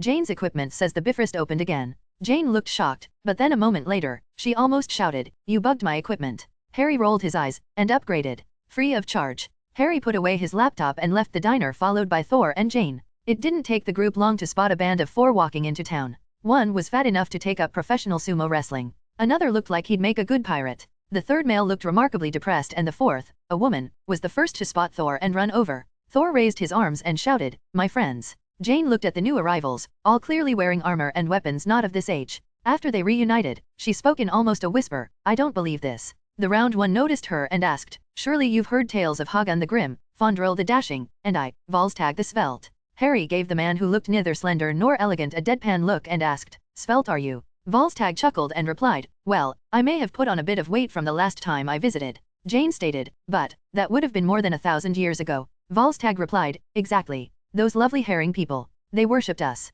Harry shook his head and stated, "Mortals these days are very busy and rarely recall events that occurred more than a few weeks ago." Volstagg gasped and looked down with sadness. Thor ignored it and said amiably, "My friends, I've never been happier to see anyone. But you should not have come." The swashbuckler look-alike replied, "We're here to take you home." Harry replied, "Has Odin retracted Thor's banishment?" The round Volstagg answered, "Well." Harry continued, "Has Loki, who sits upon the throne, retracted Thor's banishment?" Fondrel answered, "Of course not." Harry sighed and blandly stated, "Then you have committed treason." Harry looked at Thor, "Perhaps you are not completely at fault for your actions. With bad influences like these, I'm surprised you're not worse than you are now." Sif drew her blade and held it to Harry's neck and stated, "Watch your tongue, mortal." Harry gave Thor a knowing look, making Thor aware of the irony of this. He then calmly turned to Lady Sif and stated, "Asgardians must lack the gift of speech if they are unable to speak with anything but violence. I bet you're single right." Fondral spoke once more, "We have not come to exchange words, we have come to return Thor to Asgard." Still with a blade to his neck, Harry looked at Thor and said, "Your brother's pranks aside, your father sent you to Midgard for a reason. If you doubt the wisdom of the Alfather, then listen to these traitors to the throne and return. But I can guarantee that if you do so, you will die." Thor considered it for a bit and looked at Lady Sif. "He speaks truthfully. Put your sword away." Before anyone could reply, the Bifrost opened once more, this time in the middle of town. After the flash of light, what was revealed was a giant metal figure. Thor shouted in shock, "The destroyer!" SHIELD agents ran in front of it, pointing their weapons and threatening it to return from where it came. Predictably, it shot out a surge of energy at their car, causing it to explode. Thor shouted, "We must get everyone to leave." Sif responded, "Get the mortals to safety. You can't help us, Thor." The destroyer fired again at some SHIELD agents, this time it caused the surrounding to catch fire. Jane as well as Jane's assistant ran into a pet shop and moments later came out carrying animals. Harry figured that wasn't a bad idea and joined them in rescuing the pets. Harry figured this was the fight the Ancient One told him not to interfere with, so Harry would just let things happen. Sif and the Warriors 3 tried various things but they all failed to stop the destroyer. It was then that Thor came up with a plan. He walked up to the destroyer and offered himself to it. It smacks him to death to the cry of everyone present. Before it can finish the job by destroying his corpse though, Mjolnir flew to Thor's hand. The return of the Asgardian's power restored his flesh and with a surge of lightning, his armor summoned itself to him. Thor then proceeded to smash the destroyer over and over until it was defeated. Jane ran up to Thor to make sure he was okay after dying and probably to take a closer look at his new attire. Coulson showed up not long afterwards, having already gotten a sitrep from the other agents. He asked, "So what happened?" "My guess? Those friends of Thor didn't trust the temp ruler, Loki, so they turned traitor and came here. Loki sent the destroyer for them, but seeing them with Thor, may have thought Thor turned traitor too. Technically this is their fault, though Loki did overreact. I'm guessing it runs in the family." Coulson sighed and went over to speak with Thor. Not long afterwards, Thor shouted into the sky for Heimdall to call them back. He figured that he passed Odin's test with the regaining of Mjolnir so he could return home now, but nothing happened. After trying another few times, the sky changed to their relief. Knowing that the time for parting had come, Harry gave something to Thor and said, "If you need help for something, toss this at the ground." Thor looked a bit unsure, but took it anyway. He said his goodbyes and everyone backed away. A surge of rainbow light struck the group and a moment later, they were gone. As they dispersed, Jane approached Harry and asked, "I saw you give something to Thor, what was it?" She was probably the only one who saw that. Harry smiled, but didn't answer, leaving Jane to frown and leave in an angry huff. The object Harry gave him was an intergalactic portkayat, but one that could only be activated from one side. Once used, it would record the coordinates of a space and then return to Harry. In other words, should Thor use it, Harry would get the location of Asgard. For now though, he'd be patient. He had no idea when or if Thor would use it. For now, Harry returned to the S.H.I.E.L.D. site to help pack everything up. On the van ride back, Harry took out his tablet to check the news and found something interesting. The Hulk had apparently fought the army and a group of tanks at Culver University. With that, Harry decided it would be a good idea to head back to New York. It seemed there were still things to do. Chapter 90, The Incredible Hulk. After the van returned everyone to the site where the hammer had once been located, Harry walked up to Coulson and stated, "I'm calling Obscurus again for a ride back to New York." Coulson conversationally asked, "Why didn't you call him when the armor appeared?" Harry smiled and replied, "I could have, but do you remember how that ended when I called him for Stark last time? In the end, he chose not to take my payment, but instead, with Stark's permission, took that armor and those rings. What exactly do you think would have happened if I called him today?" Coulson only took a moment to answer back. He might have taken that Asgardian armor as well. Harry nodded and said, "The situation wasn't bad enough to call him and I would have felt awkward if he gave a repeat performance." Coulson nodded again, getting the impression that Harry couldn't really control Obscurus and that calling him may not be for the best unless things really went south. That being said, Coulson replied, "Many S.H.I.E.L.D. agents were severely injured and S.H.I.E.L.D. property was damaged. That's not a good enough reason." Harry smiled. But you're missing the bigger picture. There is no way Loki could have sent that thing here unless he sat on the throne of Asgard. I doubt he is sitting there now, with Thor having returned, but it was still a decision made by the throne of Asgard, something which should be protecting Earth, not taking actions to harm it. Coulson frowned at this, not getting why Harry seemed to think this was a good thing. Harry elaborated, "Think of it this way, if someone's boss, superior, or company did something unlawful which caused great harm to their employee, what could that employee do?" That had Coulson's attention. He answered, "Sue, demand compensation." Harry nodded. In this circumstance, there is no problem demanding compensation with greater value than the damages received. In other words, on behalf of S.H.I.E.L.D., you can demand that armor as compensation. Technically, it still belongs to Asgard, but if you make such a demand, then the throne of Asgard must either let you keep it or provide another form of compensation. In this way, by Asgardian law, they can't take it back, meaning S.H.I.E.L.D. can do whatever they want with it, fair and legal. The possibility that the destroyer could be taken back had not occurred to Coulson, but now that Harry brought it up, this was in fact not a bad idea. However, he asked, "So if we claim the armor, then this balances the debt Asgard owes for the lives harmed and the destruction dealt?" Harry nodded back, "That's right, you can't double dip and ask for more and take the armor." Coulson replied, "That's fair. We weren't expecting anything of Asgard. A way to ensure the acquisition of such assets would be valuable. However, I'm surprised that you don't have any interest in it yourself." In truth, Harry really didn't have any interest in it. The metal the destroyer was made of wasn't something Harry was familiar with, but it wasn't the same as Thor's hammer. It was basically a battery. The metal was capable of storing vast amounts of energy. Harry figured Odin used it to store Odin force, which was how the destroyer attacked. However, the metal had an upper limit which, though impressive, wasn't enough to interest Harry. Harry may not have better batteries, but he had an infinite inventory he could use to carry more batteries, making this metal not nearly as valuable to him. As for the Odin force, Harry had no interest in it either. He had enough power cosmic stored up to last until he reached level 300 and then he could start on time energy. Besides, Odin force was not difficult to track. Even if S.H.I.E.L.D. made a powerful weapon using the metal Odin force battery, Harry would be able to find it if the weapon found itself in unsavory hands. Harry shook his head in the negative and answered Coulson, "I have enough on my plate as it is." And with that Harry walked off. After walking some distance from the S.H.I.E.L.D. site, he pulled out a cell phone and called his speeder bike. Half an hour later, the bike flew over to where Harry was with a hologram of Obscurus on the front seat. Harry got on the back and the bike took off into the sky. Once out of range of surveillance, Harry turned off the hologram and took the driver's seat himself. Rather than use a portal, Harry simply enjoyed the flight at hypersonic speeds back to New York. He enabled another hologram over himself to look like Obscurus and one behind him to look like himself without the disguise, in case anyone saw him. Doing so only took the flip of a switch, so it didn't count as overkill. After returning to New York and putting his speeder into his inventory, Harry headed over to New York University to speak with Dr. Sterns. According to what Link found, Sterns had been in contact with Bruce Banner over the last few months in order to find a way to permanently suppress Banner's greener half. After several failed tests, Sterns stated that in order to do so he needed data on the myostatic primer designed by Dr. Betty Ross and the details on the experiment itself. The result? The Hulk faced off against the Army at Culver University. And according to the logs in the chat room Sterns and Banner have been using, Banner got what he needed and will be over tomorrow. The problem? Link said he wasn't the only one who hacked into that chat room. Someone else knows Banner is coming. They may not have figured out who Sterns' chat room ID of Mr. Blue is, but they probably will have it narrowed down by tomorrow and be ready with an ambush. Before the start of classes for the day, Harry headed over to Sterns' lab and found the door unlocked. What he didn't expect to find was Sterns and Connors working together in the lab. Connors was looking over Sterns' shoulder as the latter typed into his computer terminal and the pair were discussing the readings. Harry quietly entered and stood behind Connors to check out what was so interesting on the computer. Sterns pointed at a string of numbers and said, "The only noticeable difference between these sets is the increase in gamma radiation." Connors replied, "But we initially hypothesized that too much would do more harm than good." Yes, and clearly we were wrong. The rats which survived the higher levels of exposure clearly showed a more pronounced effect than those that were exposed to the safer levels. Connors shook his head and countered, "But even the survivors died afterwards. They had no way to store or process the radiation." Sterns nodded, "Yes, but I believe this is the right direction. Rather than too much, perhaps the survivors didn't get enough to maintain and regulate the adaptive tissues." Connors added, "You mean there is a minimum threshold for success which is still impossibly lethal? How did Banner even survive this?" Sterns shook his head, "Do you want to meet him?" Connors replied regretfully, "Not tomorrow. I have another meeting with Oscorp.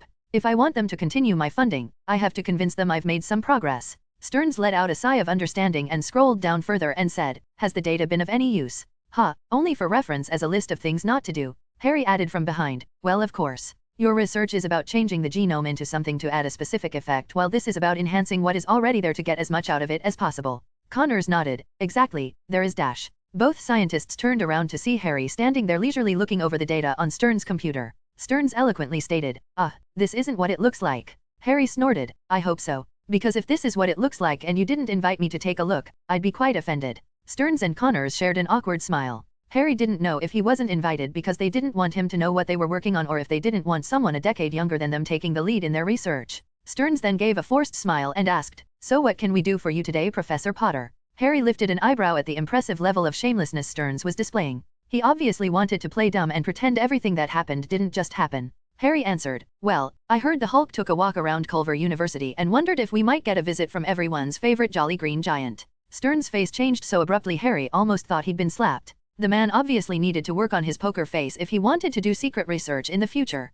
Deciding the jig was up, Sterns and Connors came clean with what they had been doing and planning. After hearing the whole story, Harry asked, "What protections do you have on the research and the cloned blood?" Sterns asked, "Protections? Yeah. If the government walked into your lab and demanded everything, what have you done to make sure they won't take your work for themselves?" Sterns chuckled and said, "I think you're being just a bit paranoid." Harry gave Sterns a level deadpan stare that had the man go from chuckling to nervously fidgeting around. Since it was obvious to Harry nothing had been done, Harry walked over to the expensive protein synthesizer the lab possessed and started typing. After 3 minutes of lightning speed typing, Harry clicked enter and the machine began processing. It'd take a few hours, but that'd be fine. Sterns and Connors were impressed at Harry's typing speed and watched him set the parameters at a speed faster than most could speak. The pair weren't geniuses for nothing, however, and understood Harry's intentions. The protein Harry had the machine make looked like something that could be found in someone's blood, but would react poorly if injected into someone. This could be countered, but only by knowing the structure of the poisonous protein could an antidote be made. After he finished, Harry said, "After this finishes synthesizing, introduce it into every batch of Banner blood you have.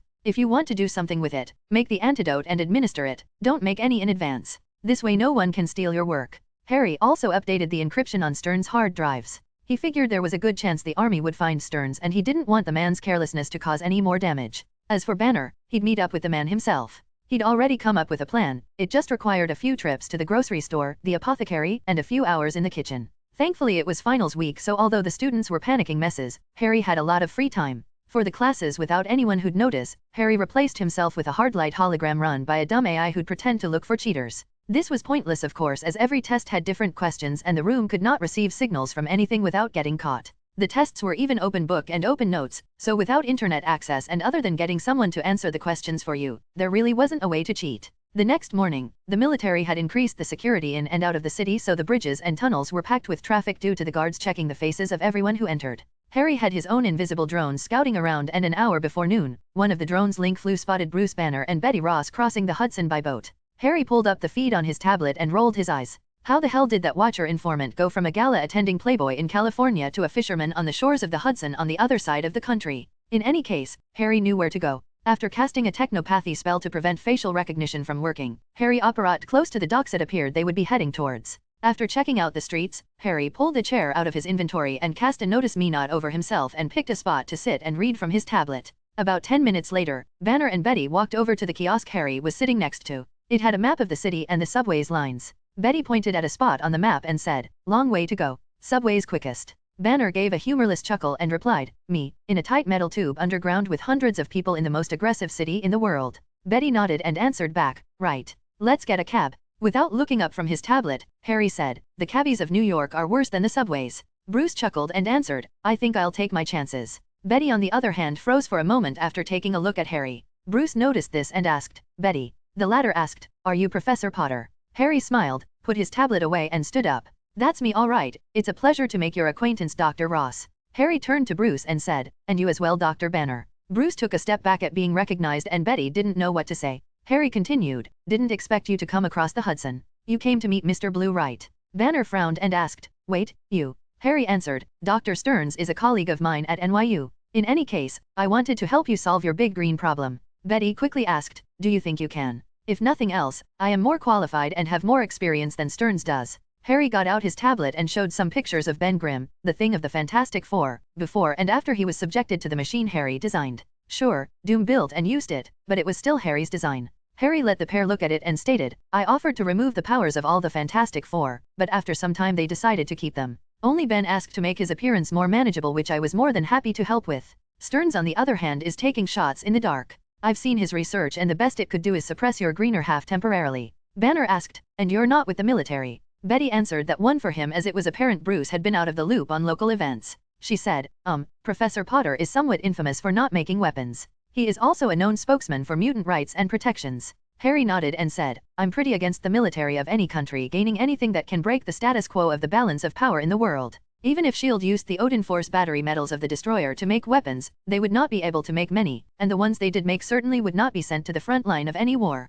Betty added, "He's also British." Bruce smiled and said, "Yeah, I got that from the accent." "Fine. I'd like to see what you got." Harry nodded and passed a glass vial to Banner, who hesitantly took it and asked, "And this is?" Harry answered, "Draft of Serenity. The effect is as great as the taste is terrible." It was a combination of the calming draft and the draft of peace. It had a shelf life of half an hour, but when stored in Harry's inventory that wasn't an issue. Bruce frowned again, but considering the look of anticipation Betty was giving him, he decided to down it. "Oh God, that's terrible." Harry nodded and said, "Give it a moment." Banner handed Harry back the empty vial and shook a bit. "Wait, what? My God." Banner's perpetual frown lightened and he actually smiled. He turned to Harry and asked brightly, "Where can I get more of this?" Harry shook his head and said, "Sorry, I'm the only person who can make it. It also has no shelf life, so forget about storing it." Betty asked, "What is it? What's happening?" Bruce smiled at Betty and said, "I'm calm. I feel like I can be smacked with a baseball bat and stay calm." Harry said, "For a normal person the effect would probably last a few hours, but for you I wouldn't bet on more than an hour.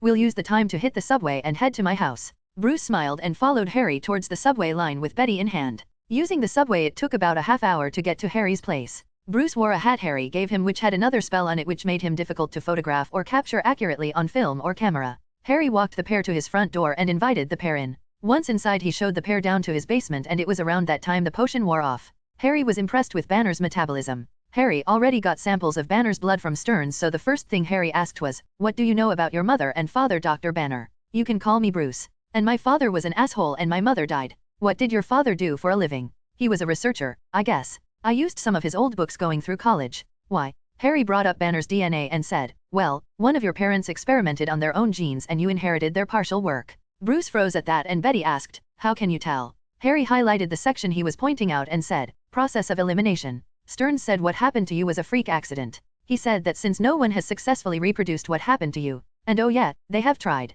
I've seen freak accidents before, and this is something else. Your gene was already slightly altered from the day you were born. General Ross's biotech force enhancement project happened to be compatible with whatever you already had in you." Betty asked, "So what does this mean for Bruce?" Harry liked that she went right to the point, so he answered, "Well, to fix someone, I use gene therapy to change who they are into who they used to be. However, your baseline, who you used to be, wasn't the same as other baseline humans. You brought the data you got from Culver, right? Let's see if we can figure out what happened and what you used to be." Betty nodded and inserted a flash drive into the computer Harry showed her. The numbers, files, and photos scrolled rapidly through the computer screen and Harry watched without blinking to the amazement of the pair. After it finished, Harry paused to crunch the numbers and once done, unpaused. Harry sighed and said, "Yeah, that's what I thought." Banner's eternal frown returned in full force and he asked, "That bad? Whatever your father did was not only incomplete, but unstable. Despite your perceptions on your current state, you are still more stable than what you were before the accident. In fact, I'd say you had a 90% chance of dropping dead before the age of 40 if the accident hadn't happened." The pair shouted, "What?" Banner started taking deep breaths to calm himself down. Harry continued, "The way I used to fix people is easy to use. Changing someone from unstable to stable is hard to use from one stable form to another stable form, and is almost impossible to use to change a stable form to an unstable form. Any means of permanently ridding you of your greener half will either kill you in the process or, best case scenario, still cause you to die not long afterwards due to your previous genetic instability." Some of the ways Harry could use to fix especially difficult cases was to either clone someone and put their soul into the new body or use magic or the elixir of life, but Bruce really would die not long after if he did so, which was why he wasn't going to bother trying. Betty asked, "Then can you seal it? Make sure he never changes? You said you'd help Bruce." Harry shook his head. He said, "Let's have dinner. I'll invite a special guest over and we can discuss the matter with him." Betty didn't even notice the immobilist spell he sent at her. When Harry removed the spell, she still hadn't noticed she'd been frozen and Banner was standing next to her, also unaware of what had just transpired. Harry walked the pair upstairs and took a seat at the table. When Betty and Bruce walked into the dinner room, the pair froze. Sitting in a massive chair wearing a large t-shirt and pants was the Hulk. He already started eating from the massive pile of dishes on the table. Harry pointed at the two empty seats opposite the Hulk and said, "You can sit down there." Neither moved. Bruce said, "That's impossible." Hulk turned to look at him and sneered. He said, "Stupid Banner. Thinks he's so smart." He then turned back to pick up a whole turkey leg and started eating it. Harry said, "Sit already. I went through quite a bit of trouble arranging this." The pair hesitantly approached the table and sat down. Betty was a bit less nervous than Bruce, but neither had any idea what was going on. After the pair sat, Harry said, "Before we talk about permanently sealing the Hulk, why don't we ask for his opinion?" Hulk lifted a large mug of cold cola and emptied it. A floating corgi holding a metal cylinder in its mouth floated over and tipped its head to refill the Hulk's mug. The Hulk nodded and said, "Stupid Banner. Wastes his life. Hulk protects Banner, but Banner stupid. With no Hulk to protect, Banner will get caught. Get cut up. Locked away forever. Stupid Banner thinks with no Hulk, can return to normal life. Stupid Banner doesn't know. Hulk always protected Banner, even before." Banner's expression shifted continuously from offended to incredulous to shocked and back. He'd never had a conversation with the Hulk, for obvious reasons. When the Hulk controlled their body, he suppressed Banner. When Banner was in control, he suppressed Hulk. He obviously didn't like being called stupid all the time, but from the Hulk's perspective, Banner's actions really seemed idiotic. However, it was that last comment that got his attention. Betty asked before Bruce could, "What do you mean? You were with Bruce before the accident." Hulk ate a few more mouthfuls and swallowed before answering. He looked Bruce in the eye and asked, "You can't recall when your father beat you?" Betty asked, "Brian." Banner answered, "My father. He what? No, he." Suddenly Bruce recalled a series of doctor visits and visits to the infirmary from his childhood. He never really questioned why he was there, but he didn't think it was because he was a clumsy child. Hulk continued, "I was there. I endured. When he tried to kill you, I endured. When he killed your mother in front of you, I endured. Now, I don't endure. Hulk strong. No one can beat Hulk anymore. Not now. Not ever." Harry pushed some more food into Hulk's plate.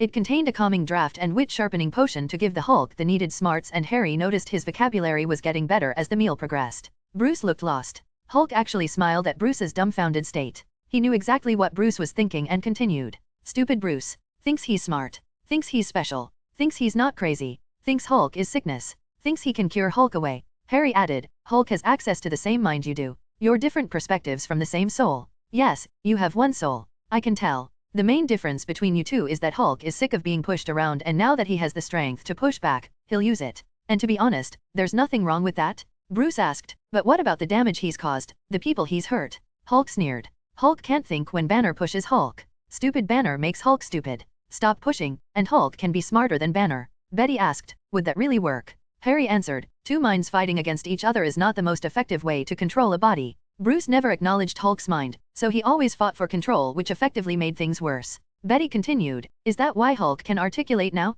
Did you separate them?" Harry laughed, "Oh no, I didn't separate them. As for what I actually did, I'm afraid that will have to remain a secret." Harry turned to Banner and said, "Also, Hulk has to go back when the meal is over. So now would be a good time for you two to come to an arrangement. If you strike up a deal, I can help make sure it's followed by both parties." Bruce was not having a good time. Nothing made sense anymore. The Hulk had basically called him out on denying the truth for so long, and the fact that his denial basically caused most of the problems he'd had in the last 5 years. He certainly wasn't expecting that the Hulk existed before the accident. He'd been diagnosed more than once with dissociative identity disorder after the accident, but Bruce denied that the Hulk was a personality. The reason he denied it was because if it was true, the monster was a part of him and he refused to accept that. But Hulk isn't a monster. He never was. Banner sighed. You're right. I'm an idiot. Then he chuckled. He was calling himself an idiot. Then he laughed. He'd really wasted 5 years trying to get rid of a part of himself. He laughed louder. He had spent 5 years trying to get rid of someone who, not only was a part of him, but had been protecting him his whole life. He started laughing hysterically. Hulk smirked. Banner was finally getting it. Hulk then chuckled too. Then he started laughing along with Banner. The pair ended up laughing for a few minutes until tears started coming down their faces. Betty had no idea what was going on. Harry knew, of course. Sanity was the illusion that everything in the world made sense. Discarding sanity allowed people to stop pretending the world made sense and start seeing it for what the world truly was. It had its uses for the masses, but Harry felt sanity was highly overrated to begin with. Once the pair calmed down, Bruce said, "Well then, let's try this. Hello Hulk. My name is Bruce. It's nice to meet you." Hulk smirked again. Maybe Banner isn't so stupid after all. The pair then spent the remainder of the meal just talking. Bruce asked Hulk what his favorite food, drinks, movies, TV shows, and music were. Surprisingly, he had favorites of them all which were different than Bruce's. Betty could tell Bruce had somehow just changed. It looked as if a weight had been lifted from his shoulders, but different. If she asked Harry, he'd tell her that Bruce was a crazy person in denial, pretending to be sane. Now that he'd accepted he was crazy, a lot of the stress from pretending was lifted away. The pair spoke about their life and about how they each experienced the same events from different perspectives. Betty felt Hulk might be a bad influence though, since Hulk often stated how Bruce should have reacted with violence against some of the stubborn, stupid people he encountered, and Bruce was actually listening and seemed to be considering it. Eventually the feast ended. Other than some drinks, Bruce actually didn't eat anything since he wasn't hungry, and Betty didn't have much of an appetite while watching the Hulk devour plate after plate. Harry led Hulk into another room and then returned without him. Bruce of course asked, "Where'd he go?" Harry handed another potion to Bruce and said, "Drink this." Though this one was different from the previous one, Banner still decided to trust it and downed it. Thankfully it didn't taste as bad. A moment later, he shook his head again. "Oh, well that's a bit weird." Betty asked, "What now?" "I can hear the Hulk in my head and even see some of his memories. I can remember having that conversation as the Hulk now, which is a little freaky to be honest." Betty looked over at Harry, who was directing a trio of floating corgis to put the dishes away. She asked, "Okay, how did you do that?" Harry shrugged and said, "The answer would make your head hurt, so try not to think about it." He wasn't going to tell them he froze Betty, drugged Banner out cold, made Banner Hulk out and bribed him with food, and at the end of the dinner used a time turner to take Hulk back in time and turn him back into Banner to attend the same dinner with the Hulk and unfroze Betty so she wouldn't notice the switch. The food contained a lot of potions to make it work, but it was effective. Betty sighed and wisely decided not to pursue the matter. She turned to Bruce and asked, "How do you feel?" Bruce smiled and said, "Well, I can feel the Hulk. I think I can probably change to him if I wanted to without getting angry." "What about changing back?" she asked. Banner smiled. "Well, that's the Hulk's decision. As long as he doesn't hurt anyone, it doesn't really matter if he stays around if I don't have anything better to do. I guess you can say we've come to an agreement." Harry then walked over and gave Bruce a watch. Bruce examined it for a bit and said, "Okay, I'm almost afraid to ask. What does this do?" Harry smiled. "A lot. For one, it is a Wi-Fi hotspot that works off a pseudo-quantum entanglement signal connected to my main hub. Untraceable. 2. It comes with a holographic interface which can browse the web. Don't use it in public. I'm not selling this to others. It can act as a phone, GPS, and tell the time of course. It stretches so if you shift to the Hulk, it will still be on your wrist. And last but not least, it comes with a hologram projector which will not only give you clothes if you find yourself naked, it will also give Hulk clothes and make him look Caucasian rather than green. He'll still stand out, but not nearly as much." The watch could only do so much because it had a built-in pocket space which housed most of the hardware and the battery. It was quite a bit heavier than a normal watch, but Harry doubted Bruce or the Hulk would mind. After Bruce heard everything Harry listed off, he asked, "Was that a joke?" Harry rolled his eyes and tapped 3 times on the glass which brought up a hologram for the user manual. Swiping his finger over the hologram would work to navigate. With this, even if Hulk or Banner hid at the ends of the earth, he could still keep in touch. Banner started scrolling down the instructions, but before he could get very far, a massive explosion occurred outside. Harry sighed and enabled the security cameras and launched the drones. Holographic screens appeared in the living room showing the back of NYU which looked like it had been struck by a missile. Flashes of gunfire were surrounding a massive figure in the distance the drones were struggling to keep pace with.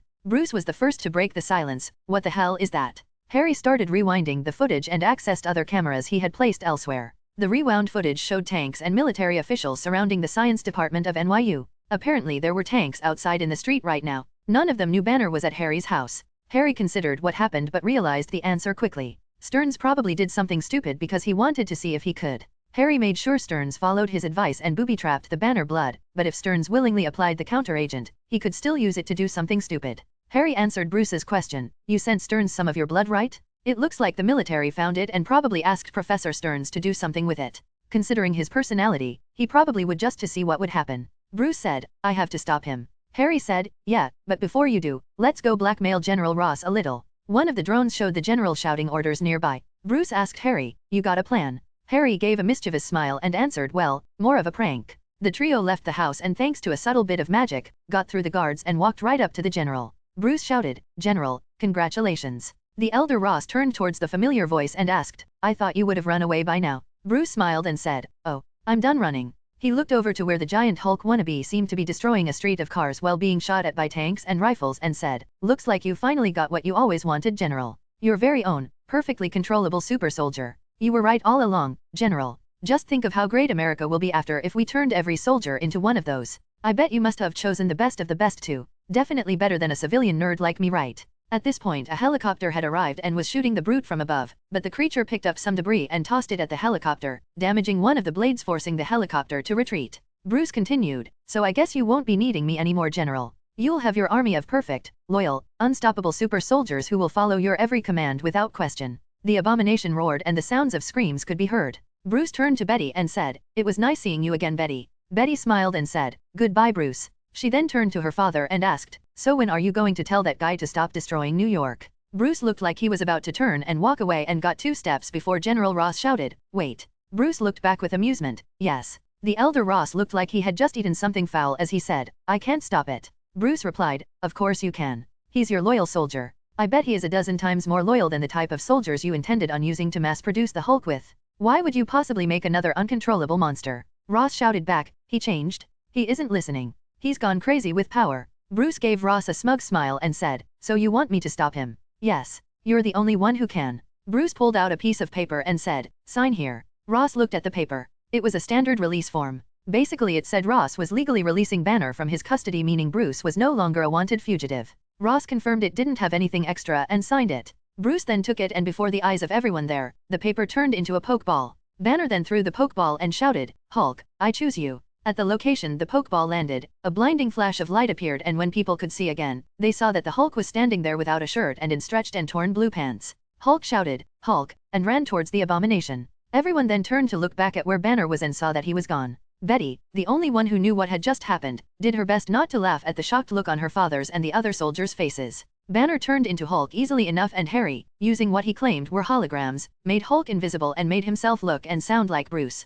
She didn't know how Harry knew all those things about whoever that abomination was, but he clearly got the point across to her father. Still, she had no idea why Hulk went along with his prank. He said the Hulk should still pretend to be stupid to make others underestimate him and he should shout his name or attacks out loud like some kind of cartoon character. Harry himself had already returned home and was watching the fight on his monitors. Spider-Man had actually just shown up and Harry figured the fight wouldn't take long with the two working together. Harry figured Ross would nullify the paper he just signed as soon as he could, but that was just a distraction. Harry had Ross's signature and with a bit of magic, could use it to forge a large number of papers which would completely clear Banner from being chased. If Ross fought it, Harry would make sure every skeleton in his closet was unearthed until Ross himself was buried with them. As for the damage caused by the fight, Harry figured he should start an insurance company to cover monster fight damage. As a PR stunt he could repair all the damage caused by this fight for free, and maybe do a few upgrades on NYU while he was at it. In any case, he had helped a man spiral down into madness, he used telepathy to mindfuck and blackmail a general, and he'd gone all out on a prank which had probably caused untold amounts of property damage. It had been a good day and just think, summer was right around the corner. Harry still needed to tie up loose ends, of course. According to Ross's memories, the man who took Roid Rage to the next level was called Blunksy. Harry started synthesizing a little something he'd covertly inject into the soldier once the fight was over, which would slowly strip the man of his new abilities and return him to normal. As for Sterns, he'd deal with him tomorrow.